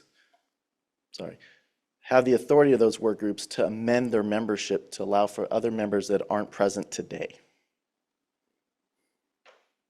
Is that clear? Is that good? The trick is we're not looking for the majority of members here. We're looking for the majority of members of the whole 26 membership, which means we need a 14-member count, just to be clear. And we have 15. So Tim, your vote is very important. A lot of power right now. Okay? All right. Sam, do you want to take the vote? Sure. All right. Okay, so as we discussed earlier, we'll go around the table, and I'm going to go ahead and split it into the two questions. The first question being, do you want work groups to form? The second being, do you want the work groups to be able to amend membership? So a little bit more formal than we've done in the past, and again, we can do that one, 2, or 3 scale, 3 being, yes, I support it, 1 being, no, I don't. John? Yes. I want to ask for some advice from DWR staff. So as the chair, do I have a vote, or do I only vote if there's a tie? My understanding is you have a vote, but your vote will count twice as a tiebreaker. So in the event we have a tiebreaker, then it's for 2. Thank you, Anthony. Yeah. Sorry, I just have a quick question. So we have a unique opportunity to represent a couple of folks from my organization. Am I voting on behalf of the organization or myself? Just yourself. You are voting for your organization. So Sharnez does not have another vote. It's your organization, right? So. Alvar, you had a question? No. No. Anybody else? Okay, so are we clear on what we're doing? So we'll go around the table, starting with Nate Ortiz. The first question, as a DRIP member, do you want work groups to form? Nate Ortiz with OES, 3. Wonderful. Katie? Katie Lando? Katie Landau, Cali, PA, 3. Laura Ramos? Laura Ramos, California Water Institute, 3. Katie Ruby, KUA, 3. Tim Worley, Cal Mutuals. 3. Justine Massey, Community Water Center, 3. Jason Colombini, Ag, 3. Sierra Ryan, Santa Cruz County, 3. John Andrew, DWR, 3. Aaliyah Beckerlow, OPR, 3. Suzanne Pecci, South American Subbasin Advisory Committee, 3. Alvaro Escrivá, UCLA, 3. Andrew Altsvog, State Water Board, 3. Rami Gindi, LA County Public Works, 3. Matassa Martin, Buena Vista Rancheria of Miwok Indians, 3. Wonderful. So with 15 members, voting in favor, we'll go ahead and form work groups. Second question we had is, do you want the work group to be able to amend membership? And we'll again start with Nate. Nate Ortiz, OES, 3. Katie Landau, Cali, PA, 3. Laura Ramos, California Water Institute, 3. Katie Ruby, KUA, 3. Tim Worley, Cal Mutuals, 3. Justine Massey, Community Water Center, 3. Jason Colombini, Ag, 3. Sierra Ryan, Santa Cruz County, 3. John Andrew, DWR, 3. Aaliyah Beckerlow, OPR, 3. Suzanne Pecci, Domestic Well Advisory Group, 3. Alvar? Sorry. Alvaro Escrivá, UCLA, 3. Andrew Altsvog, State Water Board, 3. Rami Gindi, LA County Public Works, 3. Matassa Martin, Buena Vista Rancheria of Miwok Indians, 3. Wonderful. Thank you all for bearing with us. So we look forward to getting those work groups moving soon. And Anthony, did we also want to get people volunteering for each one of those now? Oh, yeah, we want to capture the spirit right now in the room. So with that in mind, we propose 3 work groups on the 3 focus areas: drought relevant data, drought preparedness by domestic wells, and drought definition and narrative. So Zoe, do you want to keep count, or check for names here? Let's start with the drought relevant data. Who would like to join that work group? Can you raise your hands up high? Real high. If you could just say your name. Oh, say your name. Can I, sorry, we're thinking, I don't want to mess up the votes. But Oh, no, we're good. We're voted. We're good. No, because when we asked the question was that we were gonna form more groups. I didn't know that the work groups that you presented were the final work groups. But in any case, it's fine. No, what I was thinking is like, that if we were gonna discuss if these are the final groups, or if we could even rethink the different, I don't know, because for example, I was thinking that some of the messaging was really similar to the drought data, relevant data, but maybe it's not time now for talking about that. Well, this isn't a rebuttal, basically, but it's at least a glimpse of behind the scenes and what it might take to set these up. Each work group meeting, even though it'll be virtually held, will have to be responsible. Some DWR staff or development staff will have to be on site to have, if any public member wanted to join. So there's a lot of logistics that goes involved with those meetings, just as much as the logistics for this one. And you've seen all the emails that go back out to you guys. So it's a lot of work, a lot of bandwidth. So that's why we are suggesting 3 work groups focused on the focus areas. Okay. Okay, so we have Alvar as our first member. Aaliyah Okay. Beckerlow. Is this like rubbing your tummy and tapping your head? Just get on the mic and say your name. And to be clear, this might include others from OPR.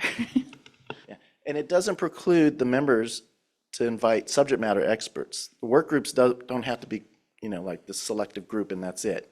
We want all the much information as possible. So non-DRIP members can also be part of the work groups. Not necessarily the voting members, but at least informing, right? Having discussions and so forth. Katie Ruby. Laura Ramos.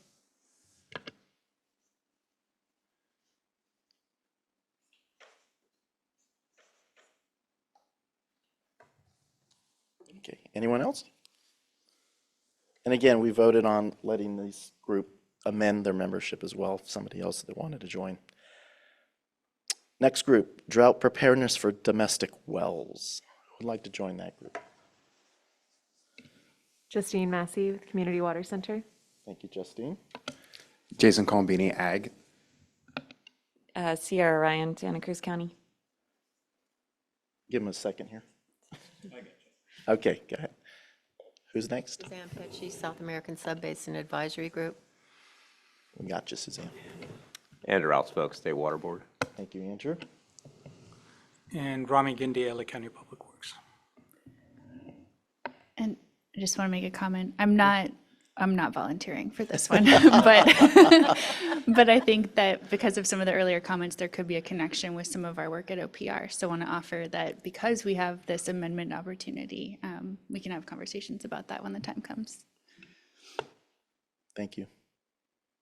Anyone else?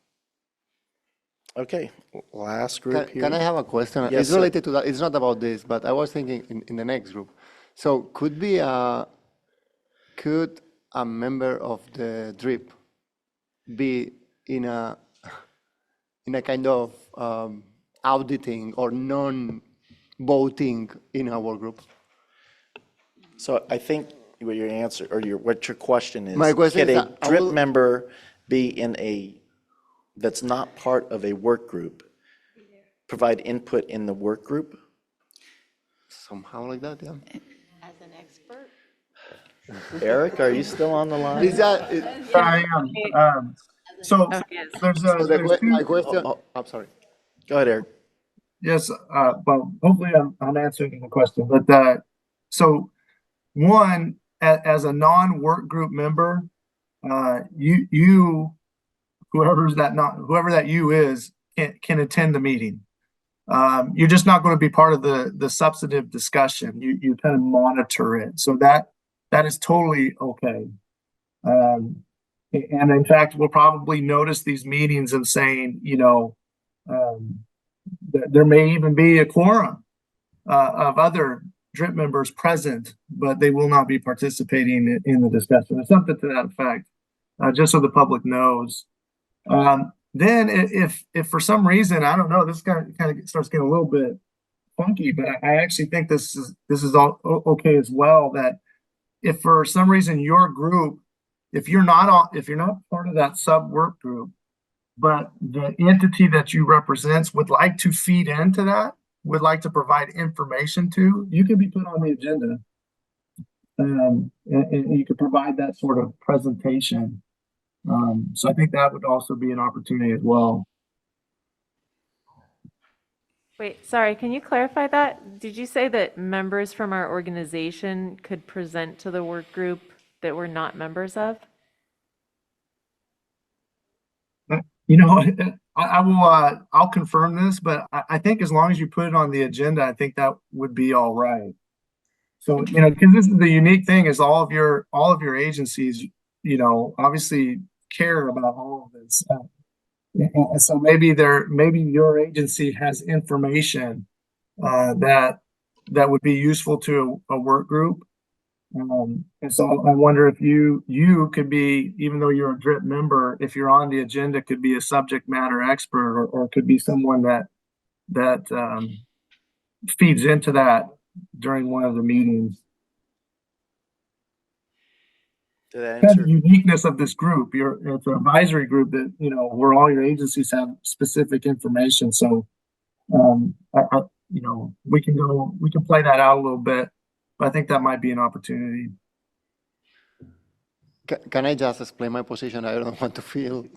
So the thing is that I would like to, I mean, if it's possible, I would like to be at least notified about the advances of Group 3 without, by not being there, you know, potentially not having quorum for that.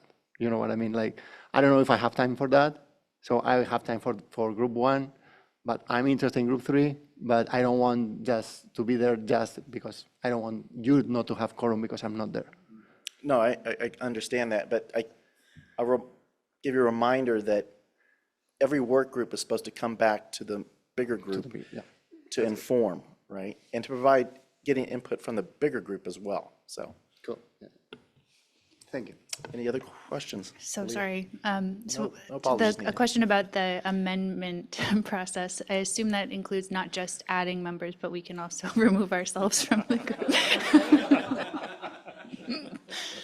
I guess so. Amendment is an amendment, so subtraction by addition by subtraction. I don't know. Anyway, I think so.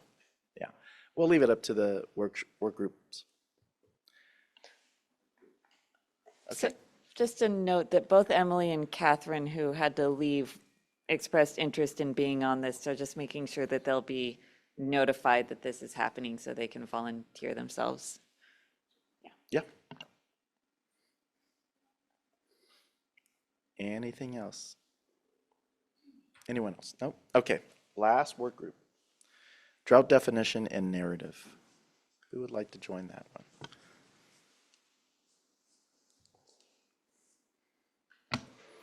Nate Ortiz, Cal OES. Laura Ramos, California Water Institute.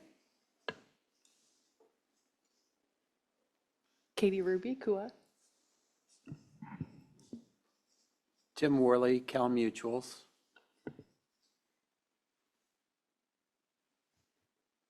Okay, I'll do it. Aaliyah, I'm spelling your research. Sorry, it's late on a Friday. Suzanne, you had a question? Or? So, no, I'll join also. It just sounds like it'd be too much fun to miss. Suzanne Pecci, South American Subbasin. Matessa Martin, Buena Vista Rancheria. Thank you, Martessa. All right. Well, I guess you guys deserve a pat on your back. This is the first formal action that this task force has done. So congratulations. Like I said, we'll reach out to, I can't count all these folks and their duplicates. This group of wonderful people that volunteered will have a virtual meeting to discuss the formation of the work groups, the responsibilities you have under Bagley King as a subcommittee of this group, and then scheduling and so forth, some logistic stuff. So anyway, I think that's it. I'm going to advance here. One more question on process there. Yes. So we'll be obviously giving our input during the work groups, and then the facilitators will be compiling that. Are we only going to hear reports out right up in the lead up to the July meeting or in the July meeting, or is there any other periodic update planned? And that's okay if you don't have that defined yet. Thank you for that out. I don't think we have that well Okay. defined, and maybe that's something we discuss with the work groups as we form them. Okay, there you go, Glenn. Thank you, Anthony, Sam, and Eric. That was a little complicated, but I think we got to where we needed to get to. Okay, at the risk of this feeling a little bit tangential, I want to now kind of pivot because we all know that, well, as these work groups form for the initial 3 focus areas, there are yet other focus areas that you all have mentioned before. Now, you might quickly say, let's just focus on those 3 and let's not focus on anything else. But one thing we wanted to propose, and really, again, you set the cadence, this is DRIP member led, is to think through the other 6 focus areas. And if we aspire to get these in the queue for 2025 for next year, the way we would suggest doing that is just like we did for the initial 3, we work to define problem statements for these 6 focus areas or some subset of them. If people only wanted to do 1 or wanted to do all 6 or wanted to do a 7th one that's not on the list, that's fine. For many of you, you'll remember that in October we did a little sticky note exercise, effort, and impact. It was somewhat inconclusive because everyone thought everything was important.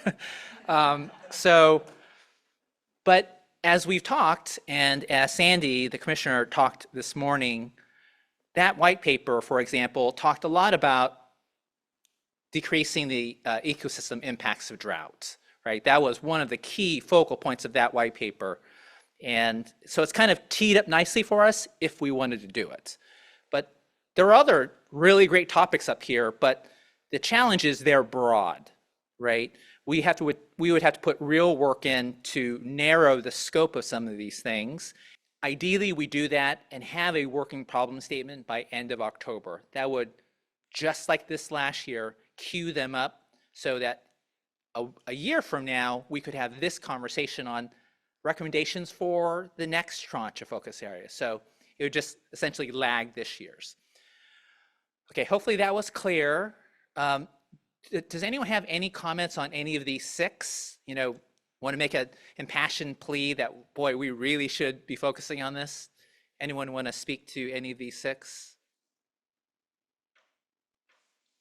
Matessa? Yeah, I think there's a few of these that can go really well into one recommendation, but also just it is hard to kind of narrow it down and make a problem statement out of it. But I just want to emphasize the kind of the connectivity of everything, especially like you just think about the water cycle. What was on the surface is in the ground now. So the implementation of nature-based solutions, and these can be low cost, low impact solutions for helping with drought resilience, and it does work. I just want to say that. Thank you. Since my card is up, yeah, I really agree with that comment, and especially with respect to the nature-based solutions and the fact that in our area, farmland is being fallowed that are in areas, in watershed areas, and so a lot of those fallowed fields could be very well repurposed to environmental areas. Yeah, so I agree that those could be rolled in to, or try to roll them into one of the groups. Yeah. 2 things. One, I would +1 that, but I also would really advocate for a conversation around the land use planning, especially when it comes to housing. A lot of local jurisdictions are sort of reeling from the last regional housing needs assessment numbers and, you know, have done all these urban water management plans that are now sort of meaningless because all of a sudden the growth potential has been increased. And there's just a lot of disconnect between the utilities that are needed to support folks that are new housing and how many houses are being required. So a conversation around that I think is really coming to the forefront in value. And then the other thing I would say, which is to throw all of this out the window, would be to maybe look at what Sandy was presenting on this morning about the California Water Commission and their recommendations, because it sounds like they've done a lot of work that maybe if at our very first meeting when we were putting sticky notes up, if we had had that at the time, it might have changed things. So putting it out there that it might be time to kind of think if there's a way to become more integrated, and that might be an opportunity. Great comment. Building off of these comments, I could really picture a nature-based solutions recommendation within domestic well preparedness work group or the work bucket. There are other ways to look at it as well, as you were alluding to, or I think you were alluding to. There's a lot of interconnections also with land use, climate change adaptation. You didn't say that part. So obviously it could be built into a larger realm of work, but I feel eager that we start looking at nature-based solutions now, and they are a core part of what we discuss in terms of community resilience and how to address the underlying causes of so much water, especially drinkable water scarcity. So that would be my initial recommendation, actually, is to pull that out and either instead of or in addition to opening it up as a focus area, seeing if folks might step forward to make a recommendation for that. That's super interesting, and I'll volunteer for Alvar that I know some of the work that he is doing is trying to get to ecological indicators within that metrics and indicator as well. So there's these touch points that are really important. Okay. Okay. So, did you want? Sorry, do you mind? So just building off of that, I think that's an important observation. And what I was going to suggest is I think, just seeing this list and all the things that we've talked about today, there's a lot of cross-cutting themes. So maybe I would suggest thinking about what, on this list potentially we consider to be a part of everything that we're doing. So to me, climate adaptation, while I would love to have a whole focus group on just that, for obvious reasons, I think that's something that I consider to be part of each of these areas and maybe could be enveloped, similar with, the nature-based solutions discussion. And, I'm not sure if others make sense to kind of unpack individually or should be considered a cross-cutting theme, but just kind of planting that seed for others to think about. And I just want to second the land use and planning, bringing a housing element into that. That's a really important discussion that I think this group should have. Tim Worley, Cal Mutuals. I think that in the communication realm, communication can be education. It could touch on every possible focus area in some way, potentially. But I'm also just aware of my own limitations. So I'm not volunteering that work group to take on everything. However, it would be good to have this list in front of us as we start to meet in that work group so that we can keep these other areas in mind, perhaps as a component of the education or communication that needs to happen or that we need to think about. Okay, great. Loved the comments, loved the ability to just connect and pull where appropriate. A little bit of imagery in my head as I'm working that puzzle on the coffee table and people keep on throwing pieces onto the table. So I think that's the balancing act that we have, but especially where we think it makes sense, it's just nicely tucks in, then let's absolutely do that. Okay, just one last comment here, which is we've captured the comments from you all on what we used to call these 101 informational sessions, knowledge development. I know many of you had said, well, we're all operating from a slightly different knowledge base. And so We're not going to run these immediately between now and July because there's so much we want to get started with the work groups and such. But if, for example, you all felt like, well, we really need a session on one of these topics that intentionally are to help raise the base knowledge for a next focus area, we can absolutely do that. Again, it's based on your interest. So we do have this running list. We have not forgotten. But if you want to do that, we can queue those up as needed. Okay. Glenn, Yeah. quick question. I see some of those have more than one. Is it one presentation combined like California Water Infrastructure and California Water Watch all one, or is that two different 101 topics? Whatever you would like, yeah. And they could be very short, 30-minute, or they could be a little bit longer if we felt like we needed to integrate more things. Like, it's really up to you, but yeah. But are these developed now? Oh, no, they are not. Oh, okay. Got it. Correct. Yeah, sorry, I should have clarified that. Okay. So I'm going to turn over to Anthony to talk about member extension. Okay. Thank you, Glenn.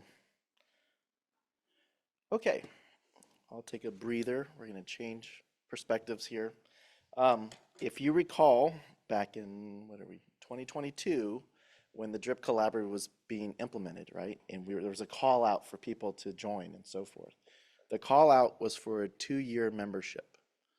And that's great, but it's scheduled to end at the end of this year. And so we recognize, trying to be forthcoming, that we don't want to lose you, right? We're building momentum. We're developing work groups now. You know, there's going to be a lot of work. Some of these recommendations may not end in October. It could extend into 2025. Who knows how the discussions move forward? So we're proposing a membership extension process, and we want to take advantage of the way it was set up. And I'll just switch to this next slide. Essentially, it's a little bit like Noah's Ark. There were two representatives of the representative groups. So I'll just look up top here. Catherine and Sierra represent local government, right? So there's two of you in that representative group. Suzanne and Brent both represent the public. There's two of you, so forth. So what we're proposing is this. We're seeking one of those two to extend for another year into 2025, and the other person to extend for 2 years into 2026. And that way we're looking for some kind of overlap, right? We're always going to have at least, and this is for the non-state members. You state member agencies, you're locked in. Whether it's you or another representative for your agency, we expect you guys here, okay? This is for non-state agencies. So getting back to it. The hope is that, you know, we have that continuity, that overlap, right? So if I'm doing the math right, 26 state agencies, 18 non-state agencies. We're also going to have 9 members that are just going to continue from year to year before the membership may change. You may want to extend further, right? This is just to solve this issue of this current formation of what we have ending in 2024. And we're not looking for a vote right now. We're not looking for you to decide right now. We're going to bring this back in July. This is just something that we're presenting in front of you so you could canoodle about it with your other representative group to decide. You know, Suzanne, you'll talk to Brent and you guys figure out which one wants to do 1 year, which one wants to do 2, so forth. But that's the process that we're suggesting. Any questions? Jason. Jason Colombini, Ag. So if one of the 2 reps for Ag here, one did an additional 1-year term, does that mean after that 1 year they have to go off of DRIP, or can they apply for then another 2 from there? Yeah, I think you could extend further. Okay, so there's no term limit, I guess. Or a term. Or maximum amount of time you can minimum, be I on guess, the, right? yeah. No, okay. There's no maximum. I don't think. Am I getting heads nodded? Yes. Well, okay, we have not fully decided that yet. I do know there might be some other folks that want to join as well, and we need to be cognizant of that and figure out the process if we want to do that. But, you know, we got 26 very diverse members all over the state. It's going to be very difficult to amend more membership. But anyway, somebody else had a question on process? No? Wow, that sailed in pretty quick. Okay, thank you. Sam, I think we're up to public comment period. All right. This is kind of our last item for the day. We do have a number of members of the public who have stuck with us throughout the entire agenda. I'd really like to thank them for attending as well. For those joining us online, we don't have anybody in the room. So in just a moment, I want to give you all the opportunity to address the DRIP on any members or any matters that were on the agenda, as well as anything related to the DRIP in general. I would ask in order to build out a good conversation queue, you use the hand raise function. You can find that on your Zoom controls under reactions and then click raise hand. I will call out 2 names at a time. The first name will be the current speaker. The second name will be kind of on deck. If you would, I would ask that you keep your comments to under 2 minutes if possible. But we do want to make sure that you have the opportunity to talk to the DRIP, ask them questions, and provide any input any general input that you would like to as well. So hopefully that process makes sense. I would invite anybody who's joining us online to use the hand raise feature, and we'll go ahead and get started.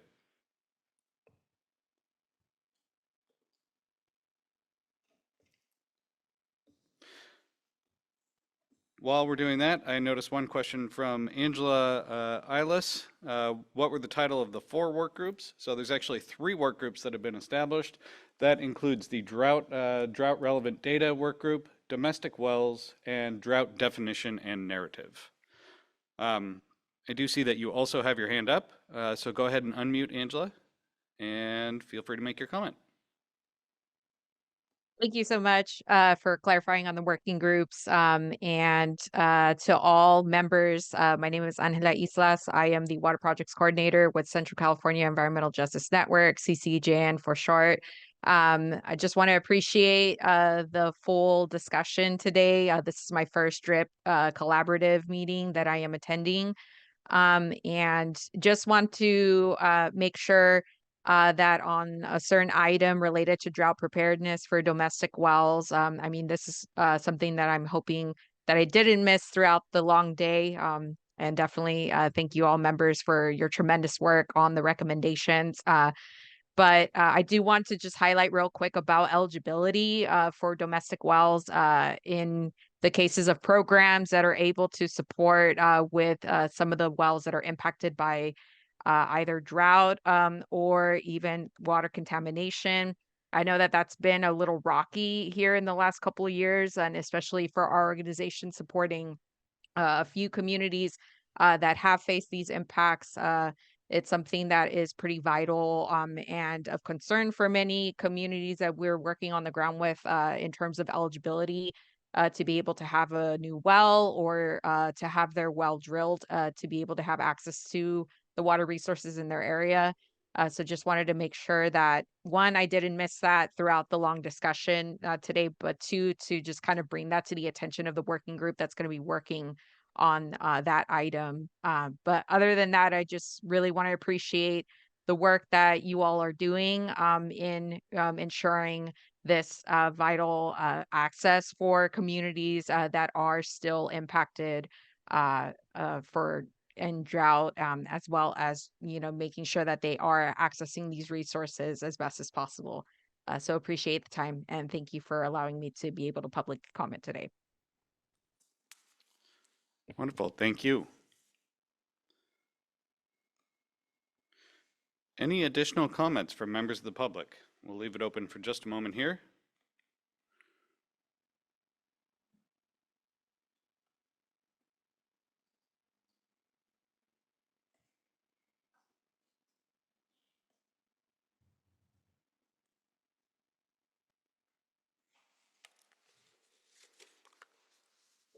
Any additional comments?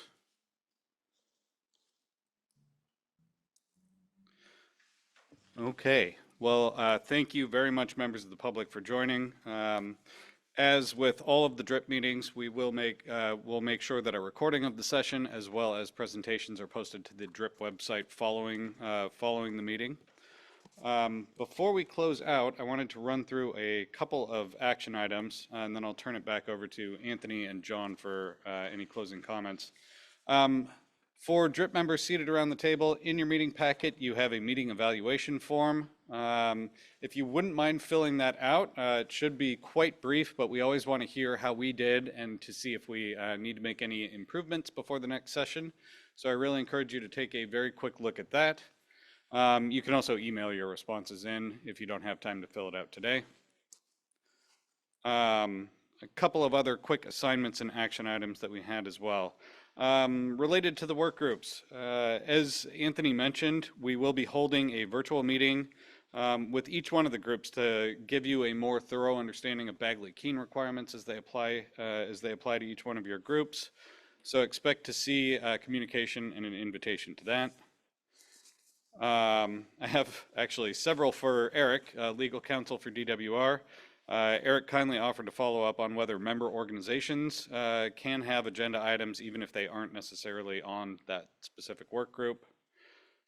Eric also offered to look into whether or not joint sessions between work groups could be held, depending on, there has to be less than 13, otherwise, as he mentioned, it just becomes a DRIP meeting.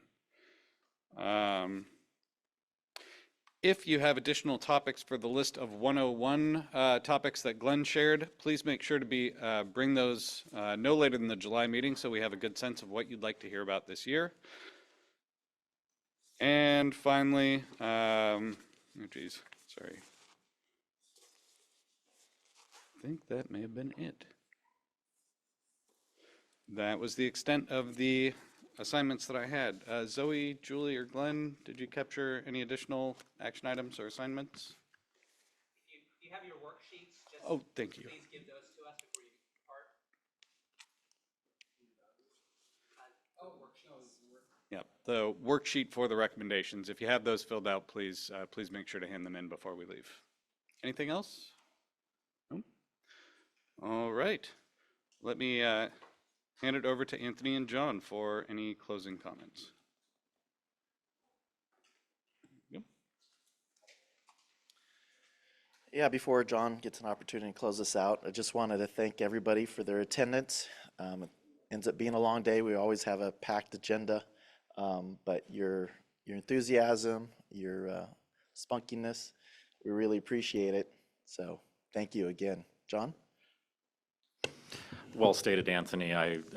It's been a pleasure to spend the day with you, and I'm looking forward to working with all of you going forward. And special thanks to Anthony, Julie, Zoe, Glenn. Sam's over there too. Sam, okay. Great thanks to the support team. Thank you all. Thank you. With that, we're adjourned.